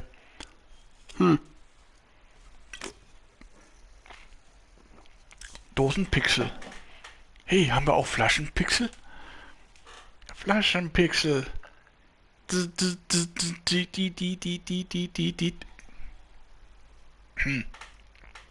Manga-Pixel gibt es auch schon.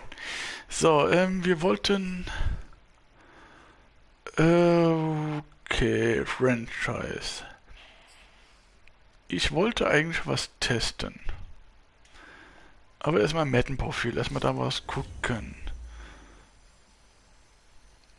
Okay, nächster Rang ist dann auf das. Haben wir Objekte neue? Nein? Notification? No? No? Nichts?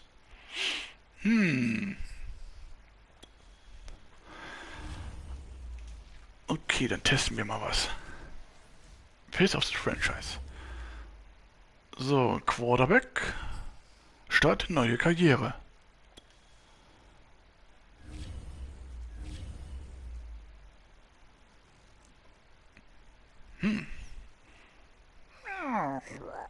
Hey, das sieht cool aus.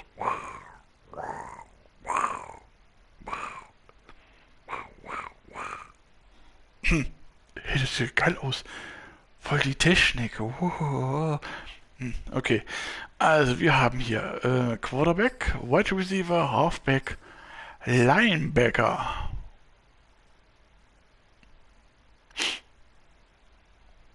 Ich will wissen, was das ist. Okay, es gibt einmal Hawk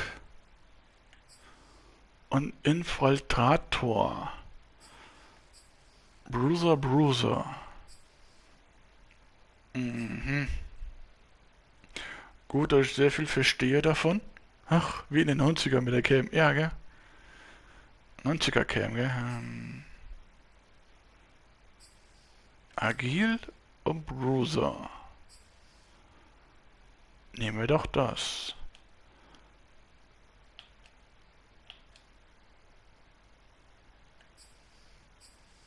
Oh, wir nehmen das hier. Gab nicht mehr genug Internet, um die Cam zu laden. Ja. So in der Art.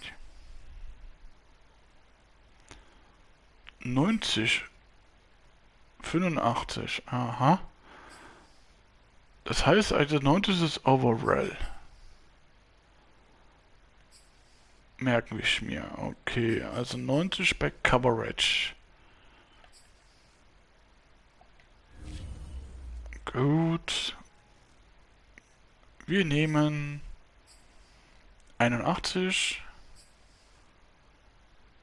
Lurker, Tackler, Lumberjack, Avalanche.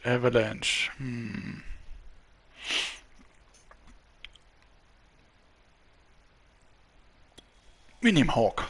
Warum auch immer. So, jetzt gibt es hier diese ganzen verschiedenen Sachen. Okay. Wir haben gemerkt, das hier sind die Jets.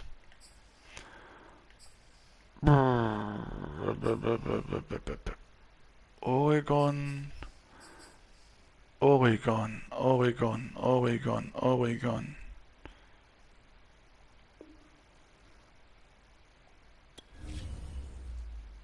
Wir nehmen das. Wir nehmen Oregon. Oh nein. Whoa. Oh yeah.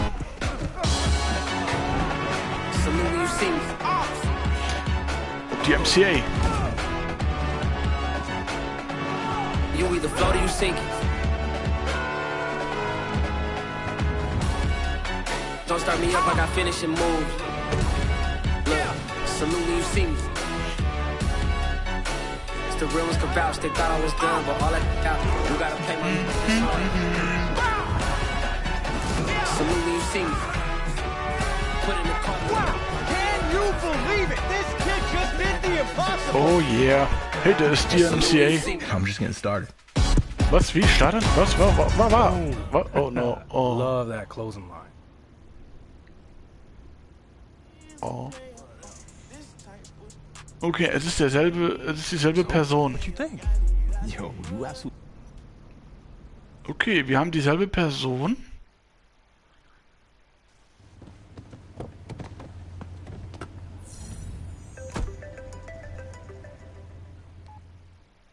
Aha. Okay, also wir hätten den Charakter auch umändern können. Hätten. So, das war 17:02 Uhr. Noch 2 Minuten.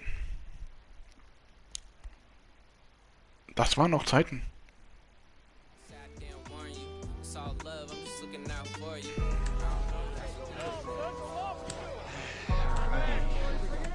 How you doing, fellas? How you going? Good, good. Everyone's nice and excited. I don't look so nervous. Everyone's happy. Oh my God. Good, good. You all had your breakfast, I hope. Hard training this morning, boys. Hey, buddy, how are ya? Alrighty, guys. Long speeches aren't my thing, so I'm going to keep this brief. Okay. This is going to be 6 weeks with no interruptions. 6 days a week, 2 sessions a day. The thing that separates the elite athletes is the work that they do during the off-season. Oh. Let's start off slow with Basis. Snap, keep the play, front you by holding. L2 zur Strafe. Press X.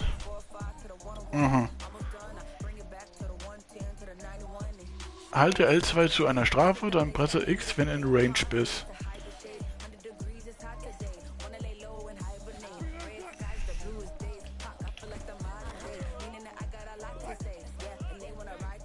Press Viereck.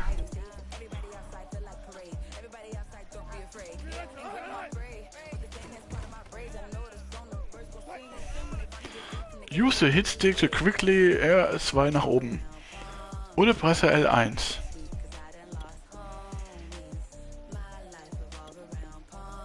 Okay, nach oben oder unten?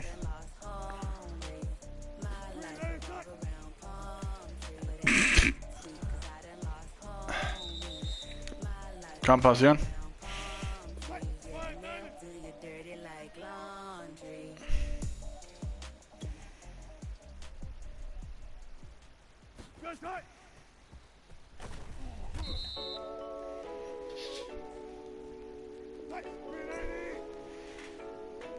Wieso kommt meine Katze schon wieder hier?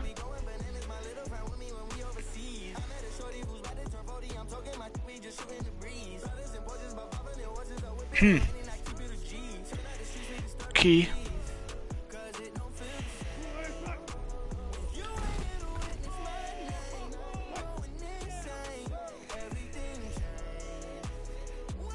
Holding L2.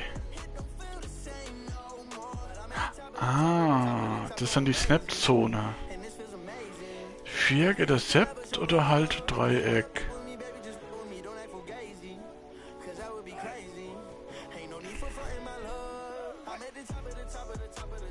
Aha, okay. So, die Kamera können wir ja jetzt wieder wegmachen.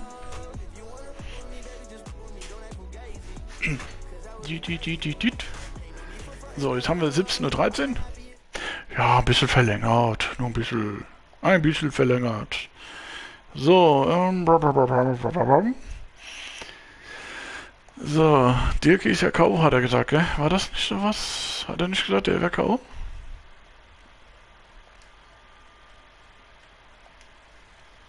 Plupp. Und Kamera wieder da. So. Okay, interessant. Cover Running Back in der Route.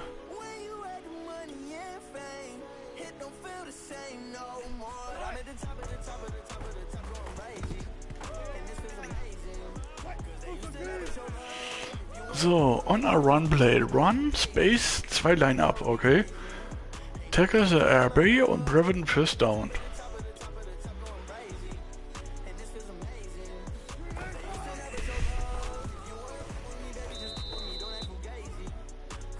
5 auf 6.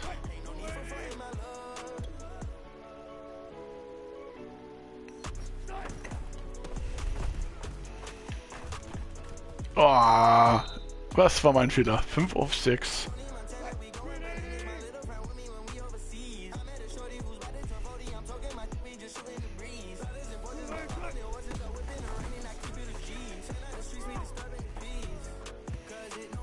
Okay, 5 auf 6 haben wir jetzt hingekriegt. Mal gucken, in welcher Mannschaft wir jetzt reinkommen.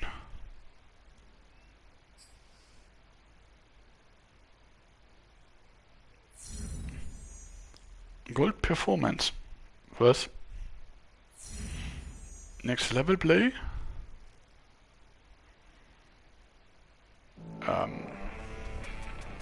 This is the Rich Eisen Show. Welcome back to the show. I'm your host, Rich Eisen. And it's that time of the year. You can feel it in the air. The start of a new NFL cycle as we get into the offseason. And if you're one of those highly touted linebackers entering the draft, particularly the one coming out of Oregon, you're going to be in high demand, getting pulled in all sorts of directions. I mean, if you thought you were popular in college, upgrade. Well, just wait. That's why it'll be key for these kids to make the right decisions with their free time, and not just leading up to the draft, but as professional athletes as well. And that actually sets up our next segment, something we've been teasing since the time. Okay, kann ich nicht irgendwie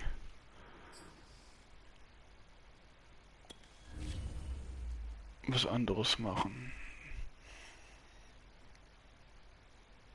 Weil der Charakter können wir eigentlich auch umändern, irgendwie vom Gesicht aus.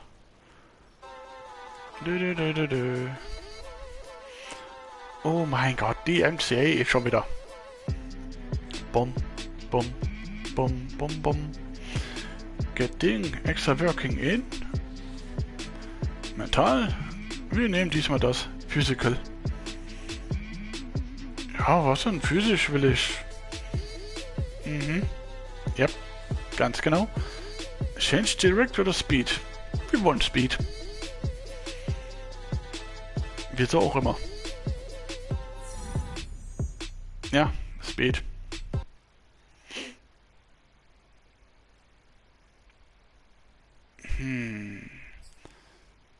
Challenge the Best. Dass man den Charakter hier nicht umändern kann.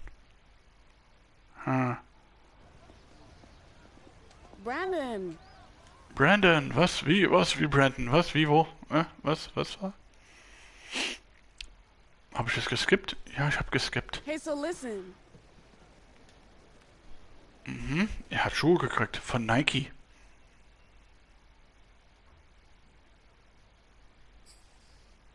Okay. Wieder Stimmung. Hey, immer am Wochenende. Hey, nur weil die Sonne raus ist, heißt das nicht, dass man so viele Leute hat. No. Second week of training here at Nike is in the Nike, test your training. Stopping. Stopping for the first quarter.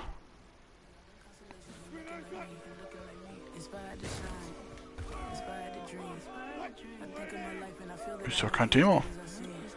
Das sieht immer so einfach aus, ist es aber nicht. Boah, war der schnell. Okay, 1 auf 3. Das geht. Hoffentlich kann man MLB-Spieler sein.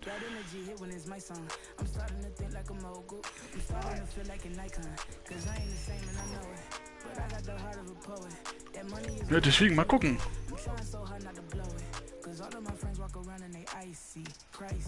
Okay, Trading haben wir jetzt 2 von 3. Und keine Ahnung, weil wir sind jetzt Oregon. Jersey.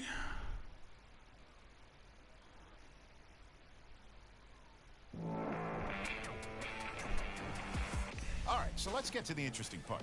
Somehow, there isn't any footage of this mythical football game that supposedly took place at Nike HQ. But there are...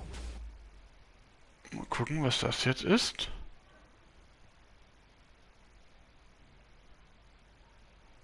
Deswegen, man weiß nicht, aus was wir da sind. Ach, und hier ist die Musik aus. Geil.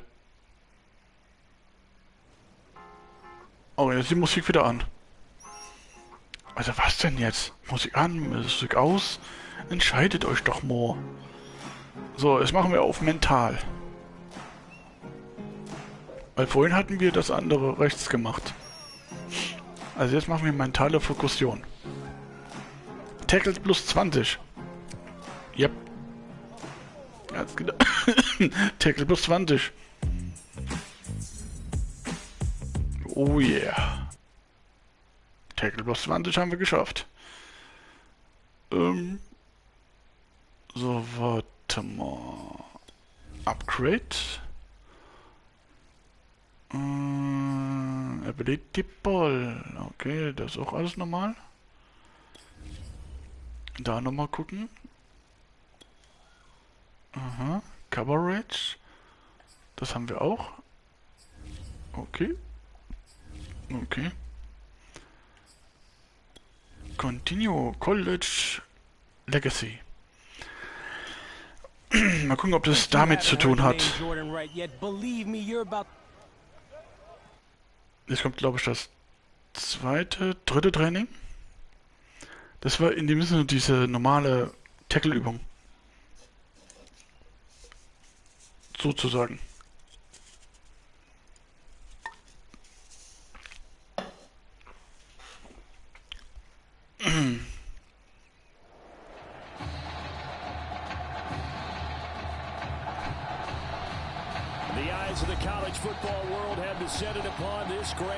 Oregon Ducks. Hey, wir sind die Enten. Flashback. Ich bin die Nummer 17.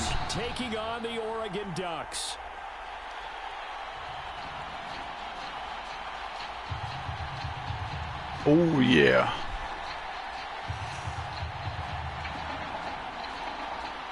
Das wird lustig. Mal gucken, wie das jetzt ist, ob wir jetzt nur ihn spielen oder alle spielen.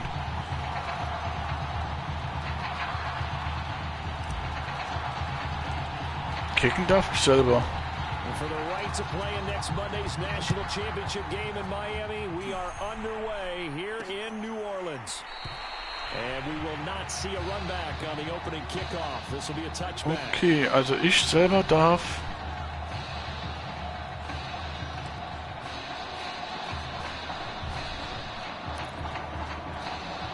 First and 10 LSU. Juhu, Ushia. Wah. They'll start the drive with Drake. And not a whole lot of room to operate there on the first down run. He gets maybe 3. Yeah, I don't know if it's exactly a win-win, but if you're on offense, you'll take that kind of a run, all right? It was kind of stacked up, found a little bit of yardage, and frankly, they're pretty close to staying on schedule on Oha, da bin ich wieder. Oha, geh weg, du. Okay, ich darf alles spielen. Aha. Interessant, ich darf alles spielen.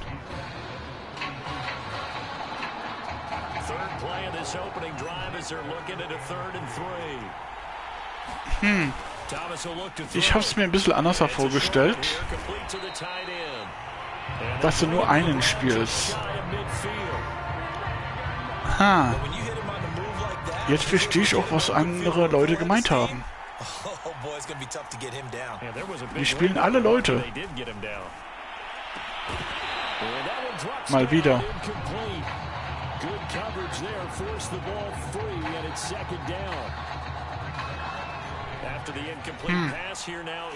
Also man sieht ja hier. Aha, okay.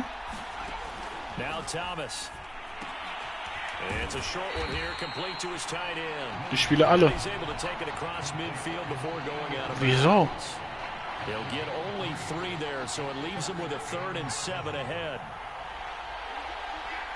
Wieso? Hier spiele ich den ja. Ist ja okay.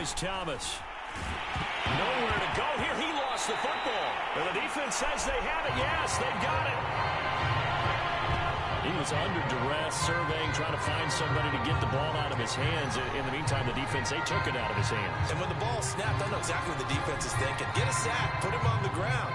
But when you can also knock the ball free while doing Ich so, spiele alle. oh, there's the bonus for you as a defender.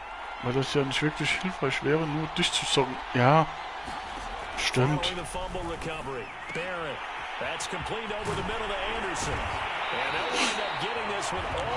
Aber sonst, ja, okay, ist nicht hilfreich, ja. That student section wasn't alive. They are alive and well now. That chunk play woke them up. It is starting to get really, really loud in here as this offense is on the move here in the first quarter. And he will score. Touchdown, Ducks.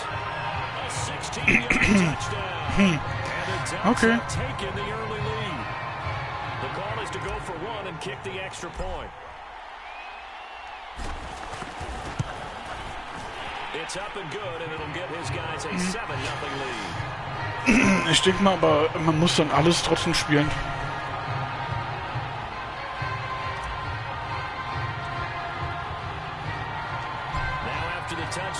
Also Linkskicker.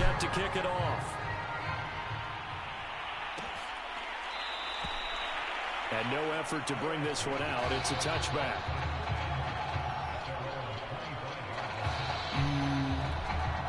The Tiger offense ready to get after it one more time. And last time the turnover on the fumble, and they were in enemy territory, so that had to be very frustrating. Down on the scoreboard here, can't do it again. You nailed every part of what was frustrating. Down on the scoreboard, had a drive going, and pushed it past the 50-yard line so they felt they were in striking distance, and to come away with nothing, not a good feeling at all, to put it mildly. Now they can't afford to do that again. Yeah, now can they get that bad taste out of their mouth? Okay.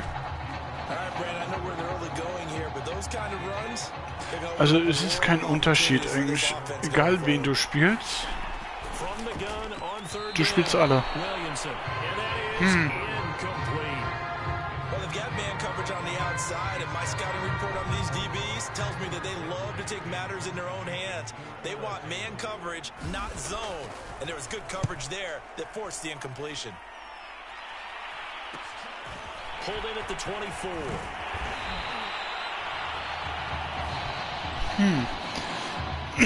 Okay. 7-0 on EA Sports.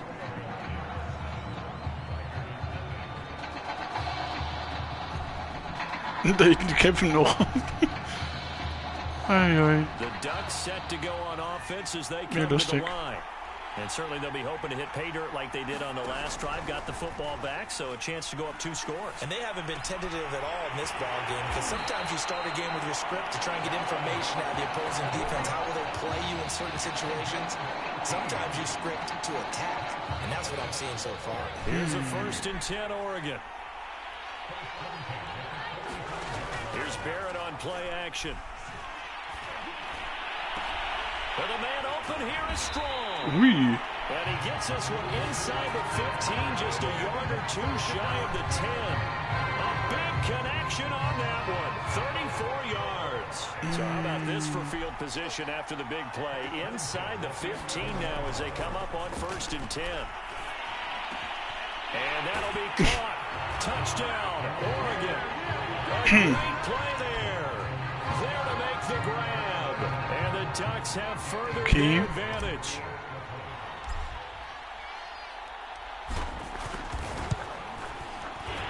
Extra points against the uprights. And that'll make the score 14-0.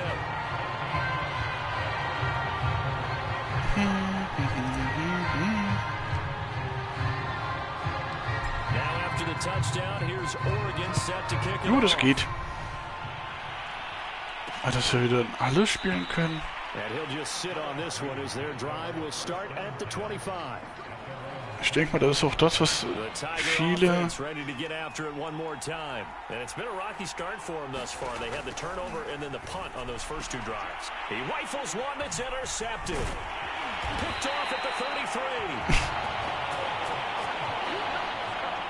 Well, this had trouble written all over from the start. He's got 2 extra defensive backs in the game he's got to deal with. Ja, ich werfe sowieso jetzt nur. Everywhere he's looking, he's seeing a different color jersey. And sure enough, this one winds up Nein, nein, nein, nein, lass mich hoch.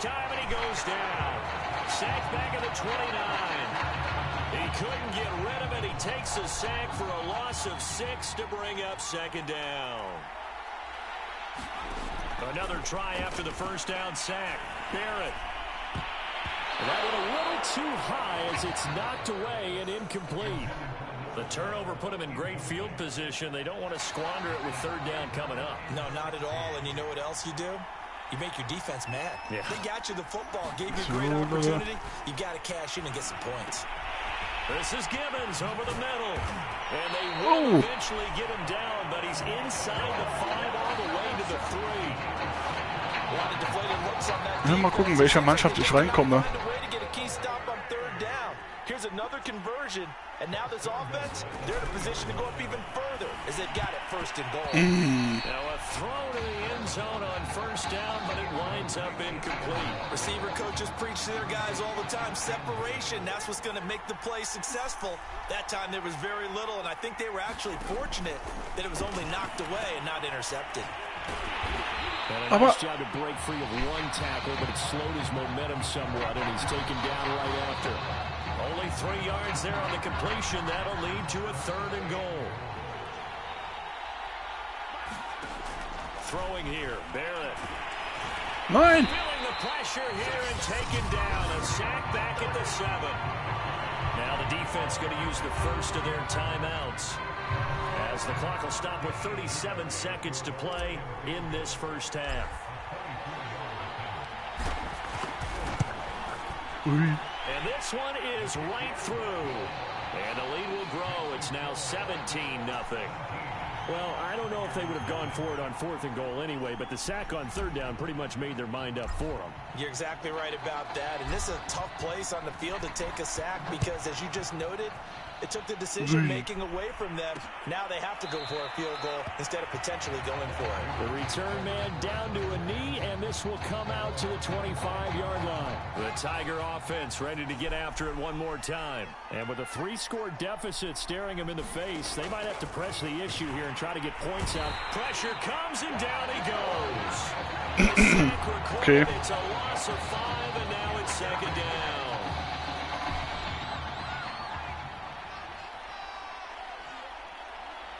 Ich bin da in Ui. Kommt der doch. Williamson into heavy traffic, and it's intercepted. Kicked off at the 28. Lustige Defense.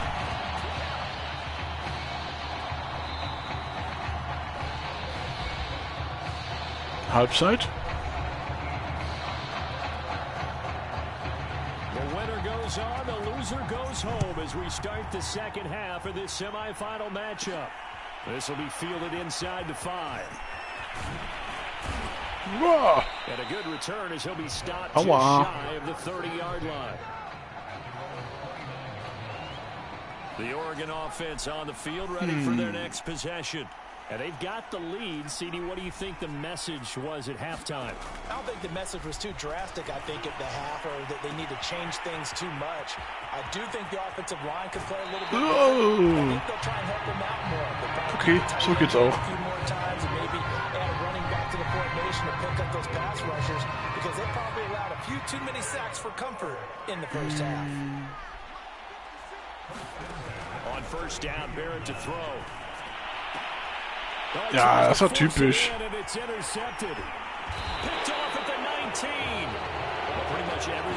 Ja, das war nicht so schlimm. As we know, the key to everything here, don't get careless with the football. The problem is, you've got to stay aggressive as well. So where's the line between being aggressive and attacking and being overly aggressive? I think they just crossed it on that one. Just a yard on the first down carry, so it's 2nd and 9. So, dann.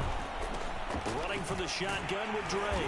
He takes this from the 30 to the 34. Well,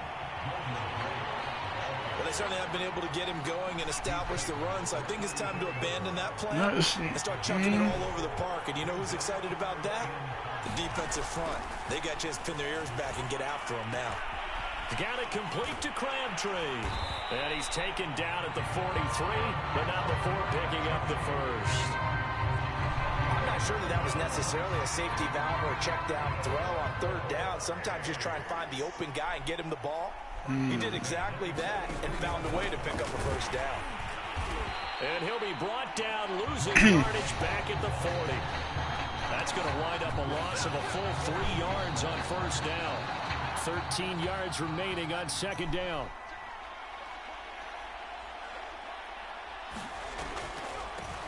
From the gun, they'll try to run it. And he's going to be met at the line of scrimmage and taken down.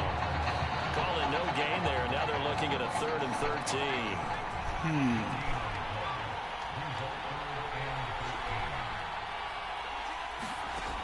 Wow. Williamson. And he's going to be brought down here in the backfield. And now that brings up fourth down. Haben wir dich geblockt? 6 yards on the sack. 3 quarters have come and gone. Drittes Quarter. Now here on EA 7-0, 10-0, 0-0. As we are set to bring you the home stretch here. The Oregon. Ich vermute es. And they're indeed going to go for it here on fourth down. Wenn wenig reinkomme. Let's see how this plays out. Gotta try it here. He's back to throw. He's going to let one fly here for Avant. And it's incomplete. They cannot convert, and they turn it over. Now, fourth down pass play doesn't work out. And the ball will go over on downs on the short side of the field. On first down, Terry. And shutting him off now over the field. And he's got this down almost to the 20 before. Zu viel geswippt. What's the old adage, partner? Don't judge the book by its cover, because this guy, he takes the mantra that he'll go down with a brisk gust of wind and sets it on its head. Great effort there to break a tackle and come up with a nice game. Running game working, they'll stick with it on first down. And down inside the 15, shy of the 10. I have to chuckle to myself a little bit, Brandon, because right now, I could be in that huddle with that offensive line. I know exactly what they're saying. If you call a pass play here, we're going to call a timeout. Run the football. We've got control of this thing. Get in behind us and let's go. Their time to shine. Now, here's a look for the end zone, but that one's going to wind up incomplete. So after the incompletion on first, now 2nd and 10. So low. And that'll be caught. Touchdown, Oregon. Quintez Anderson there to make the grab. And the Ducks have furthered their advantage.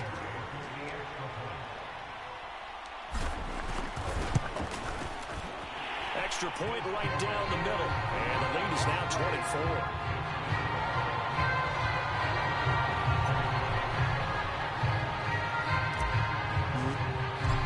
Haben die 2 Kicker? Now after the touchdown, here's Oregon set to kick it off.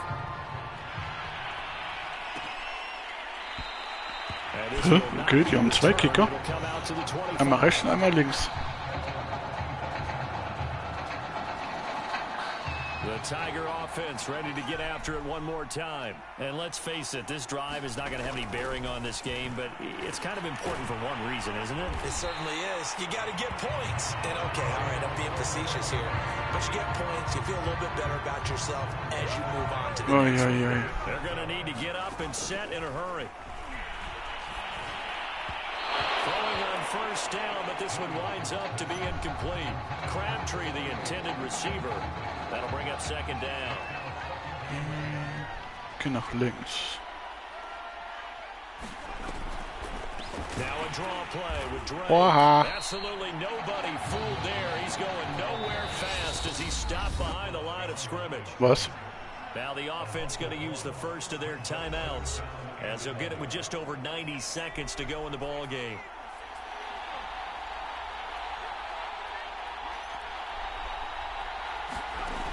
On 3rd down, Williamson, wide open receiver, complete.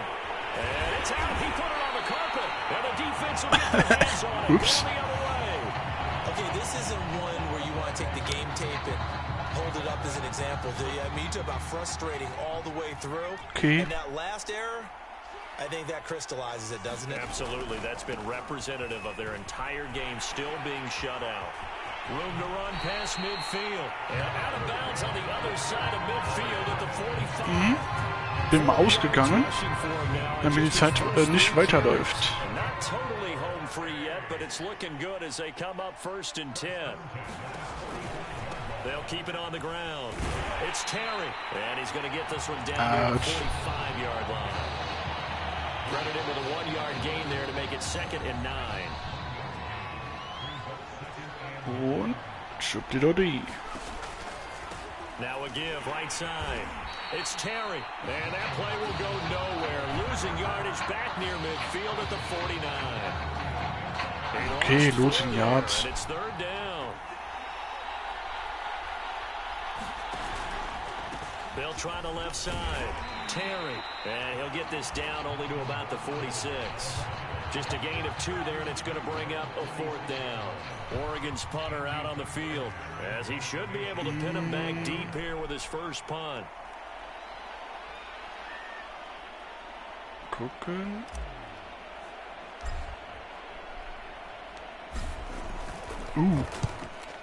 Ich glaube, der war gut. And a great job here. This is going to turn out to be a beauty. This is marked down at about the 3-yard line. Ja, der ist jetzt brutal. The Tiger offense ready to get after it one more time. This is just an exercise in futility. Do you even bother running a play here offensively? I wouldn't, because now is not going to erase what's happened during the game. So after it's over, go to the film, find out where the game was really lost. But this is not a situation now where you're going to make up for anything. We'll see what they do here. So led by a collective team effort. Yep. Yep. Yep. Yep. Yep. Yep. Yep. Yep. Yep. Yep. Yep. 24:0.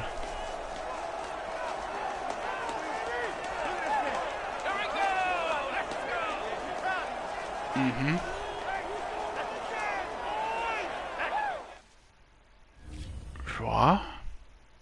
Mal gucken. Ich denke mal, das liegt immer noch an der Stadt. Das hat damit gar nichts zu tun, wie du wirfst, also wie du die Statistik machst beim Training. Kann ich mir nicht vorstellen. Hat auch so Champion. Well, we're now just a few days away from the College Football Playoff Championship game, where one of the nation's top linebackers will take the field one last time in an Oregon Ducks uniform. Now, there's no question his career speaks for itself. You can bet that NFL scouts, coaches, and players will be tuning in to see how he performs when the lights shine brightest. Genau, auf Coverage. He knows as well as anybody, this is the last chance to not only add to his legacy, but further solidify his place as a top pick in the NFL draft. And speaking of the draft, we'll be joined in a moment by NFL insider Ethan Rose. He's got some interesting tidbits he's picked up. Mal gucken. Wo komme ich hin? Wo komme ich nicht hin? Weil ich kann mir nicht vorstellen, wenn du alles schlecht machst, dass du wegen irgendeiner anderen Mannschaft. Diese Spartans habe ich jetzt getestet. Das sind die Jets.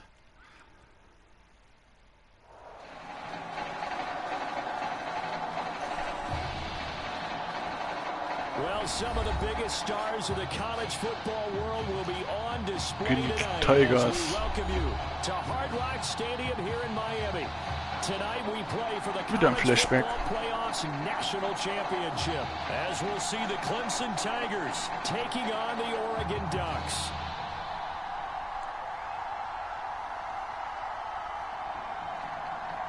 Oha.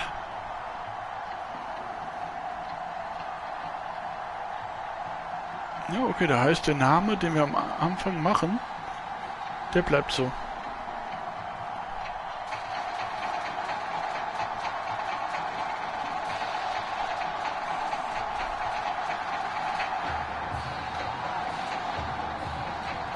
Ball Es kicken die.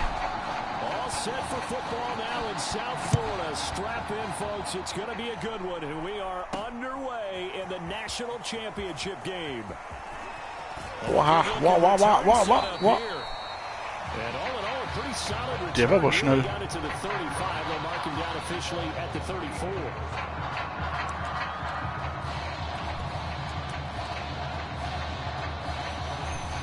From the 34 now, here's 1st and 10. Anderson. Off the play fake, Barrett.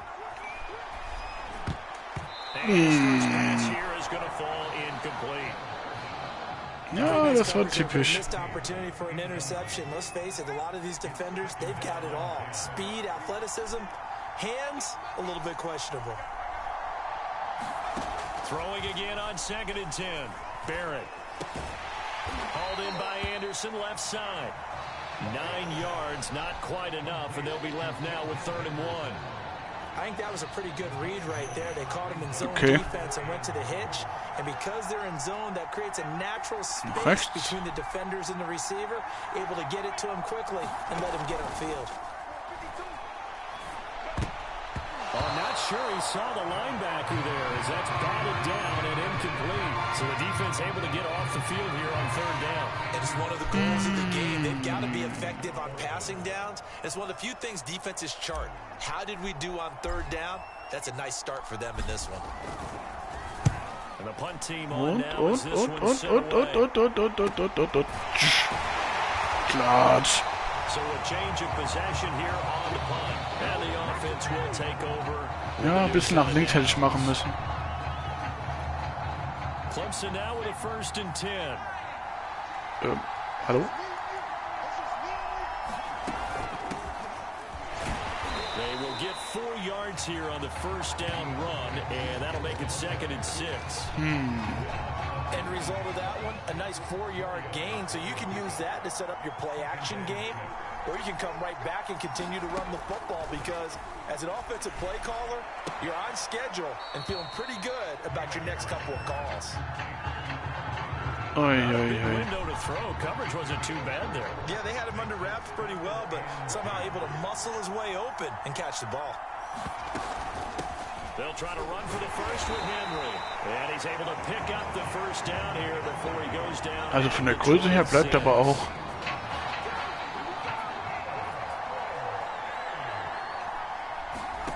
On 1st down, it's Taylor. Throw left side complete. That's Ingram. Not much there, only a yard. Yeah, that one was covered pretty well because they were trying to leak the tight end out into the flat. I think they were hoping he could catch and turn upfield and pick up the 1st down. Play action, now Taylor. And this one incomplete. Too much contact to hold on to that one, and it's 3rd down. After an incomplete pass on 2nd down, that'll leave him trying to convert on 3rd and 9. Now Taylor. And he fires one that's intercepted. Picked off at the 40.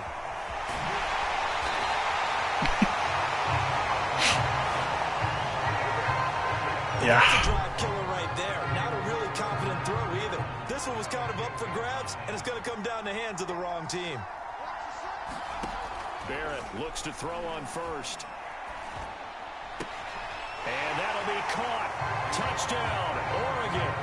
Quintez Anderson there to make the grab. And the Ducks have taken the early lead.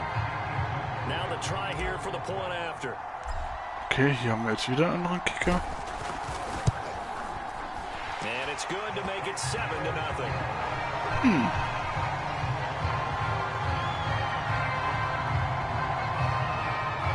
Jetzt haben wir hier auch wieder einen anderen Kicker. Merkwürdig. Here's Oregon set to kick it off. And he'll decide to not bring this one out as their drive will begin at the 25. The Tiger offense ready to get after it one more time. And following the interception, we'll see what they can put together on this drive. I can hear my old college coach right now. He always used to tell us before every game, the team making the fewest mistakes will win. What they're hoping is that last mistake is their only one of the game. Coaches, that's all they talk about, turnovers, right? Minimizing those and maximizing opportunities. Ich will ja nur wissen, wo... Ouch. After 1, 7-0 on EA Sports.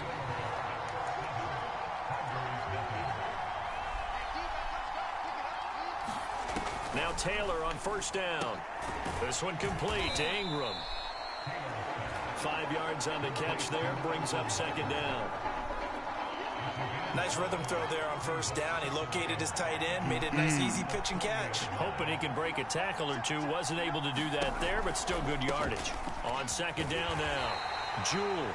And not much room to operate as he'll get this up only to about the 41. They follow up the gain of 5 by only getting 1 there on second down.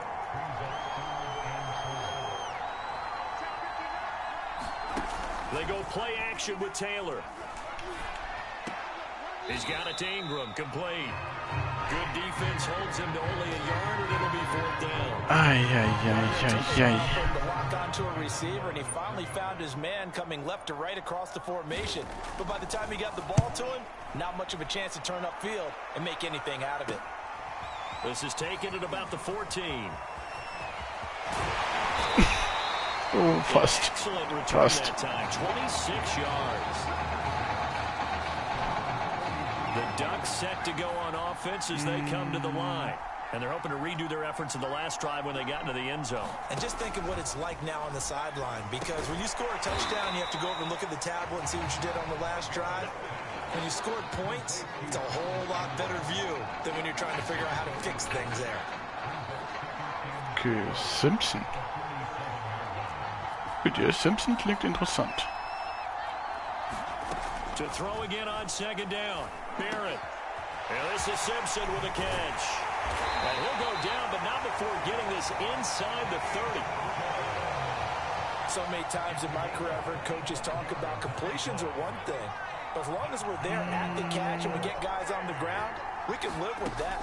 But if you're going to give up 10, 12, 15 yards after the catch... And that'll be caught. Touchdown, Oregon.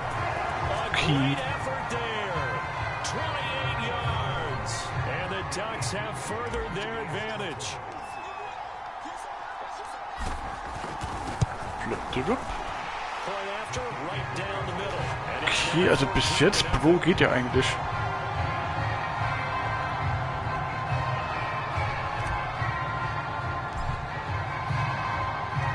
Now after the touchdown, here's Oregon set to kick it off.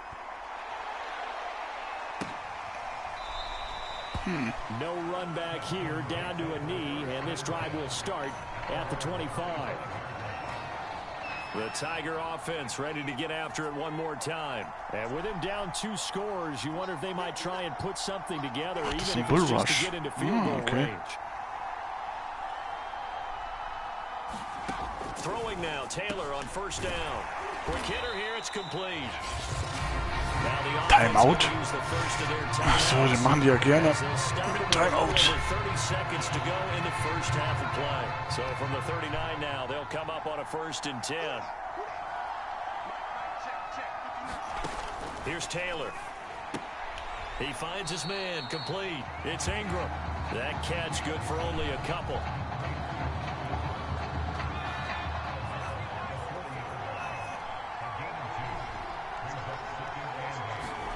Throwing again on second down. Taylor. And that falls to the ground, incomplete. A nice job of bodying him up defensively. And now it brings up 3rd down. So the failure to connect on second down, that leaves them staring up here at a 3rd and 8. Now it's Taylor. They set up the screen for Henry.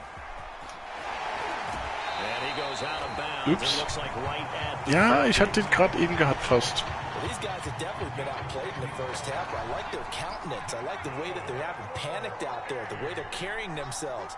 They're starting to move the ball. And what you have to do, maintain your poise and start to put together some drives.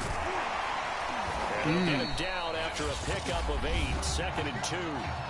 Now another timeout called for by the offense as they stop it with 11 seconds remaining in this first half. Looking to throw again on second down. Taylor. This ball tipped, and it's going to be incomplete. Fortunate maybe to get that back. It's third down. Oh, yeah. So 3rd and 2. This quite possibly 4-down territory, though, if they're stopped.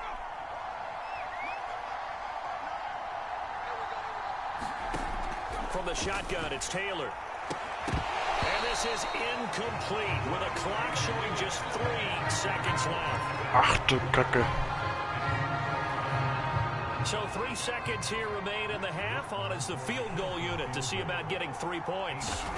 This will be spotted just shy of midfield. A 59-yard attempt. And his kick is good. Oh, he just did tuck it into the bottom of that left corner. Now, what a story this would be. Oregon 1/2 away from a first national title. Okay. Just 1/2 Das sah aber interessant aus, der Kick. season as we begin the second half of this national championship game.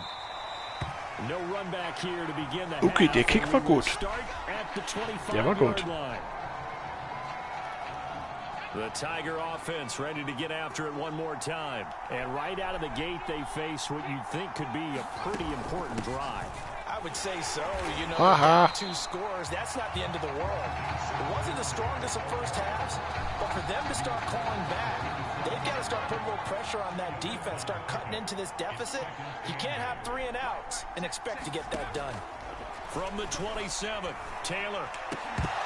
And that is incomplete. A lot of force bearing down on him there. He could not hang on. It's 3rd down. We saw this a lot in the first half, and it continues. These receivers just not able to get much separation. So that means they have to win the 50-50 balls. They've got to go up with the defender and find a way to start coming down with them. And this time, contact and another incomplete pass. And he's going to come up a bit short. He needed to get to the 35 for the first, but he only makes it to the 34. The Clemson punter out there now as he'll punt it away for the second time. 44 on his first punt, and this is a good kick as well. Ouch. The 41-yard Bin punt, hingefallen. 9 on the return. The Oregon offense on the field, ready for their next possession. And for them, a touchdown their last go-around. Obviously, they'll be hoping to do that again. And when you start plotting for this drive, when you start thinking to yourself, okay, what are we going to do? You don't go away from what you did before because that worked, but you have to be prepared for wrinkles and counters because you know they'll make some adjustments. And able to rip off a big chunk of yardage before being dropped inside the 40. A big play that time through the air. 31 yards. On 1st and 10, here's Barrett. This one complete to Gibbons.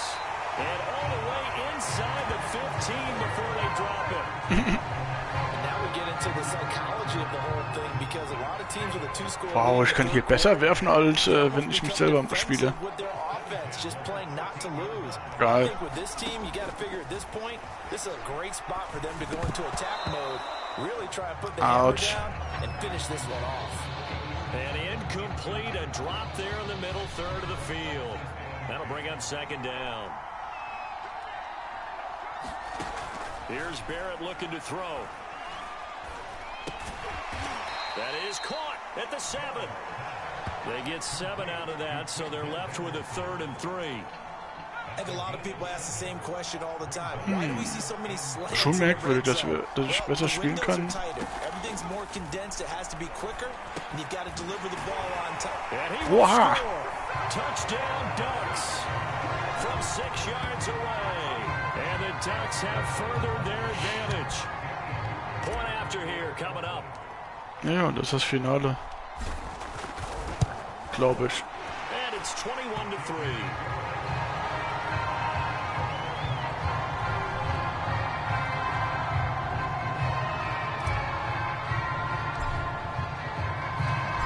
After the touchdown, here's Oregon set to kick it off. And it'll come out to the 25 as he will not attempt a return. The Tiger offense ready to get after it Also one Interception. more time. And they're coming off a 3-and-out, my friend. I think they've got to look at that play sheet and go to a spot that they haven't gone before. Time to shake things up a little bit to try and get this offense moving. Ja, man hat ja gesagt, ich soll in dem Feld bleiben. You look at what you've called before, realize it hasn't worked so well, and maybe you try and find one of those special plays from one of your better players, and maybe try. And he's going to lose yardage here. Okay, das war gute Ablenkung. His time is run out on this third quarter of play. So they'll get a little extra time to come up with his third down play as we've played 3 quarters. To throw is Taylor. Toward the sideline, and look at that catch. Dragging the toes, and that's going to be a first Toast. down. Well done. Hey, die haben von Toast geredet, oder?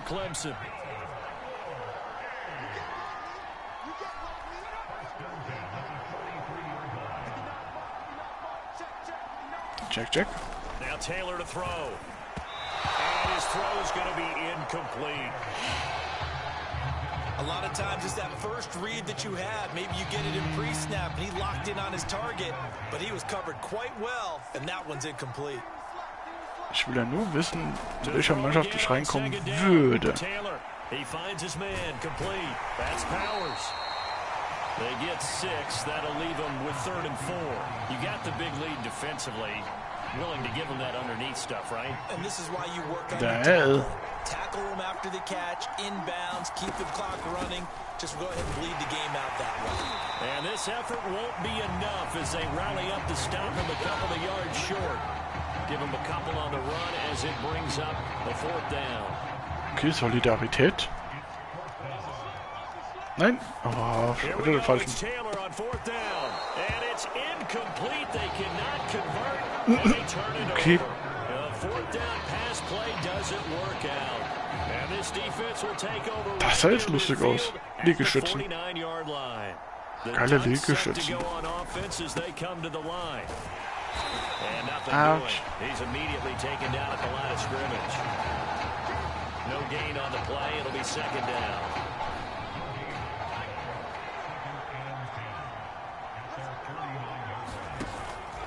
They'll keep it on the ground. It's Terry. He's got the first down and more inside the 40. Haha. Off the tackle. And Hey. out of bounds all the way down to about the 2. Stock gemacht. 49 yards rushing for him on his first 2 carries of the ball game. After the big play, a chance to finish now on 1st and goal. They'll try to run this one in. And he is into the end zone for an Oregon touchdown. Okay. Taking it in from 2 yards out. And the Ducks have furthered their advantage. Now they'll line up to kick the extra point.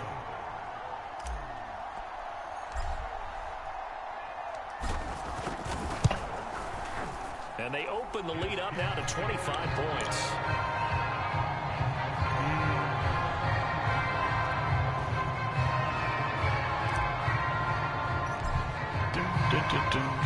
After the touchdown, here's Oregon set to kick it off. Wow. And this will not be returned. It's a touchback. Ja, langsam habe ich den Dreh raus. The Tiger offense ready to get after it one more time. They're down big here late. I don't know. You just one last drive here for pride. Some people like to do that.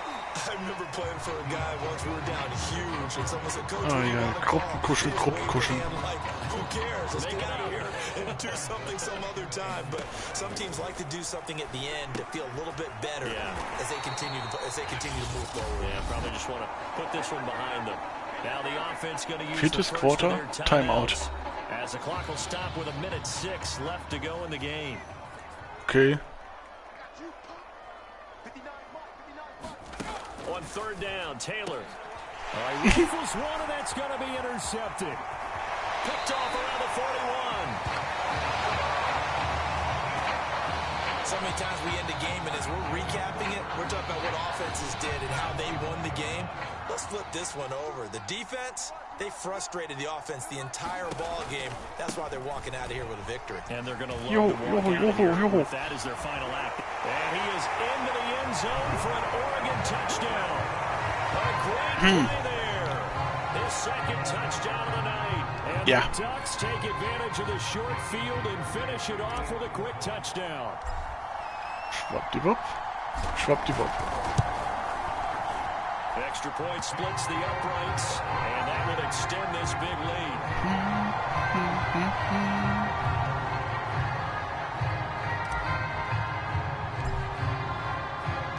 Now after the touchdown, here's Oregon set to kick it off.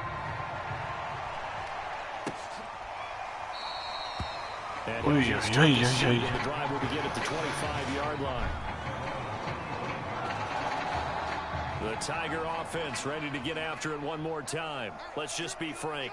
They're playing for pride at this point. that's all that's left, because victory, not a chance now. And I can't wait to see how they actually go about doing it, because there are a lot of people watching the body language of the guys on the field now, and if they call plays they want executed, they need to do that and do it really well. Otherwise, there could be repercussions. We'll see how they handle the waning moments of this one. And he gets this up just shy of the 30 to the 29 before he's out of bounds. 4 yards the gain, and it'll bring up a third down. Taylor. And that is incomplete. Incomplete, it just seems like all game long there hasn't been a lot of sync quarterback to wide receiver on this side of the football. They haven't been on the same page, quarterback and receivers. Heck, they haven't been on the same grease board when you draw plays up. They haven't been on the same surface tablet that you look at on the sidelines.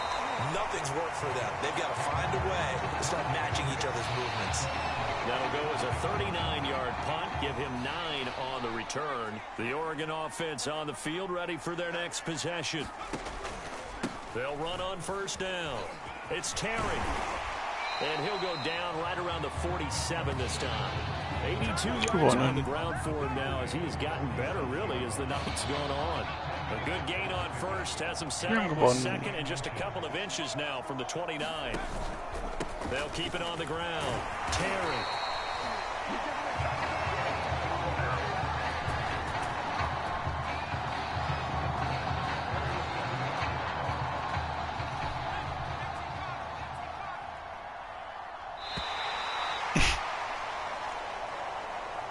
It's officially celebration time. 35-3. Is for the first time in school history. The Oregon Ducks are the kings of college football.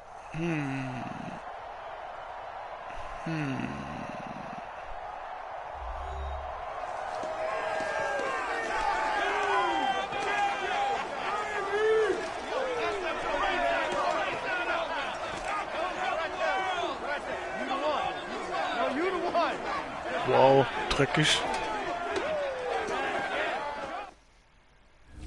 Cool. So, mal gucken, wie viel haben wir denn schon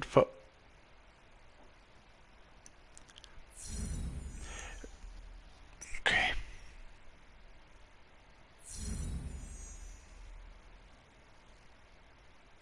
Ich will doch nur wissen, in welcher Mannschaft wir reinkommen würden.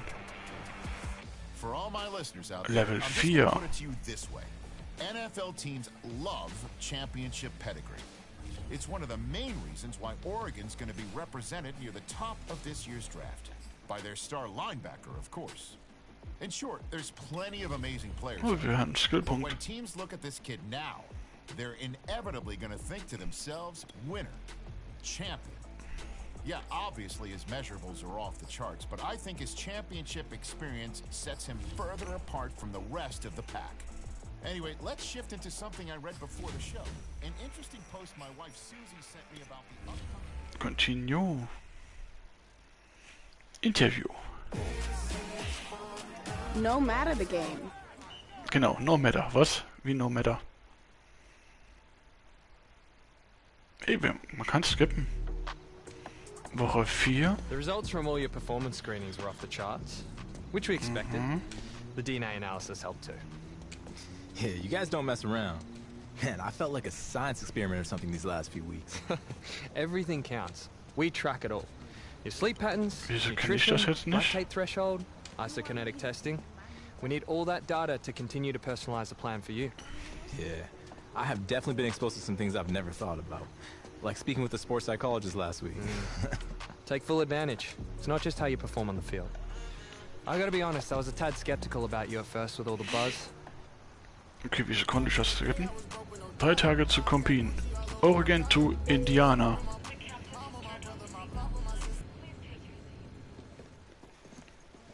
It's hard knowing other dudes are gonna be out there. Mhm. Hey, solange ich alles skippen kann. Yeah, I gotta be honest.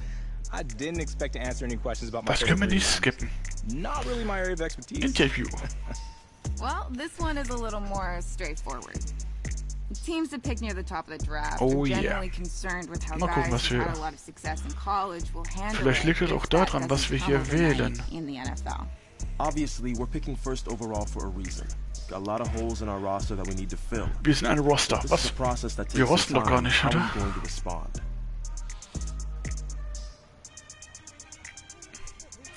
I understand this is going to be a process. I'll be walking into Trust a world where stop I'll be trending expected to be a up. leader pretty early on. So my number one priority is to lead by example from day one. Work hard, be a great teammate, and become the best possible player that I can be. And together, in time, we'll turn the franchise around and become the example of organizational greatness in the NFL. Man, my agent warned me that some of these questions would be random. Yesterday I was asked about my favorite marine mammals. And now you guys got me singing karaoke? Man, I can't believe it. Well, the good news is, and I don't mean any offense, Okay. but we know for Kann sure auch sein, dass es daran liegt, was wir antworten. Yeah, well, I'm glad we got that all figured out. So if you don't mind, I want to go back to your last college season. It goes without saying that you had a prestigious career. But did you feel like you needed to win the national championship to validate it?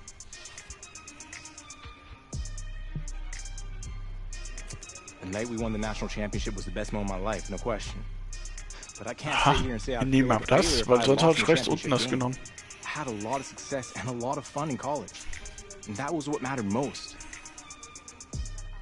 Ja? 2 minutes. It's gonna be good to get back home. Das ist hier gleich I fertig. got some good news before you came down. Ja. So that's the situation. The Hawaii charity game that Russell Wilson is hosting is the same day as the Nike event in New York City. Das hier können wir auch nicht skippen. Ich will ja nur das... And no, it's not possible to do both. Man, that's tough. What do you think, Jay? Well, the Nike event is a good opportunity to continue building up your brand. But the EA Ich will doch nur Sports wissen, event in will help welcher... your brand in a completely different way. You know how it goes. I know it's a tricky decision, but that's life in the NFL. That's what I've been waiting for. Yeah, I get that. But what I mean is you're always going to have people pulling you in different directions. And there are only so many hours in a day to do everything. Dauert ein bisschen. Yeah. I got you. So, what's it going to be? Mit das. Das können wir skippen.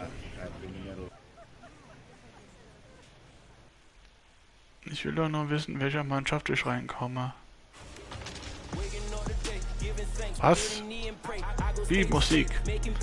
Hör auf mit der Musik. Nein, keine Musik. Nein. Nein. Nein. Nein. Nein.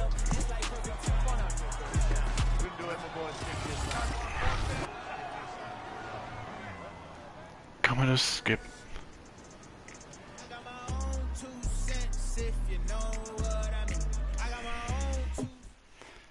Kann man das skippen?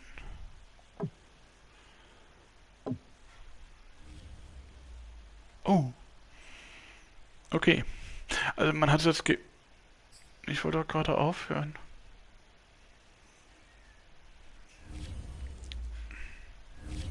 Hi, Chief. Na? Ich wollte gerade aufhören. Ja, Frauchen hat schon Bad reingemacht. Hat schon das Badewasser gemacht, das ist so geil. Okay. Ja. Geiles Timing. Dass ihr immer so Timing habt. Verlängerung. Hm? Ich sehe noch den Danny gerade.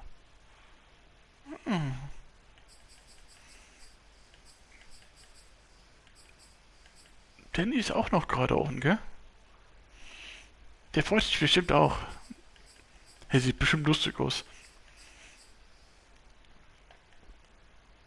Ja, ich huste weiter. Oh mein Gott.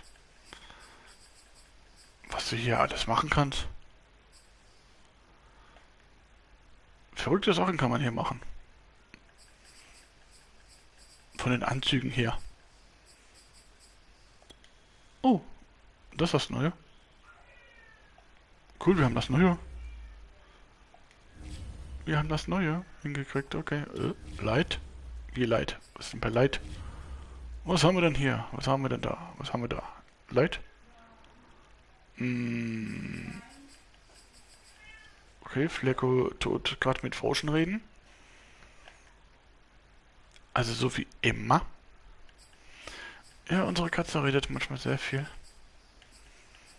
Wie hat man im Internet gesagt, ist so eine Sprechkatze. Aufmerksamkeit, reden. Mal gucken, war das hier das Rare?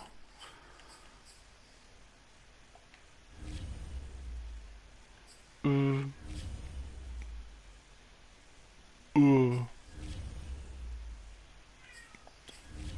wir können auch mal andere Haare machen, gell? Was für Haare können wir denn noch machen?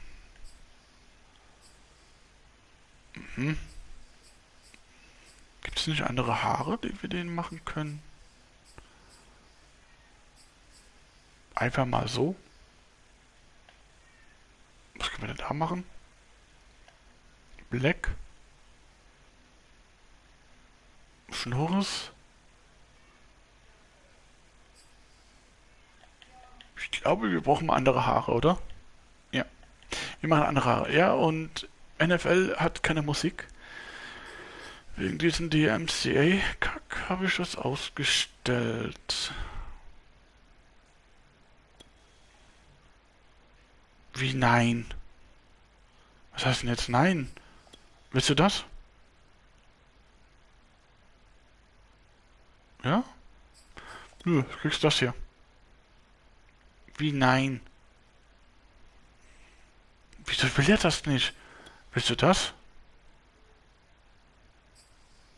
Das?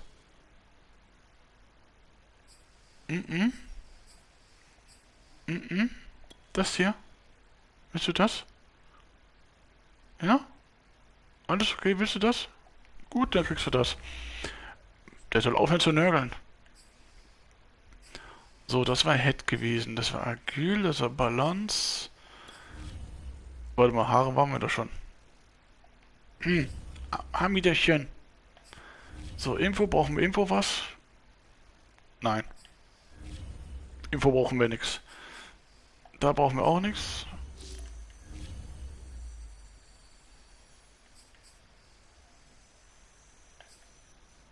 Okay. Hat irgendwas geploppt?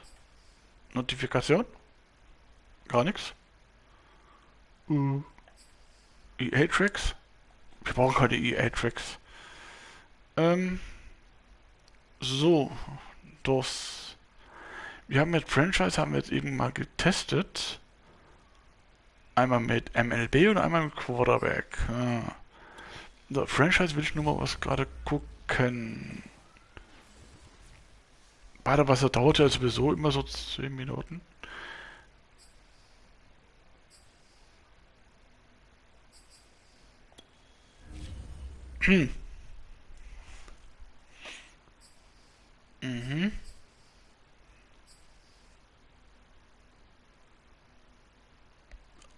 Aha. Spiele online solo mit Freunden oder anderen Franchise-Fans. Save wird automatisch. 75-Mann-Roster. Ah, und das ist... Okay.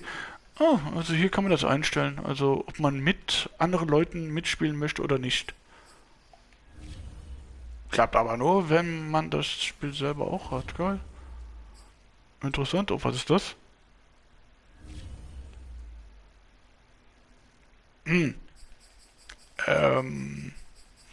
Ich sehe, da kann man dann suchen. Okay. Da kann man dann beitreten, wenn man möchte oder so. Interessant. Sehr interessant. Sehr, sehr interessant. Ja, Slayer, du kannst auch einen Shoutout machen. Du bist Moderator. Du kannst es auch. Du musst es nicht, aber du kannst es.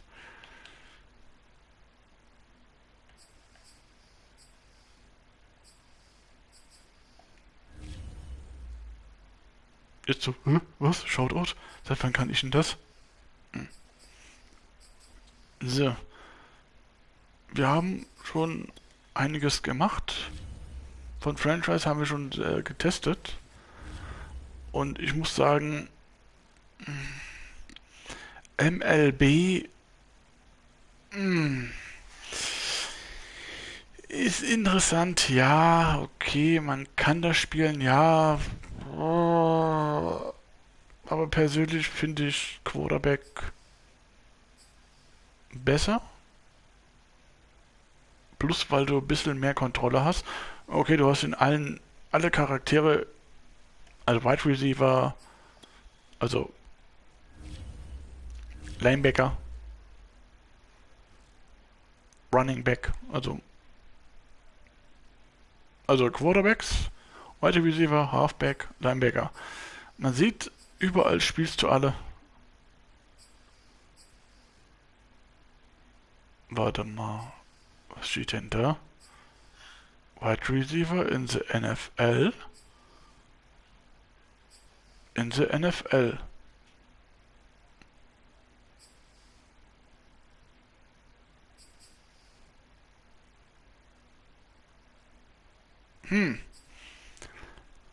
Aha. Teamkontrollposition, Teamkontroll, Spieler-Logit-Position. Aha. Interessant. Hey, ist interessant. Nein, ich will eigentlich... Kann ich hier nicht...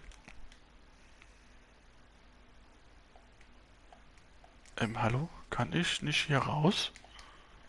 Hallo? Ich will raus. Nicht rein. Raus. Du bist gezwungen, das zu... Aber ich will doch raus. Wir nehmen Oklahoma. Miami Dolphins. Confirm. Ready. Nein, nicht ready. Ich will raus. Nein. Nein, raus. Boah. Boah. Ich will doch raus. Ich will doch keinen kreieren. Jedes Mal dasselbe. Jedes Mal dasselbe. Mit dem Spiel. Das Spiel ärgert einen immer. Okay, ja, Madden, ja, hab ich auch schon. Watch no, join no, Positive Play, was? Ultimativ-Team. Nein, mache ich nicht, nein. Okay. So. Das war's für Sonntag. Und ja, ich höre auf, leider. Okay, nicht leider, hallo, eigentlich 17 Uhr. Eigentlich.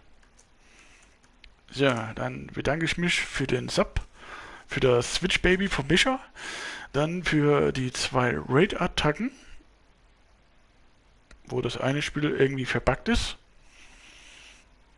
Und ja, ein paar Trollangriffe, aber das ist normal. Man kennt das als Streamer. Also, man darf sich eigentlich nicht aufregen, aber ich mache es automatisch.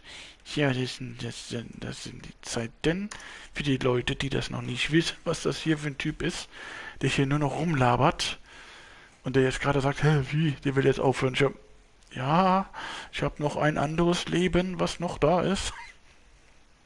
Okay, Stream ist das erste Leben. Das zweite ist die Frau. Privatleben. Ihr kennt es. Nicht alle. Aber viele kennen das Leben. Und ich sehe Danny. Ich sehe den kleinen Danny. Der freut sich bestimmt. Ist ein schöner Retro-Zocker.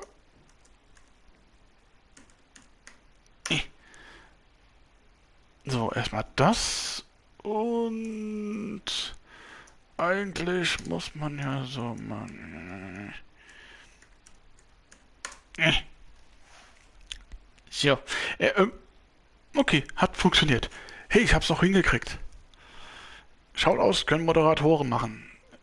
Es gibt einige Streamer, die machen das so, dass alle Moderatoren das können, also dass alle Leute das können. Aber das habe ich nicht gemacht. Ich habe es lieber gemacht, dass die Moderatoren das können. Und ich selber. Und ja, das sind dann diese Pläne, die ich dann habe immer.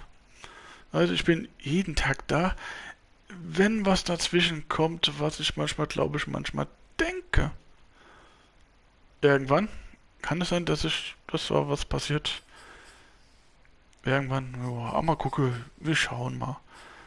So, Forschen redet immer noch mit mir und das ist das Geilste. Ja. Mein Headset ist so laut, ich höre alles. Ich höre das, wenn die da hinten am Pupsen ist. Ich höre das, wenn da hinten die Kinder brüllen. Ich höre das, wenn die fast über 500 Meter entfernt sind. Höre ich es auch. So, dann wünsche ich euch einen schönen Sonntag, dann noch eine schöne Woche anfangen und vielleicht sieht man sich nächste Woche wieder. Ciao, ciao.